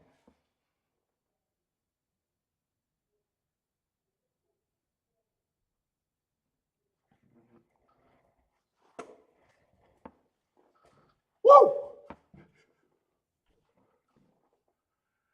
Oh my God, I played so bad all day fucking long. All day fucking long, I played terrible.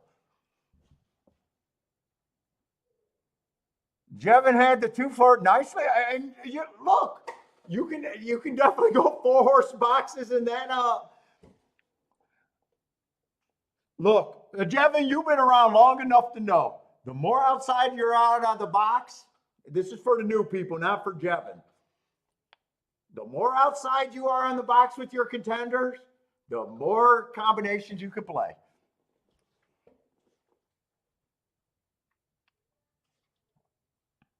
And sometimes you just got to do something that you know is right, even though you don't even know where you're at in a race.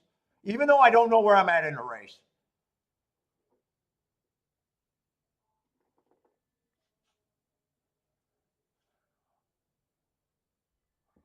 Oh my God. And if the 6 holds on for second, I got a fistful of nothing. But you know what? He didn't, and I just reached down and did a ball check. I did a ball check right there. Right now, I got bowling balls between my legs. Usually they're little peanuts, but that was a bowling ball. What's up, Parsons?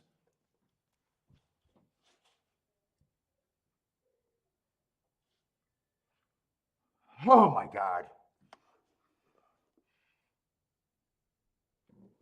I'll give 4,900 back for that hit. If it pays 400 to 1.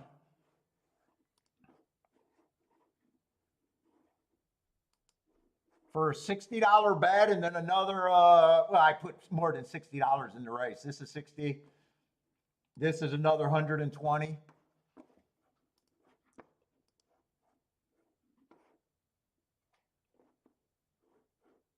$898 to 1. Or 898 to 2. $2. I can't even think right now. I can't even think right now.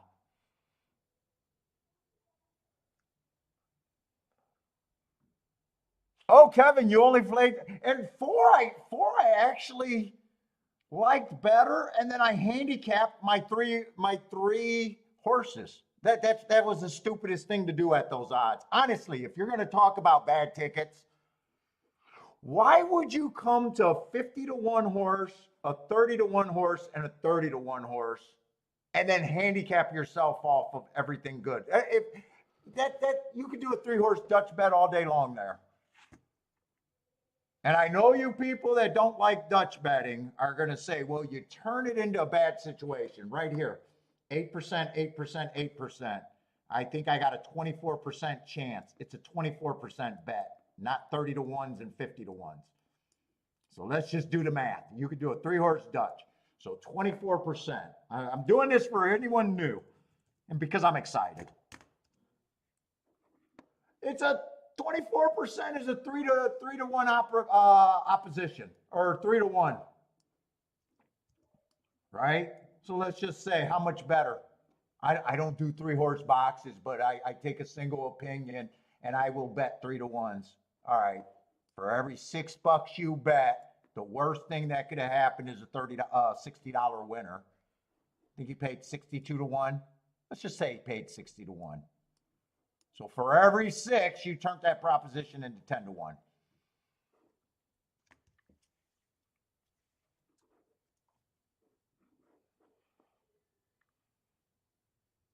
Let's see, Steven. Nice, Steven. Thank you. Thank you very much, man.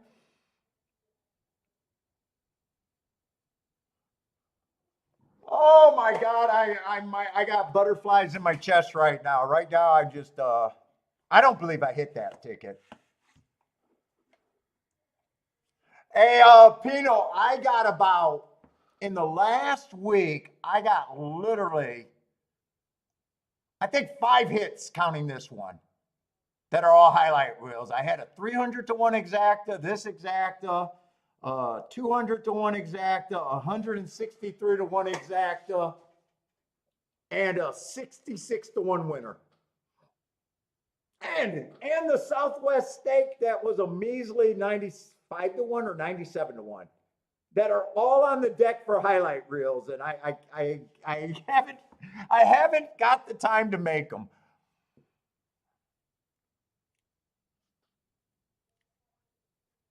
Oh, dude, sick, like right there.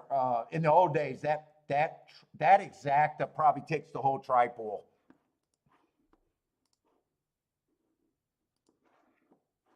You know, when exact tries used to be $1 or $2. But people can get farther out on the 50 centers. Yeah, I paid $600 for 50 cents.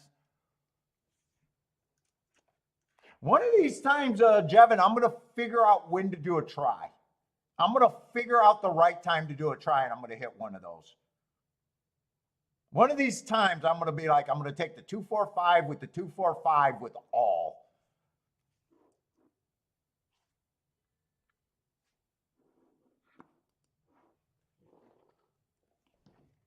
Hey, Pino, off of those hits, and I still can't get views. I still can't get views. I'm in 3rd place behind everybody, and there's only 3 shows.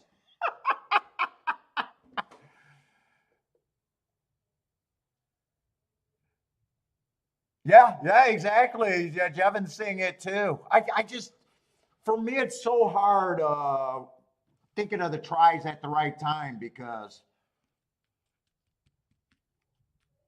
like, never crossed my mind. Never crosses my mind on the good tickets.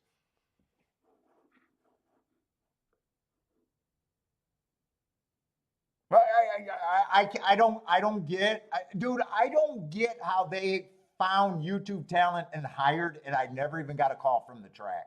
I don't want a job, and maybe because I rip on them, they found Emily when Emily was getting 13 views on Twitch. No one watches Twitch, so how did they find Emily? They found the other girl on Horse Racing Nation. No one watches Horse Racing Nation. How the fuck they find her? And then they hired, and then they found that other guy with the salutations everywhere on YouTube on Trust the Profits. I never even got a call from anyone that matters. Not that I want a job, because I'll tell them they can't afford me. But I'd love to at least know that the industry is paying attention.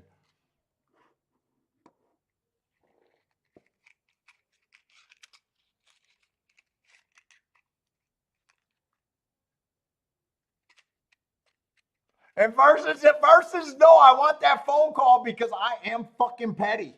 I am fucking that petty, and Parson knows it. I'm like, how the fuck do I got 800 views of videos doing what I've done, started the whole genre of live streaming?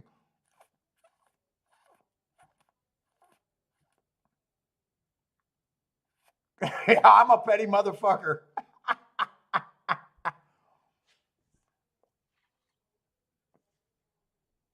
You like Sarah?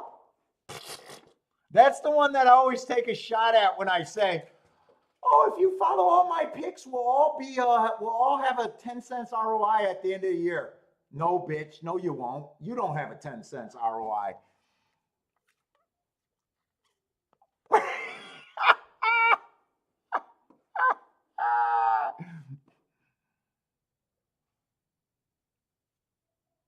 You don't add races that you don't play to the ROI, and she's going to tell me that she plays all of her picks every fucking race, and she's supposed to be good. That's bullshit, bullshit, bullshit.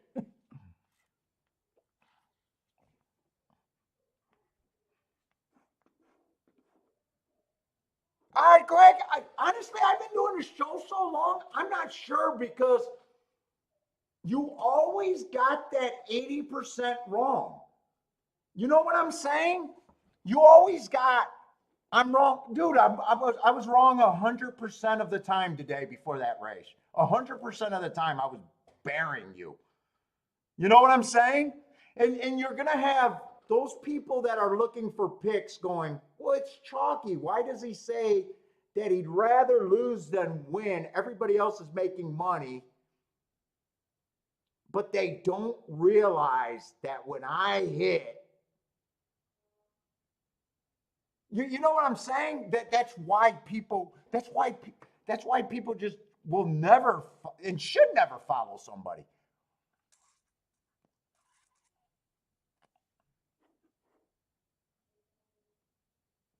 You know, because I suck 80% of the time. I suck. Everybody sucks though. Everybody sucks at horse. Dude, if you could take the best handicapper in the world and we had to if we had to just really talk about hit rates on horses that matter, everyone sucks. All right, all right, all right. I got to calm down. I'm definitely going to miss fairgrounds. I'm definitely, that's already pretty much a fucking week maker. Yeah, like if you were a sports bettor, like think about it when you watch the sports show, right? How bad you got to be to get to just get the reputation of being a fade person, right? How bad you got to be at 40% win rate? How bad you got to be that far below 50% on just to pick him against the sport spread? So your worst handicapper on sports could actually look like they got a lot of knowledge. But when you're operating on a horse racing show where you're basically saying 80% of the time, I suck. You know what I'm saying? It's hard. Like people could, and my bets aren't cheap. My bets aren't cheap.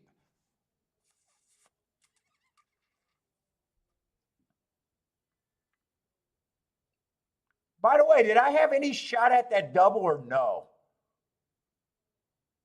I think I had the four. I don't think I had the nine. I think I had the 10, the four.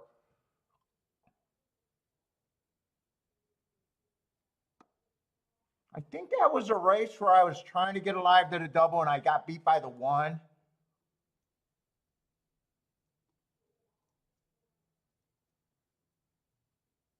Let's see. I just want to see. I don't think I had the nine. I think I had the 10. And I was dead anyways, but is that the right race though? I'm pretty sure that's the race. So it wouldn't mattered if I had the one. You can't ticket construction your horse when you don't have a winners. There's no ticket construction that ends up being better when you have nothing but losers.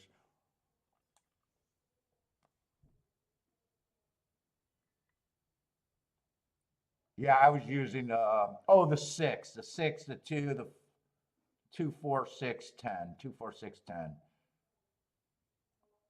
Four ran second, but that wouldn't have been good enough. And four was the worst one that could have happened.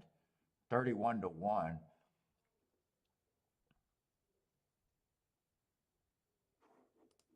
JW was following Sarah. Dude, I don't like taking shots at her, but it grinds me that she says that because you should be a betting expert or have some expertise, and no betting expert would say, "Hey, everybody, follow me," because we'll all be making our 2%. What the fuck?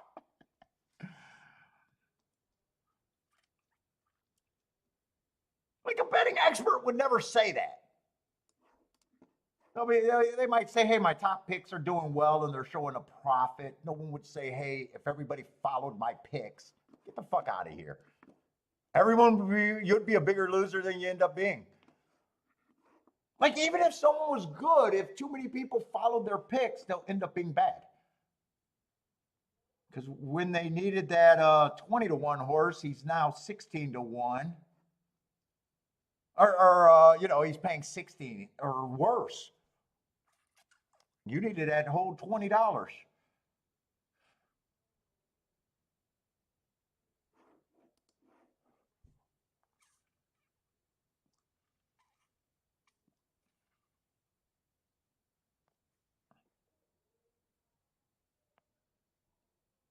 You'd love to see me and Andy do a show.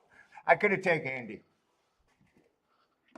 I couldn't take, man, because Kiki talks to me in a tone, and her tone drives me nuts. So even when she's not like trying to be a tone, she says it on Twitter, JW. On Twitter. Yes, we got Steven. We do got Oaklawn tomorrow. Oaklawn and Gulfstream tomorrow. Saturday is going to be Fairground in Tampa Bay. Tampa Bay is going to have a Derby prep race. And Sunday's undetermined. I'm probably going to do a Sunday show because most of you guys said you're going to be around and want to do horses.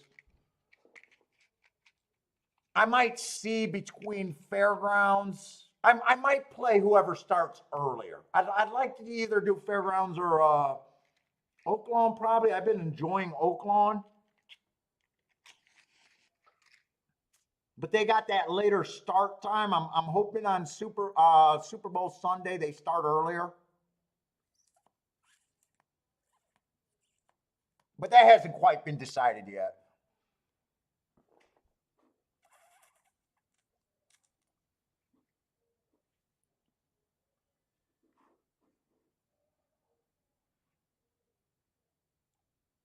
I'm definitely trying to fit. You can tell I'm trying to fit more Oaklawn and Fairgrounds in.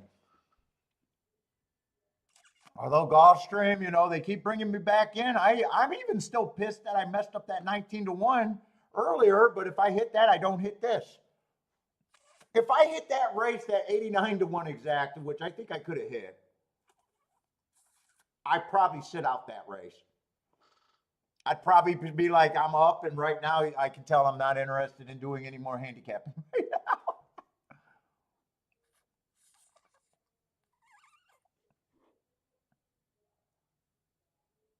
You'll throw on Sarah and Ed?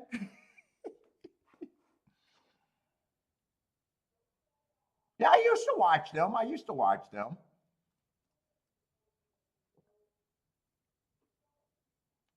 It's just funny how many calls people got on. And it's funny because I'm teasing on the wrong lead because they're hopstopping with people in the industry now. C Money said it best. I'm that punk rock handicapper, anti-establishment. Every once in a while, you want Daddy to take notice, but other than that, I want to be noticed, but that's it. I still wanted my Eclipse Award. I wanted my Eclipse Award for best media of horse racing. I don't know how NBC actually beat me out on that. Must be just viewers. I mean, other than them watching Matt Berner on Kentucky Derby Day turn $7,000 into a $150.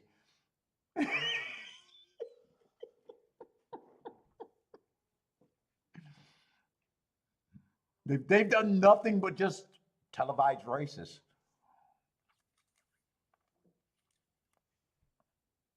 I want my lifetime achievement award. All right, let's try to see if I can even look now. But yeah, it gets tough to beat that.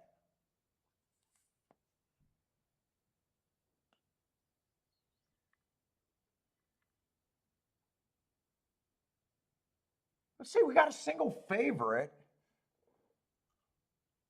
Kanzuk like the 49ers? I don't even know who I'm going to root for. I might not even turn it on. Who knows with me? I might not even have it on.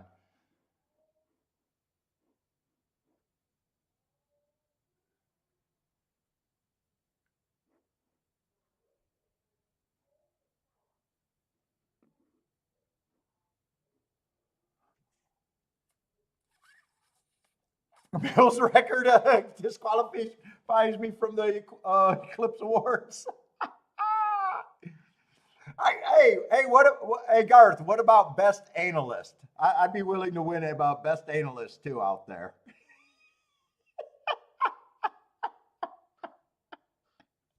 Best analyst in horse racing.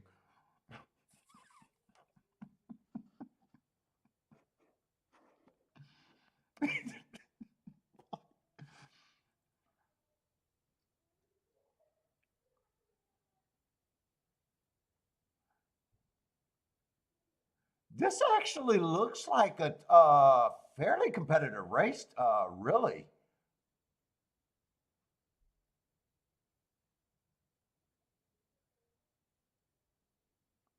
What is this race? This is a $35,000 claimer. I don't think there's a big talent gap here.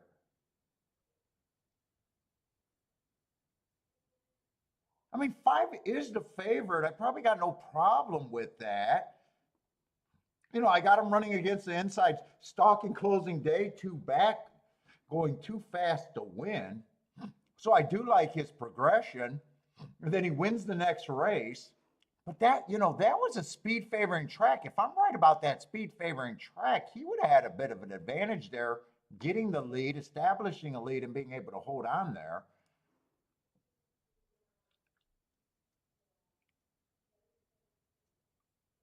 I'm curious to see if that horse and that ran with him. 3 ran with him and would have been at a disadvantage being a stalker. That now I got to be right about the speed favoring track.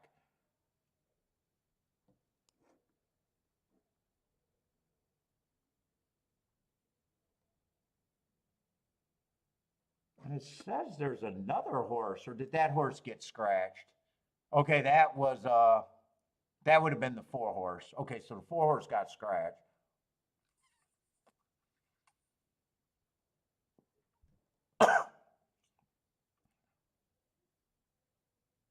And then there's horses out of other races that don't look that bad or that far off.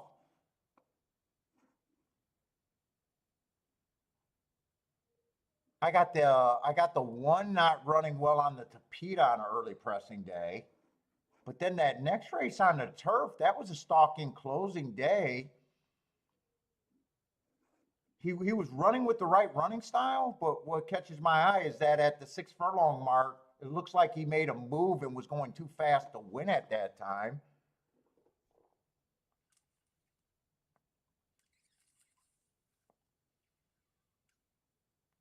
Two's going to need some pace to set up, but I don't even think two's that far off. Let's see, I lost my video. Although two at 7-2, just it's going to be a low price contender.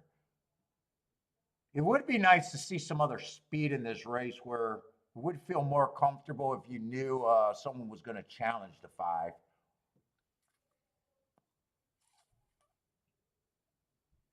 6 might, but man, he might just decide to rate. Seven's a second choice. I like the hearts on a closing day, and then he wins next race. Yeah, there's not enough speed to still make the favorite, but man, I would upgrade to 3. Three's Three's the horse that's interesting to me.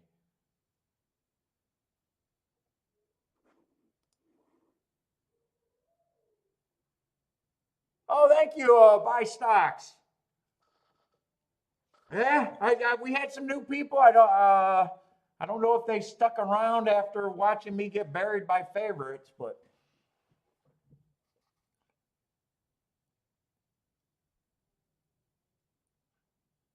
five to get beat. Any order of 5, 2, 7, I wouldn't be interested in. I don't even think 3, 5, unless three's on top, would be all that good.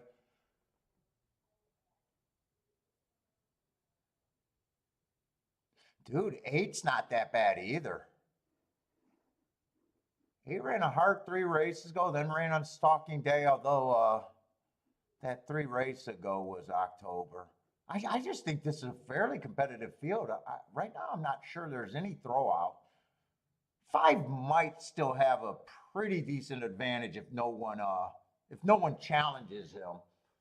I think we'll know once the pace opens up.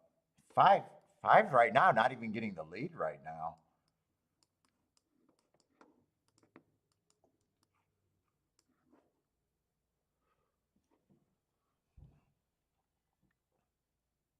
Although he's up, wow, three's actually trying to get first run over to five. I'm not sure that's a good strategy, but I didn't think three would try to. He's had the lead before. I thought he was going to try to get a nice stalking trip. All right, we'll see. He outbroke the five. He got a lead. We'll see. 22-2 sounds pretty fast though.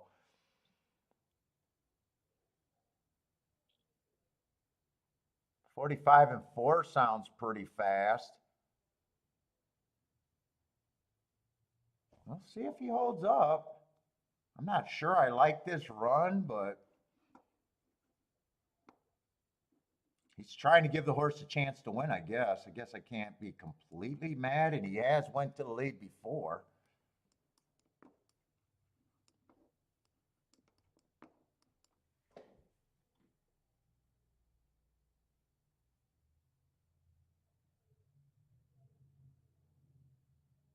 I'm not sure he should have went to the well, maybe he should have went to the lead.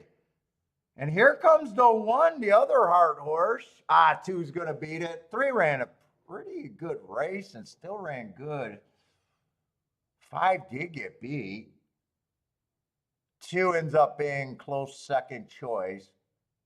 I think the cameraman had a ticket. He either jumped the rail or he was jumping up and down. I didn't see it. Maybe he jumped the rail.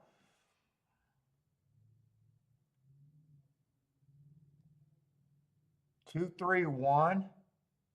I did not think there was a huge disparity in talent there.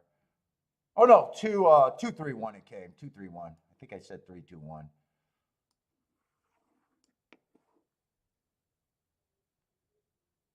Parsons, nice double. Woo! Did you have the exacta or a win ticket? Wait a minute, you hit the try at Gulfstream? Wait. Slow down, Parsons. Did you hit the try last race at Gulfstream?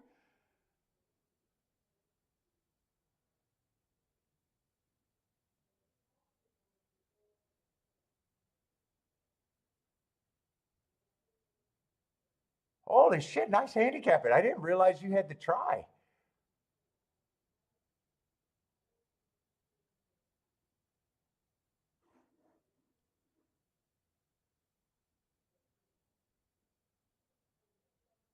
Have you ever thought about telling him how pretty I am?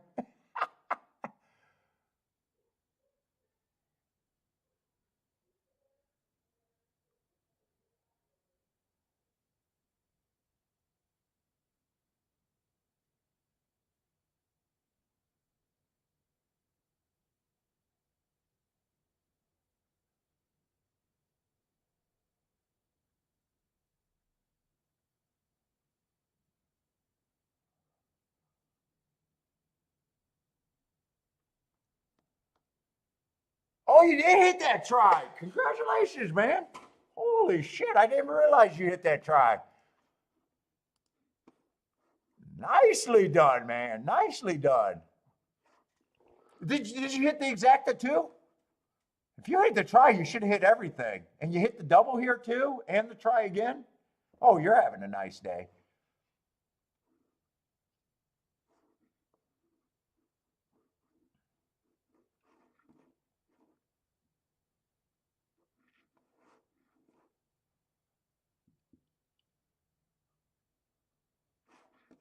All right, Fairgrounds, we got 2 minutes. Gulfstream's over. Thank you, Gulfstream. You beautiful, beautiful track, you. You beautiful. You beautiful. Don't let anyone tell you that you're not a beautiful track and great, great, great, great, great product. I know. You're going to go back to your chalky ways, but I still love you.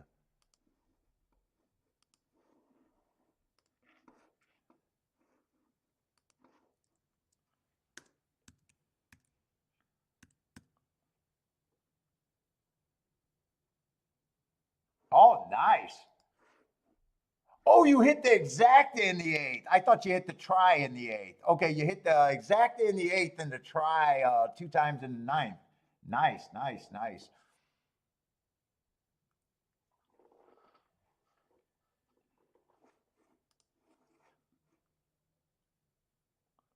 Let's see. J Brum's booming on the 2. Nice. Chat room's picking up.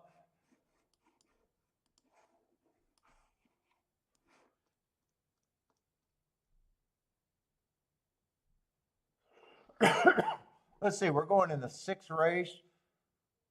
Oh, the inside is actually got potential here if there's horses here.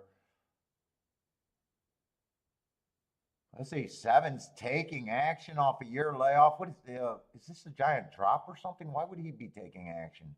Starter allowance 50,000, so not a monster drop.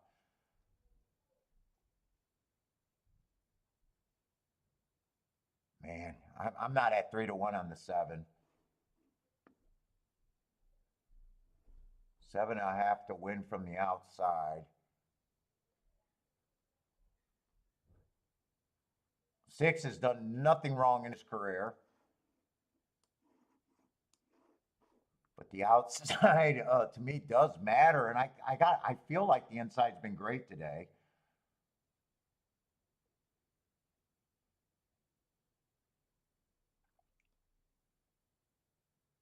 I think the 1 and the 2 got a lot of upside here.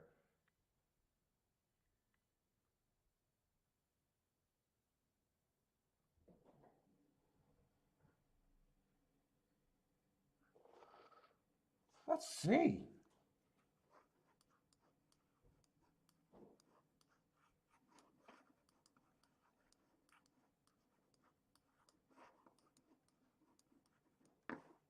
I don't have time to think this through.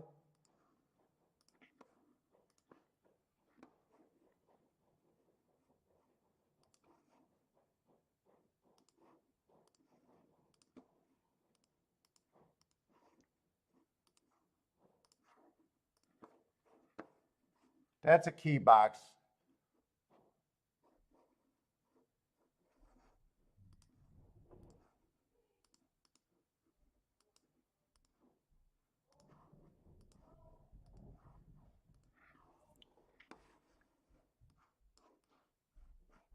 Kiki, did they hear me on that call? Yeah, 30-1, 30-1. Half a Rolex. I was terrible before that. Oh, one went down from freaking 9-1 to 9-2. Is that right? Why is my odds board not updating over there?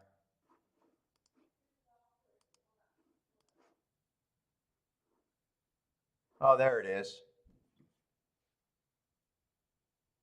Well, I don't like my win bets as much as I liked before at 9-1. I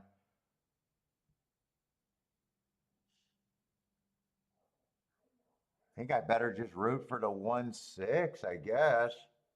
Five got horse. Five got horse, I think. Two's doing nothing. Two did nothing. I need this one just to win. I don't love the win bet Dutch at there. I thought I was getting 9-1. I don't know if that happened in the gate.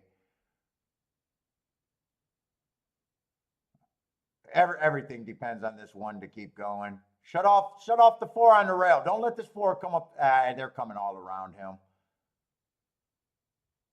I don't have the horses there.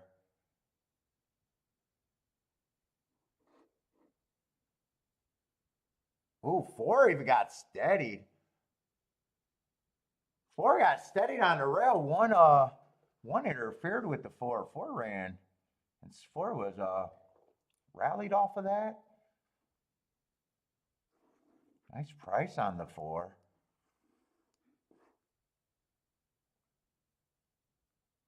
Seven got second. Seven got second.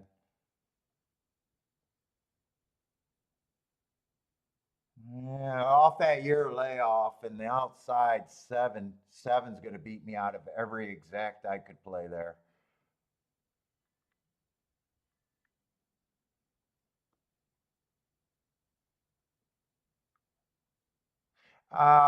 Two is a little cheap. I'm wondering. Oh, two's mostly a turf horse. Two's mostly a turf horse.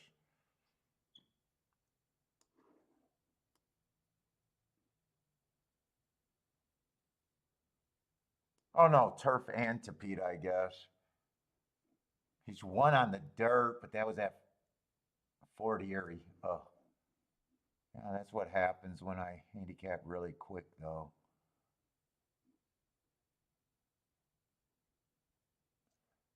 Two is a little cheap there. One's actually a little cheap there too, but I still would have liked him, especially with that heart at the race two back. Towards the inside, got a rail trip. Yeah, four looks like a suck up horse that actually won at a really nice price.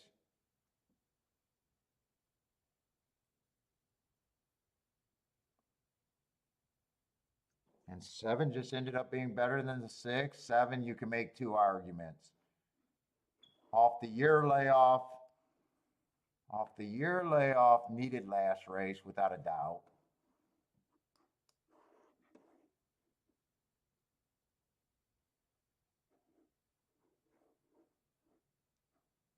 Chased the five a little bit in that same race. I mean, he could improve, but I still don't like the seven hole. Seven is a problem, especially when I just want to be on the inside of the track and I'm just throwing up inside numbers. Three didn't run well.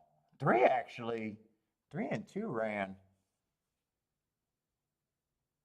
Three was a closer, just the inside of the track. Had some excuses. I thought I still would have liked him on the inside of the track.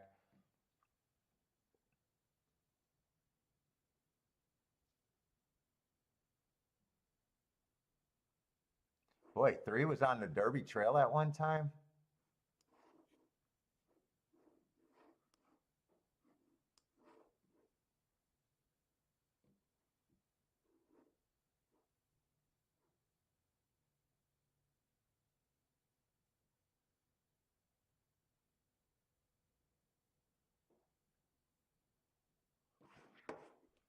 Well, nice result over there.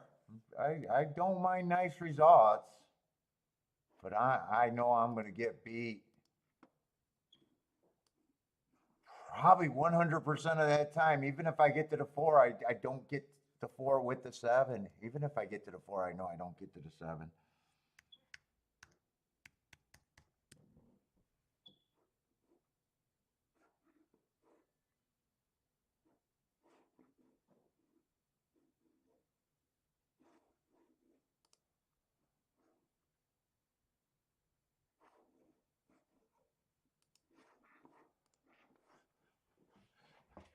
Jared with a nice hit.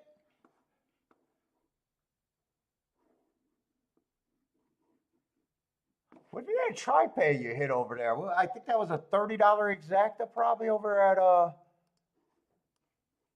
Golf's last race. What did that pay? Oh, 20 to 1 exacta, $60 try.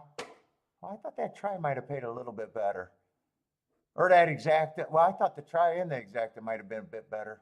Still 60 for 50 cents.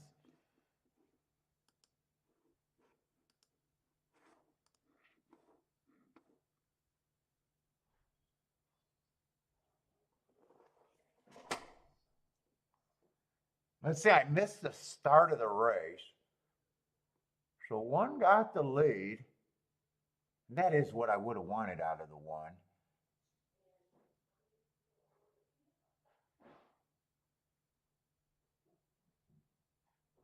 Two never looked good, and three was way back. Let's see, four ended up closing, but inside trip all the way around.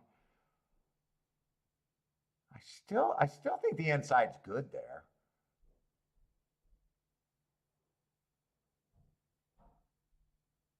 Are you off key? Oh, okay. Well, I was gonna end the show and go on a walk if you were. Hear that tone? Hear that tone? That's why I couldn't work with.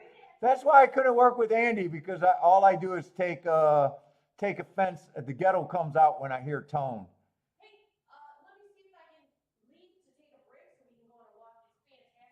Yeah, I know it's fantastic, but you might as well wait another race. You don't got to rush. But if you want to get off, I mean, it's 4:30. It's early for you.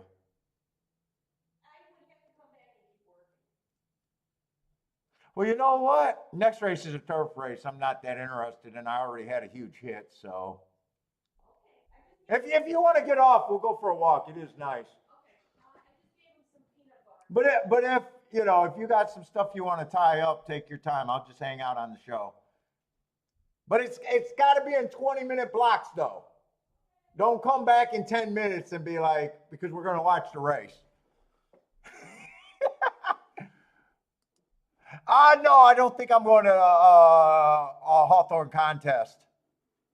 Steve, I decided I didn't want to renew the NHC things. We're going on a cruise and pretty soon. When is February? That's next week. I got no plans.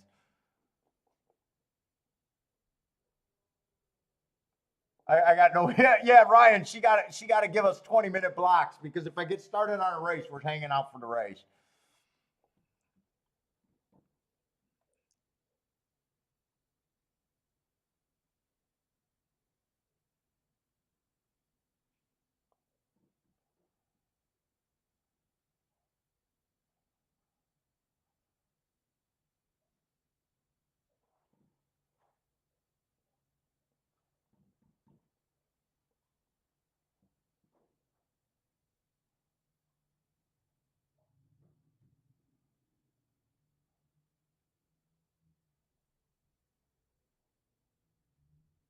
Jared's taking the money on what we're running. Nice.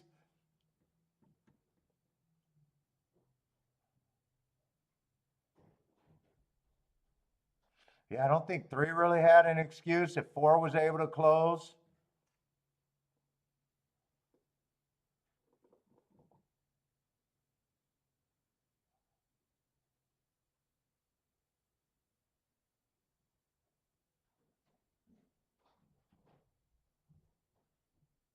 Ooh, maybe I can get the 10 miles in today if I do a walk early and then do another walk at 6.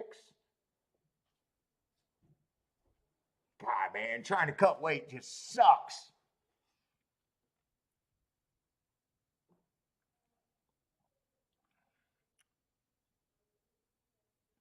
Just so I don't feel like a fat ass on the cruise. Oh, but anyway, yeah, Steve. So you know how you pay for for the tournaments to get the seat, you got to be that $50 thing. And what happened this year? So I always got auto renew, and it's not a problem. It's not the 50 cent.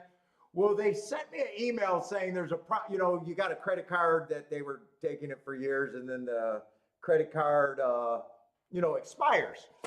So they were like, yeah, your credit card expires. And then I was like, I dragged my feet and she said something on the email to me. And then I was like, well, I'm not really playing tournaments. And then for some reason wait a minute, they're supposed to represent the horse player. And I'm like, what the fuck have they done to represent horse players? I mean, they had to go to make a law because someone outside of horse racing in Kentucky decided to give the players back their penny breakage. And not a single track followed suit. And it's like, dude, that just seems like a no-brainer this day and age. And I'm not a big guy that thinking, penny breakage is all of a sudden going to make people winners. But it's still overpaying for the game. And fuck it, that's not even takeout. Like, give that back. And it just pissed me off. And I read tone in her email. And I was like, fuck you guys. You guys aren't doing shit for us. I think the last thing they might have did is did the thing where we where we changed the reporting law about what was they took taxes out. I think that's the only thing that I could think of that they did. Other than that, I'm not sure that they did anything to represent horse players.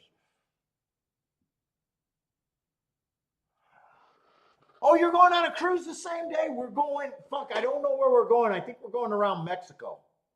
Mexico, Nicaragua.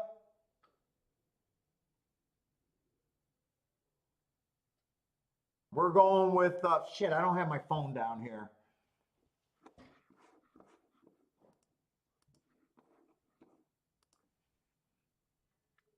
They send me emails every day. Let me see. I know the other night they were scheduling all the entertainment at night, all the shows and shit.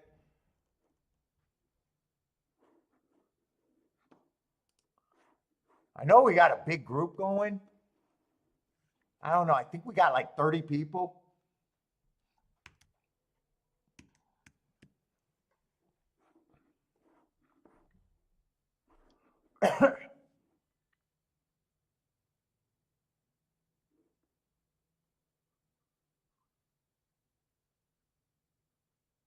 Oh, of course, I don't even see a single.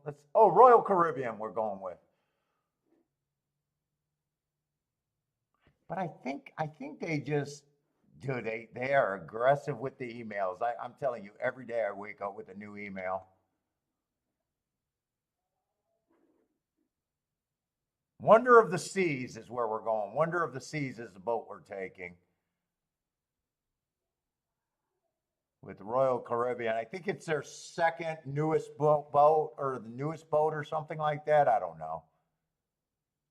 It looks like a monstrosity, though. It looks ridiculous.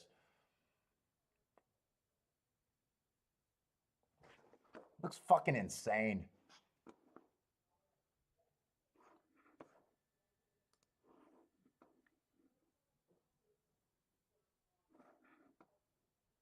Oh, is that where you're going? Oh, different cruise though? Different cruise? Oh, nice. All I know is I need to be upper deck where I get a balcony. I need to get a balcony and I got to be facing the ocean because I'm going out there butt ass naked. I'm going to perv it up on the cruise.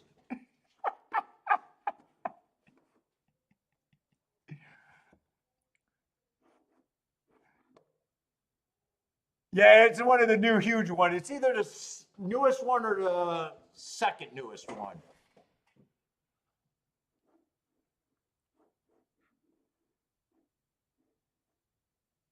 Yeah, K-Phil. Yeah, there was a hit at Gulfstream.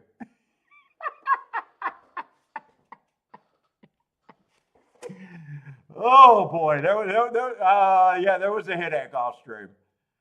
We had the 4-5 exacta. Second to last race.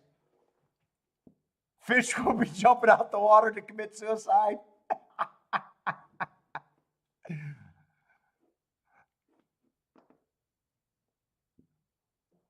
Thought we can meet at the crap tables, as I try to hopefully milk $100 for the entire 7 days.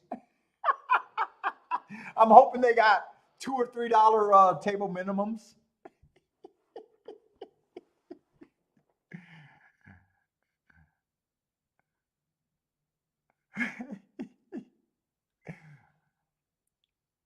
Yeah, I'm a completely different person with casino action.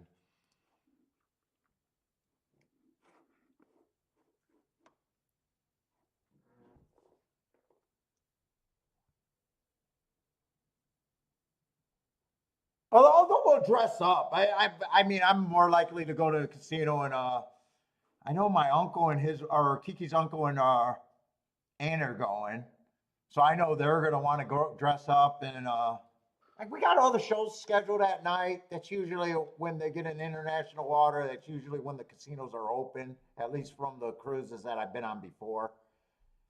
So they're usually like in the evening.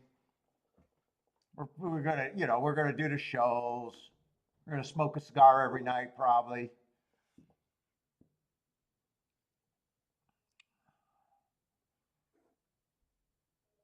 I think we're going to Mexico, Honduras, it's something like that. I think we got 4 stops. We're going to one of their private islands.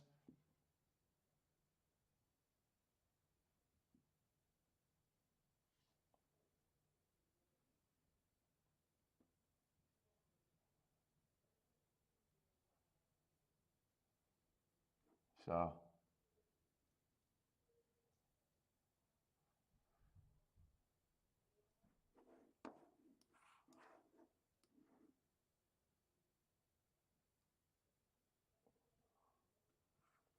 what is Jennifer talking about? Eatables? Once they're inside of you, you start freaking out. All you can do is write it out. Oh yeah, eatables. I'm not a big.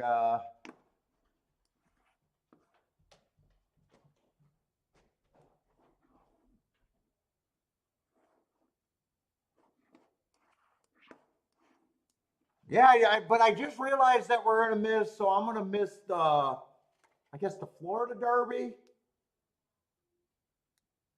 There's actually some important Derby preps, but that's fine.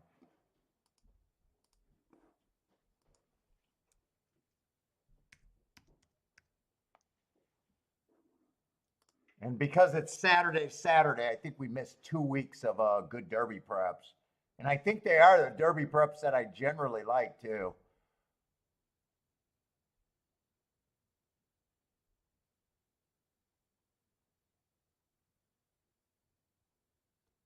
Let's see, that's March. So I'm gonna miss the Louisiana Derby, I think, the Jeff Ruby Stakes, the Arkansas Derby, and I usually like I like all 3 of those stakes. Those are all on the same day. Then we're gonna miss the Florida Derby. So that's Fairgrounds, Oaklawn, and Gulfstream, and that's the only day I could have done Turfway Park because I think that's the only day that they were running during the day this year.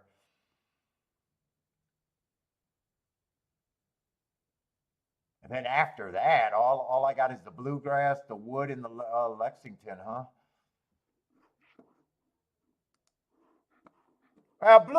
Bluegrass will be back before the Bluegrass. Santa Anita Derby. Notice I'm not. I never care about the Santa Anita Derby. What is that? The Bob Baffert Derby. There's probably be 5 horses with 3 of them Bob Baffert. I don't know.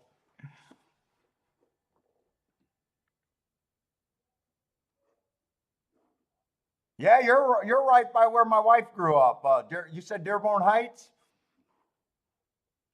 or Dearborn, I think. She was Dearborn Heights, and I wasn't that far away over there at Redford.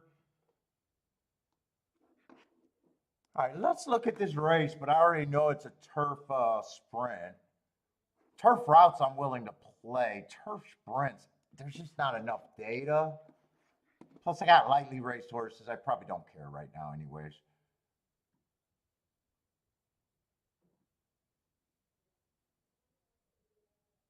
Oh, wait. Oh, no, the 10 is out.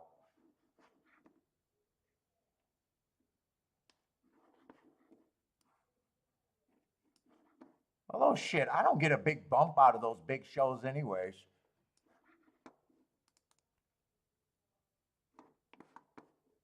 It's not what I wanted to see. I wanted to see the turf or fairgrounds turf sprint. I just don't, right now, I just don't think there's a good profile.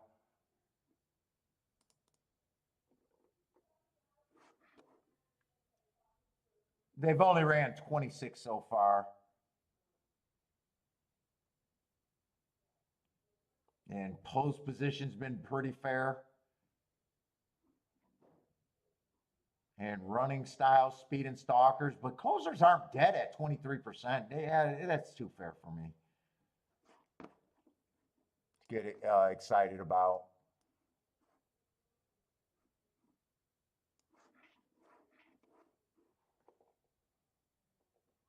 Let's see, but 8 does got marks that I understand the horse at least. Stalking closing day, tried to go wire to wire, running against the bias, going too fast to win. I mean, those that's at least a profile that I do like. You know, excuse wise and everything. 5-2 doesn't excite me in a dangerous race with a lot of lightly raced horses and you know, first time starters and stuff. But that's at least a profile that, you know, I'm looking at. I'm looking for more times than not. I love the profile.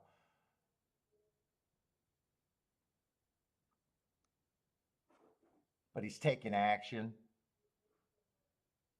6, you know, 6 is lightly raced, been hitting the board every time. If he takes to the turf, I wouldn't have a problem if he does anything. He's just a short price, doesn't excite me.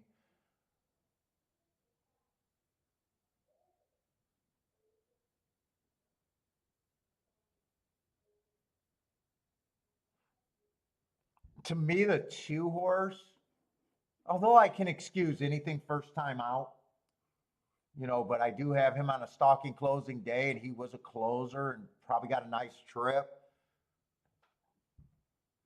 But I would be more against that, even though he's the better price of the other 2.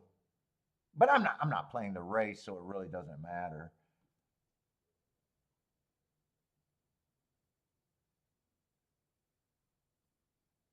And the horse that ran with him must have got scratched. That's what I was looking. Yeah, he got scratched. The 10 horse. Yeah, the 10 horse isn't in the race.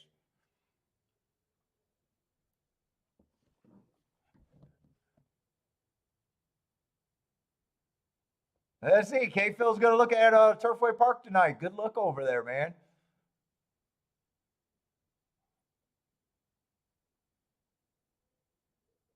Yeah, but before that hit, K Phil, I was actually I was down on myself because I thought I was playing bad. I thought I was playing bad.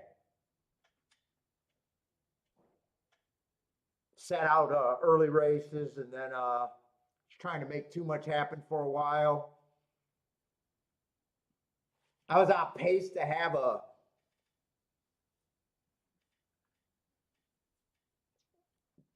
probably a little worse than an average losing day if I didn't hit something. And there was a 19-1. I really liked the 2 favorites, and there was only 2 horses that could have been played with the 2 favorites. And one of them won at 19-1, and one of the favorite. And I even tried to play a pick 3. So, and then Fairgrounds wasn't anything early, and I was trying to force favorites that could win and trying to value exactas, even though I knew they weren't great, and just kept watching. Yeah, I didn't think I was playing good today.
Let's see, they're just slowly getting ready.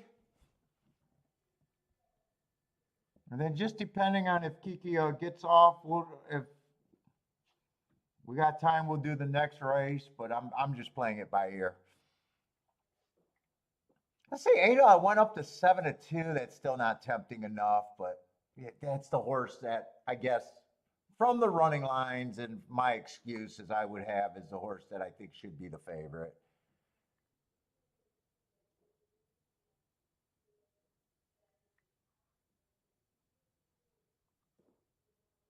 But really, anyone can win this race, and I win it.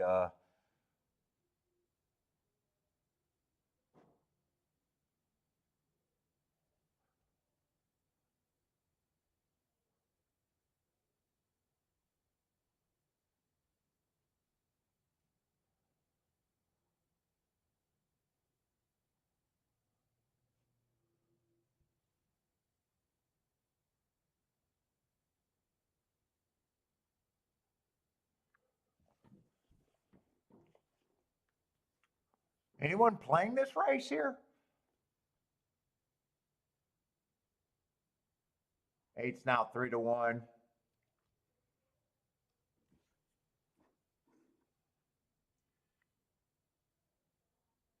It's weird to me to say that I take a stand on the 2 because 2 is actually a horse that's I could get to. I'm just thinking that he ran with the bias last race. I usually don't find reason to eliminate horses at 9-1. I'm actually surprised I said that. But it is kind of how it would be looking at that, though.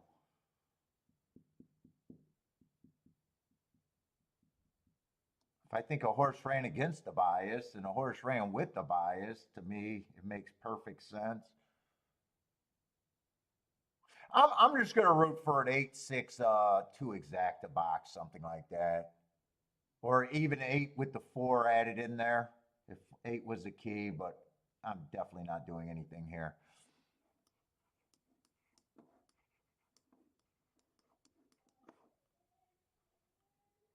I guess if I did that 3-horse exacta box, I would pare it down one step and make the 2 get first or second because 2's what make the ticket. And really, 8-6 might not even be any good. 8-6-6-8. It might not even be worth a 3-horse exacta box, really.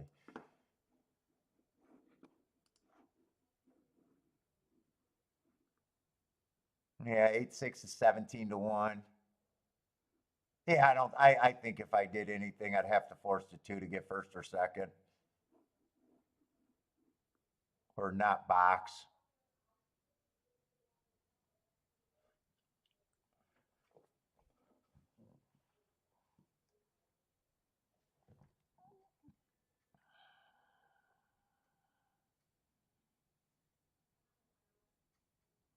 All right, they should be in the gate and ready to go, though.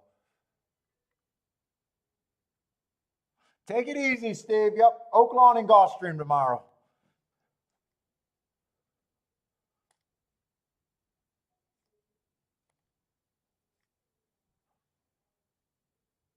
You playing South American Gulfstream?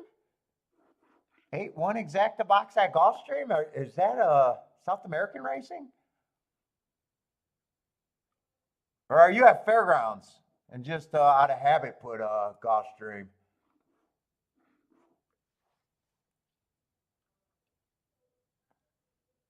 Let's see, 8 got the lead, but he's being pressed pretty good by the 9. First time starter. They got a sizable lead. 6 is sitting there. 2's 4's there. 2 looks done though.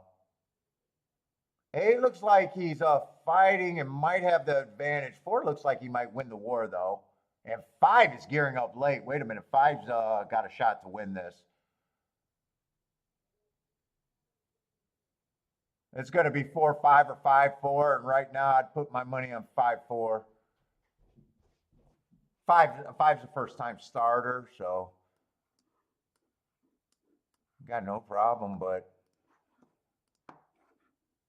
whoa, 5's 28-1 from an 8-1 morning line.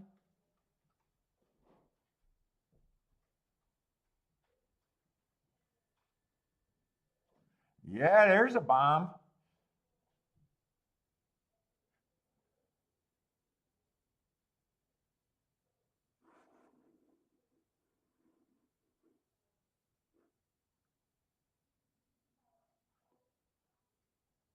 Catholic boy, you got to pay for penance, not betting of a Catholic boy.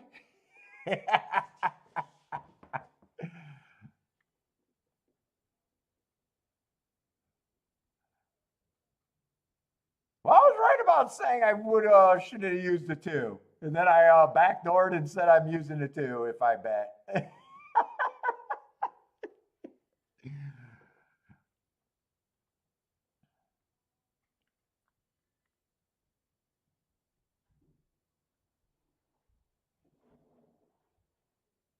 I'm pretty sure that's 5-4. If not, it'll be 4-5 and still a good exacta, but I'm pretty sure the 5 won that race.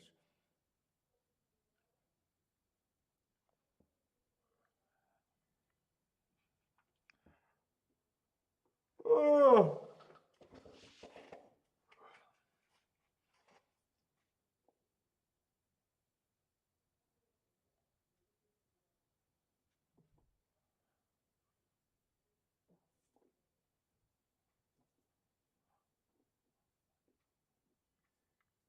5-4-8, and it looks like there's going to be objection between the fourth and fifth finisher.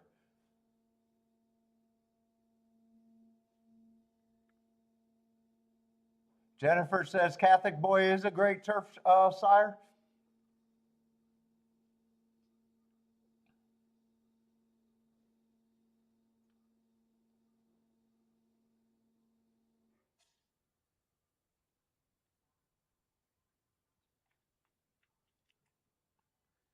Oh, I don't even got a little bit of cigar.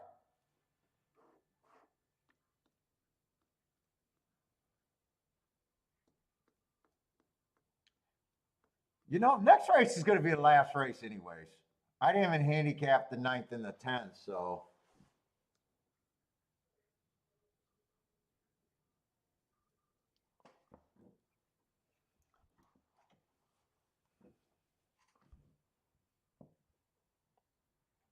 Oh, no problem, Vodrick. Thanks for checking off the show all the time, man.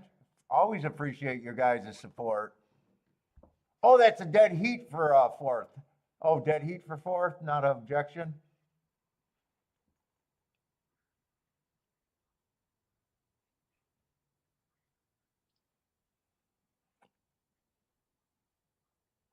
Even though you send me derogatory emails, Vodrick, I forgive you. I forgive you, man. I know you were calling me that word.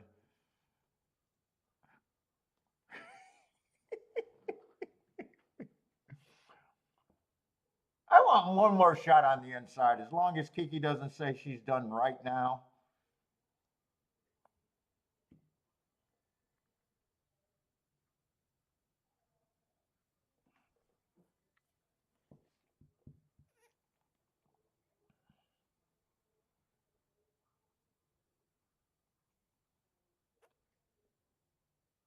Let's say Turfway is about an is are there Turfway shows tonight? I haven't seen Al in a long time. What the hell happened to Al?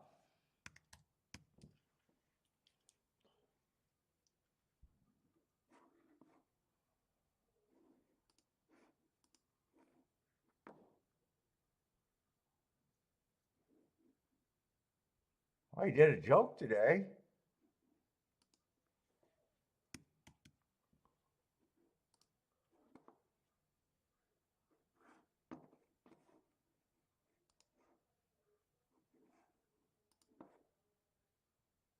He doesn't have a show prep.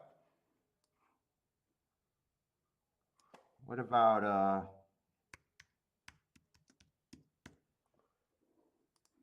about the other channel? I'm not sure there's any shows for tonight.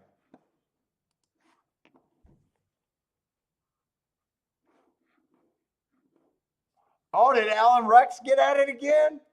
Dude, I've been watching the show. I haven't seen him go off the rails. Did he really? Jennifer, is that true? I haven't seen L go off the rails. Did I miss something? Let's see. Was that 200 to 1 exacta or 100 to 1 exacta?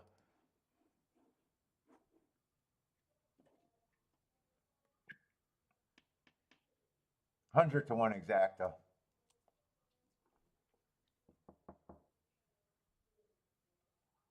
Oh, you're just kidding. I was going to say, wait, I think I watched his last show. I didn't see him go off the rails.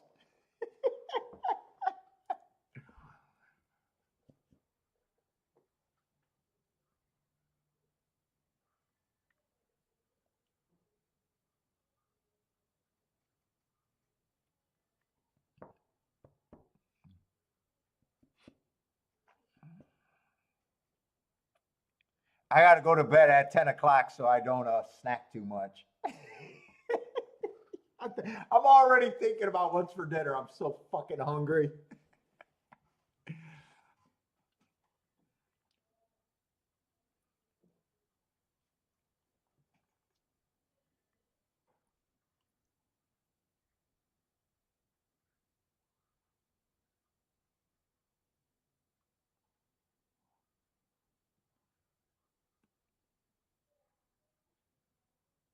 See, 8 and 9 does look like they were doing a pretty big battle. This 5 had to come from really far out of it.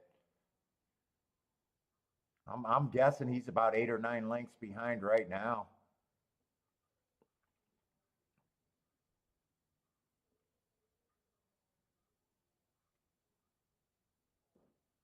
If that's who I think the 5 is.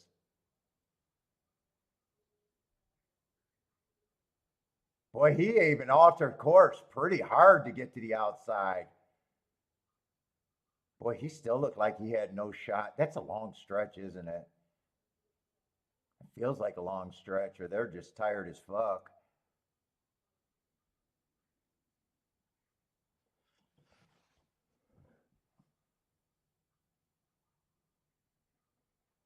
I need pure protein and what's a Winstrol cycle?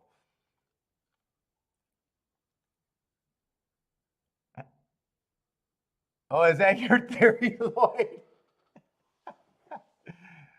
Oh boy. Let's see. The 2 got scratched here. I want one more shot on the inside there if I can find a play.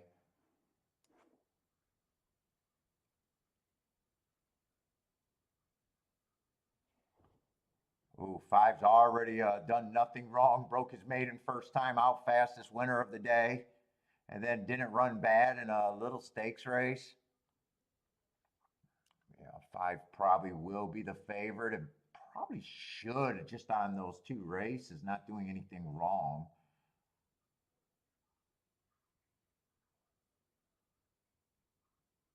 7's coming out of that same race, but he was on the outside.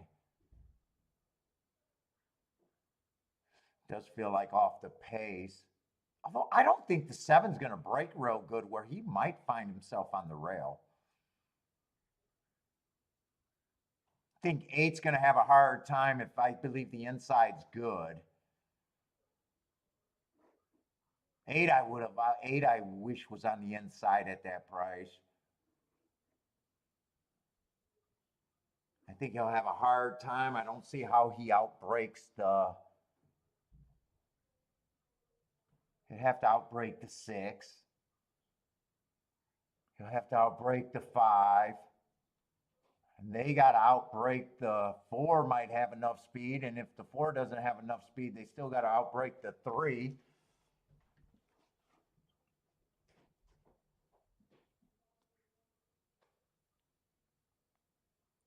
Where 7, I think 7 could get a rail trip if he wants it.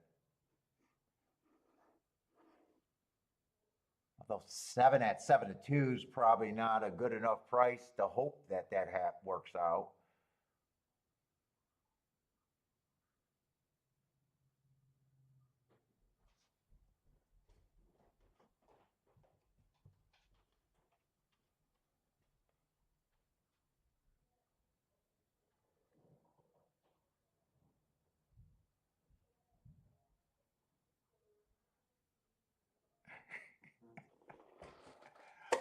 Oh man.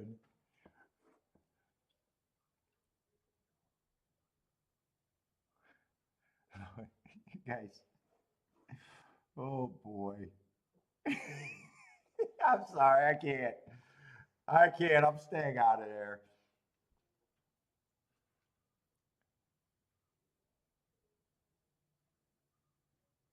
I still like the Soprano episode where someone gave him a horse and he jumped on the horse,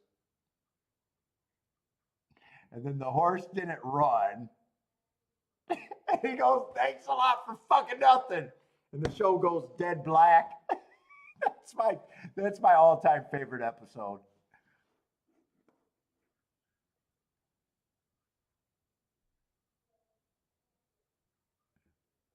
Although I don't want to pick too much. I don't think he's a bad handicapper. His betting is atrocious, though.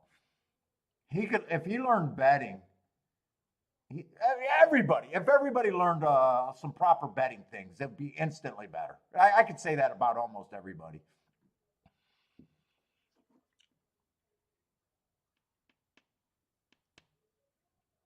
I don't think most handicappers that spent time playing this game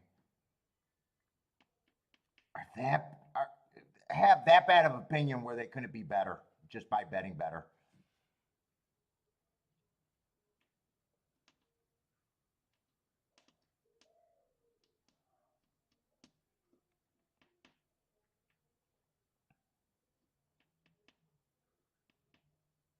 Inside, so's the one, so's the four. Well, you guys just know I'm an inside junkie over here.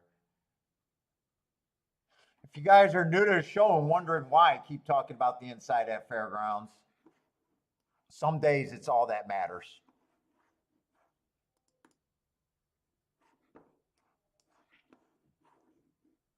And I mean, it is strong.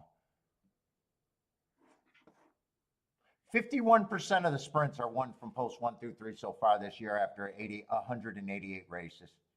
Last week it overperformed at 78%. We've had winning years at fairgrounds where we made the joke that if you're losing at fairgrounds, you're just not paying attention. I mean, that's a huge bias. That's why, if you're new to the show, that's why everything you see, everything I'm trying to do is get to the inside.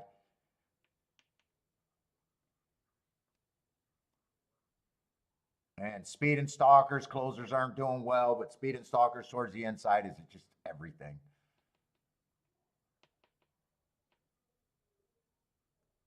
That's a bias. That's great. Now, you do go through days with uncompetitive racing. Like today, we've had, inside results, just combinations that went nowhere.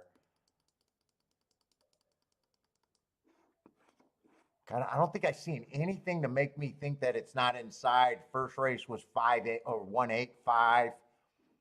Eight was the favorite, and the one beat him. Although one was second choice at a, you know,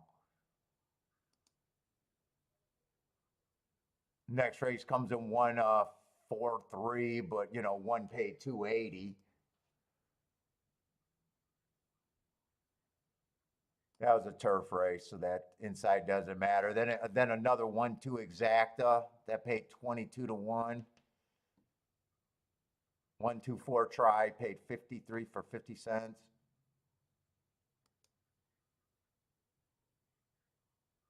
Then another turf race. Turf race don't matter. Then last race, the last dirt race, the 4 horse got an inside trip, paid 21.60. Although the 7 did get second, that makes me know I couldn't have hit that exacta. Oh yeah, and I didn't like the 4 that much, so I couldn't hit the exacta anyways. And then turf races. So I haven't seen anything that makes me think that the inside hasn't been great.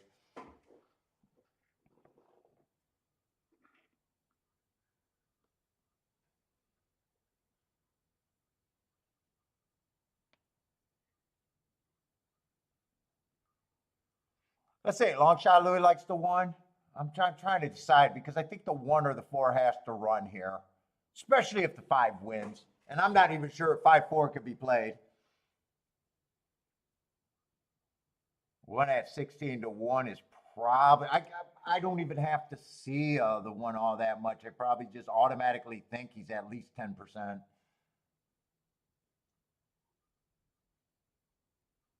Yeah, I'm not going to make it. This is my last race for sure.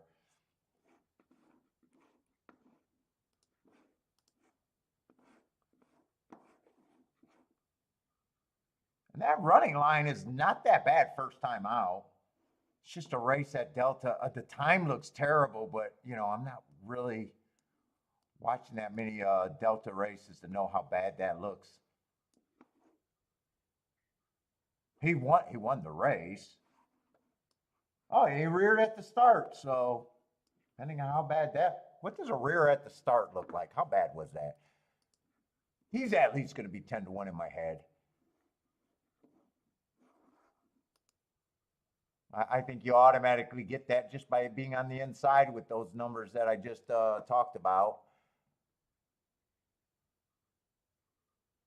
Delta Towns, what an ugly feed.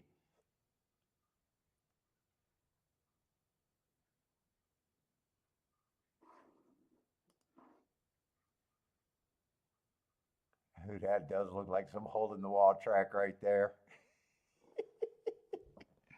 I actually don't mind Delta Downs. Whoops, I missed the start. And that's all I wanted to see. I wanted to see what the rear looked like.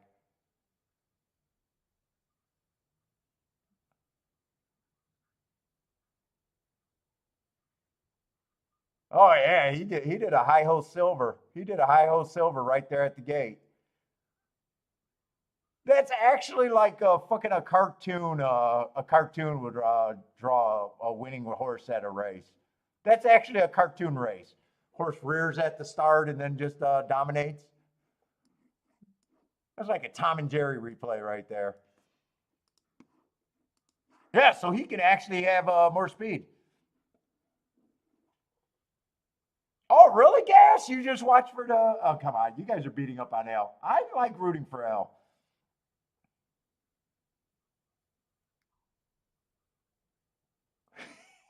You guys are brutal. You guys are being brutal. All right, so I at least got him at 10%. At least.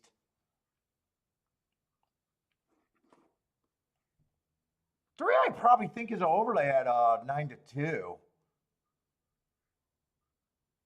5, I probably agree that I think 5 should be the favorite. And that's only because I'm overestimating what these little starter stakes are. Really, all the horses do is break a maiden. It's just fast develop. I don't even know if those races are good or not, really. It's just probably just a bunch of major special weight. They don't have to be good races.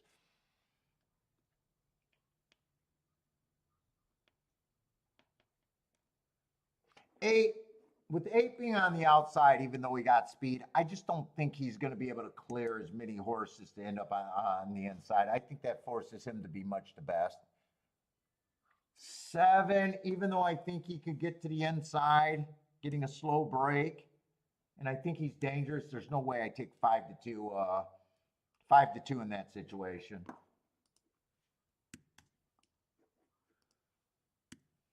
Because there's a chance that he breaks and he just decides to stay outside, and I gotta acknowledge that could happen too.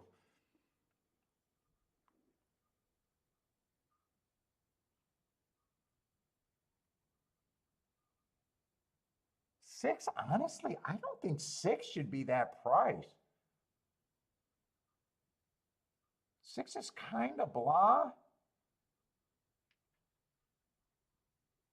But I definitely don't think he's going to move to the 4-hole, which helps.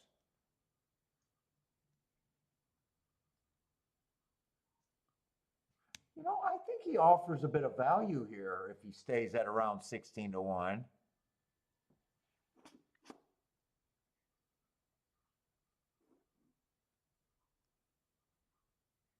For I'd give him more of a benefit of the doubt that he gets an inside trip.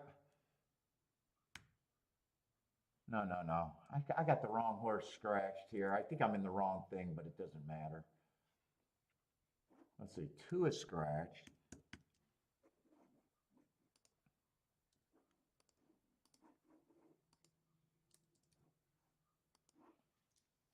I think it's 15%.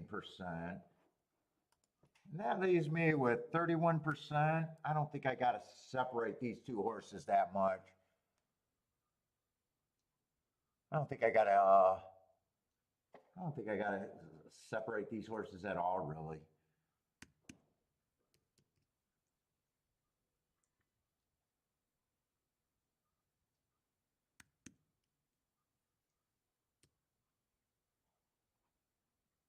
That's at least my betting line.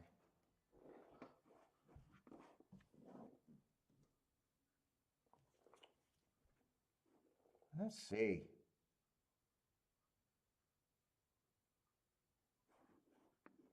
Best ticket I can make just instantly is that's the best exacta that could happen for me, I think.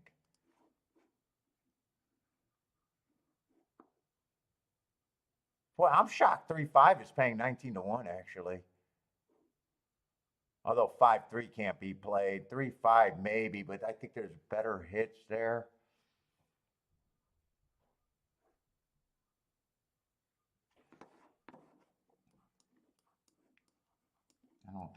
I don't even think I played for the 3-5.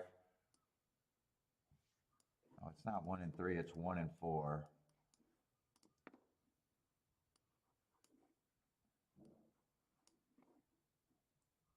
No, actually, I don't think that could be played. Wait a minute. It comes in 5-4. That 5-4 is actually not that bad. 28 to 1. 5-1 is 46 to 1. 3-4. Yeah, that actually works. I didn't think that was going to work.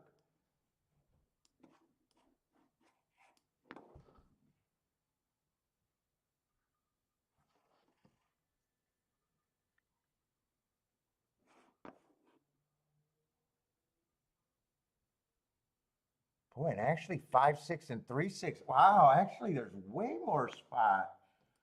Some of this is getting worse. Some of this is actually getting worse.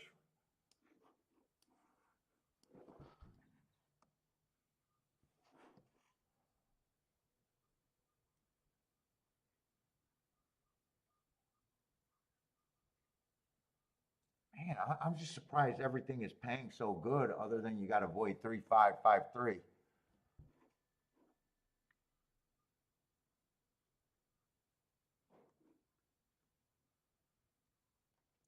I'm being really aggressive. Let's see. I got to decide how to play this.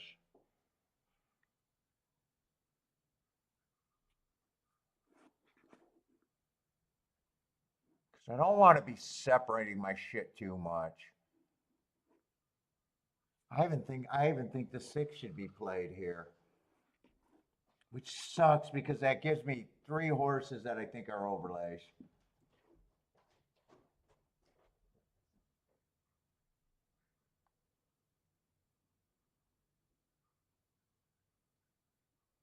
It gives me 3 horses that I think are overlays.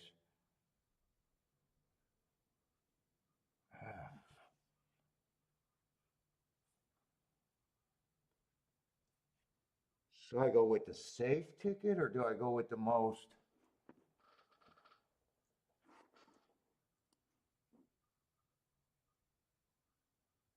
The best ticket that I could actually get to out of my group is 146. That's by far the best ticket.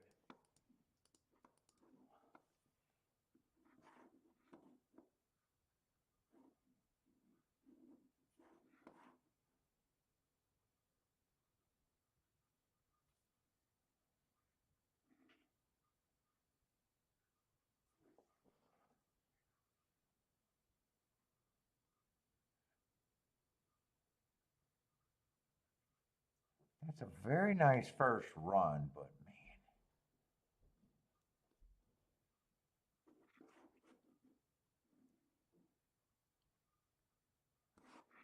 I think I do come back and get 5 with the 1 and the 6. 5-1 still paying 42 to 1.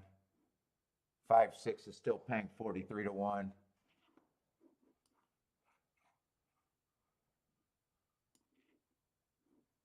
Let's see, I got everything. I got everything here. For a $12 base bet, but I'm coming back and weighing it.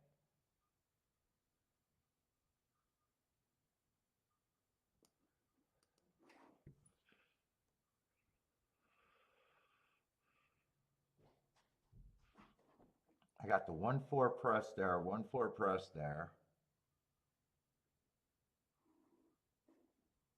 3 with the 1-4 press, 3 with the 1-4 press. I think I got to just do this and I can't think about it.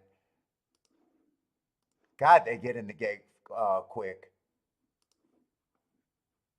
Yeah, I'm going to have to do it for the amounts. I can't even think of the amounts right now.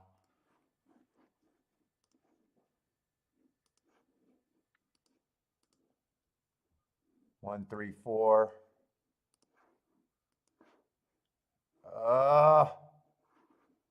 All right, 1, 4, 6. I think I'll get it all in. Right now, it's just a big key bet right here. I might not get that one in.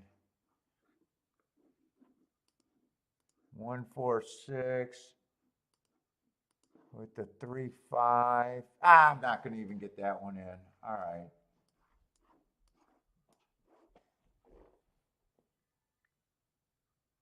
So I lose the 3, 6 and only the 3, 6 there.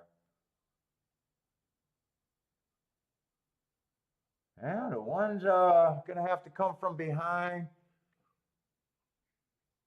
4's back there. Maybe it's good that I got shut out of some of that bet is my first thought right now. The 8 horse is running and so is the 1. Or I'm sorry, the 7.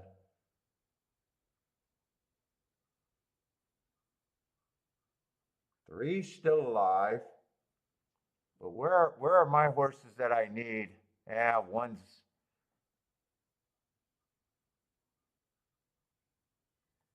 6 is being forced to the far outside.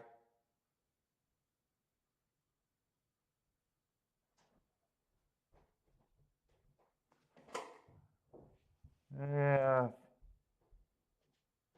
It's going to be 3. All right, just another too chalky exacta.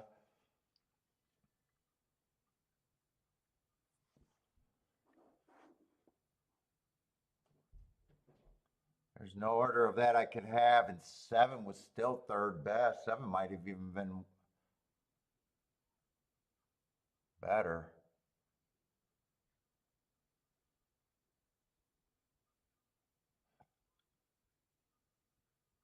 Well, that reared at the start of the gate did not help. The 1 and 6 did not do anything.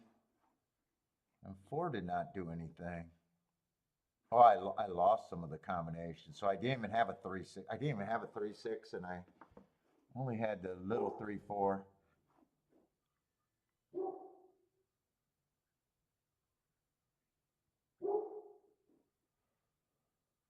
All right, that's just going to be exacta that.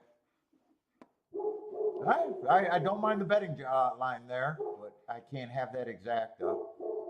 3 actually could have been a win bet by himself, but I also, he's a 2-point overlay. It's not really my style. I probably played that how I wanted to play that, really. 3, 5 is going to be $16. And 7's going to be the third choice. One has to get third in that try to help that try.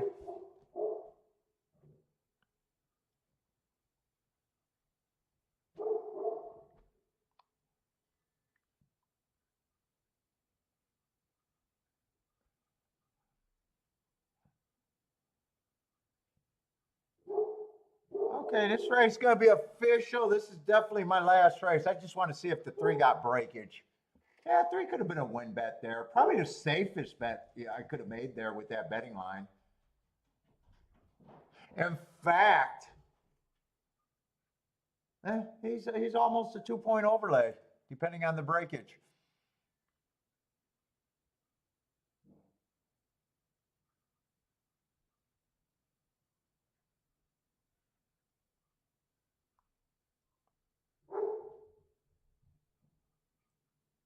$10.60, they gave you a little bit of breakage if you got this. I don't think the try could be anything. That's just ABC.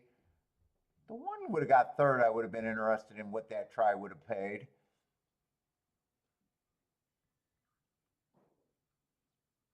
$18 for 50 cents on the try. I probably even thought it was going to pay a little bit less. All right, everybody, that's it for me. Good luck if you guys are playing Turfway tonight. Tomorrow it's going to be a Gulfstream in Oaklawn. So ready to dip back into Oaklawn. So good luck, everybody. Hope to see you tomorrow. Stay safe out there, and good luck.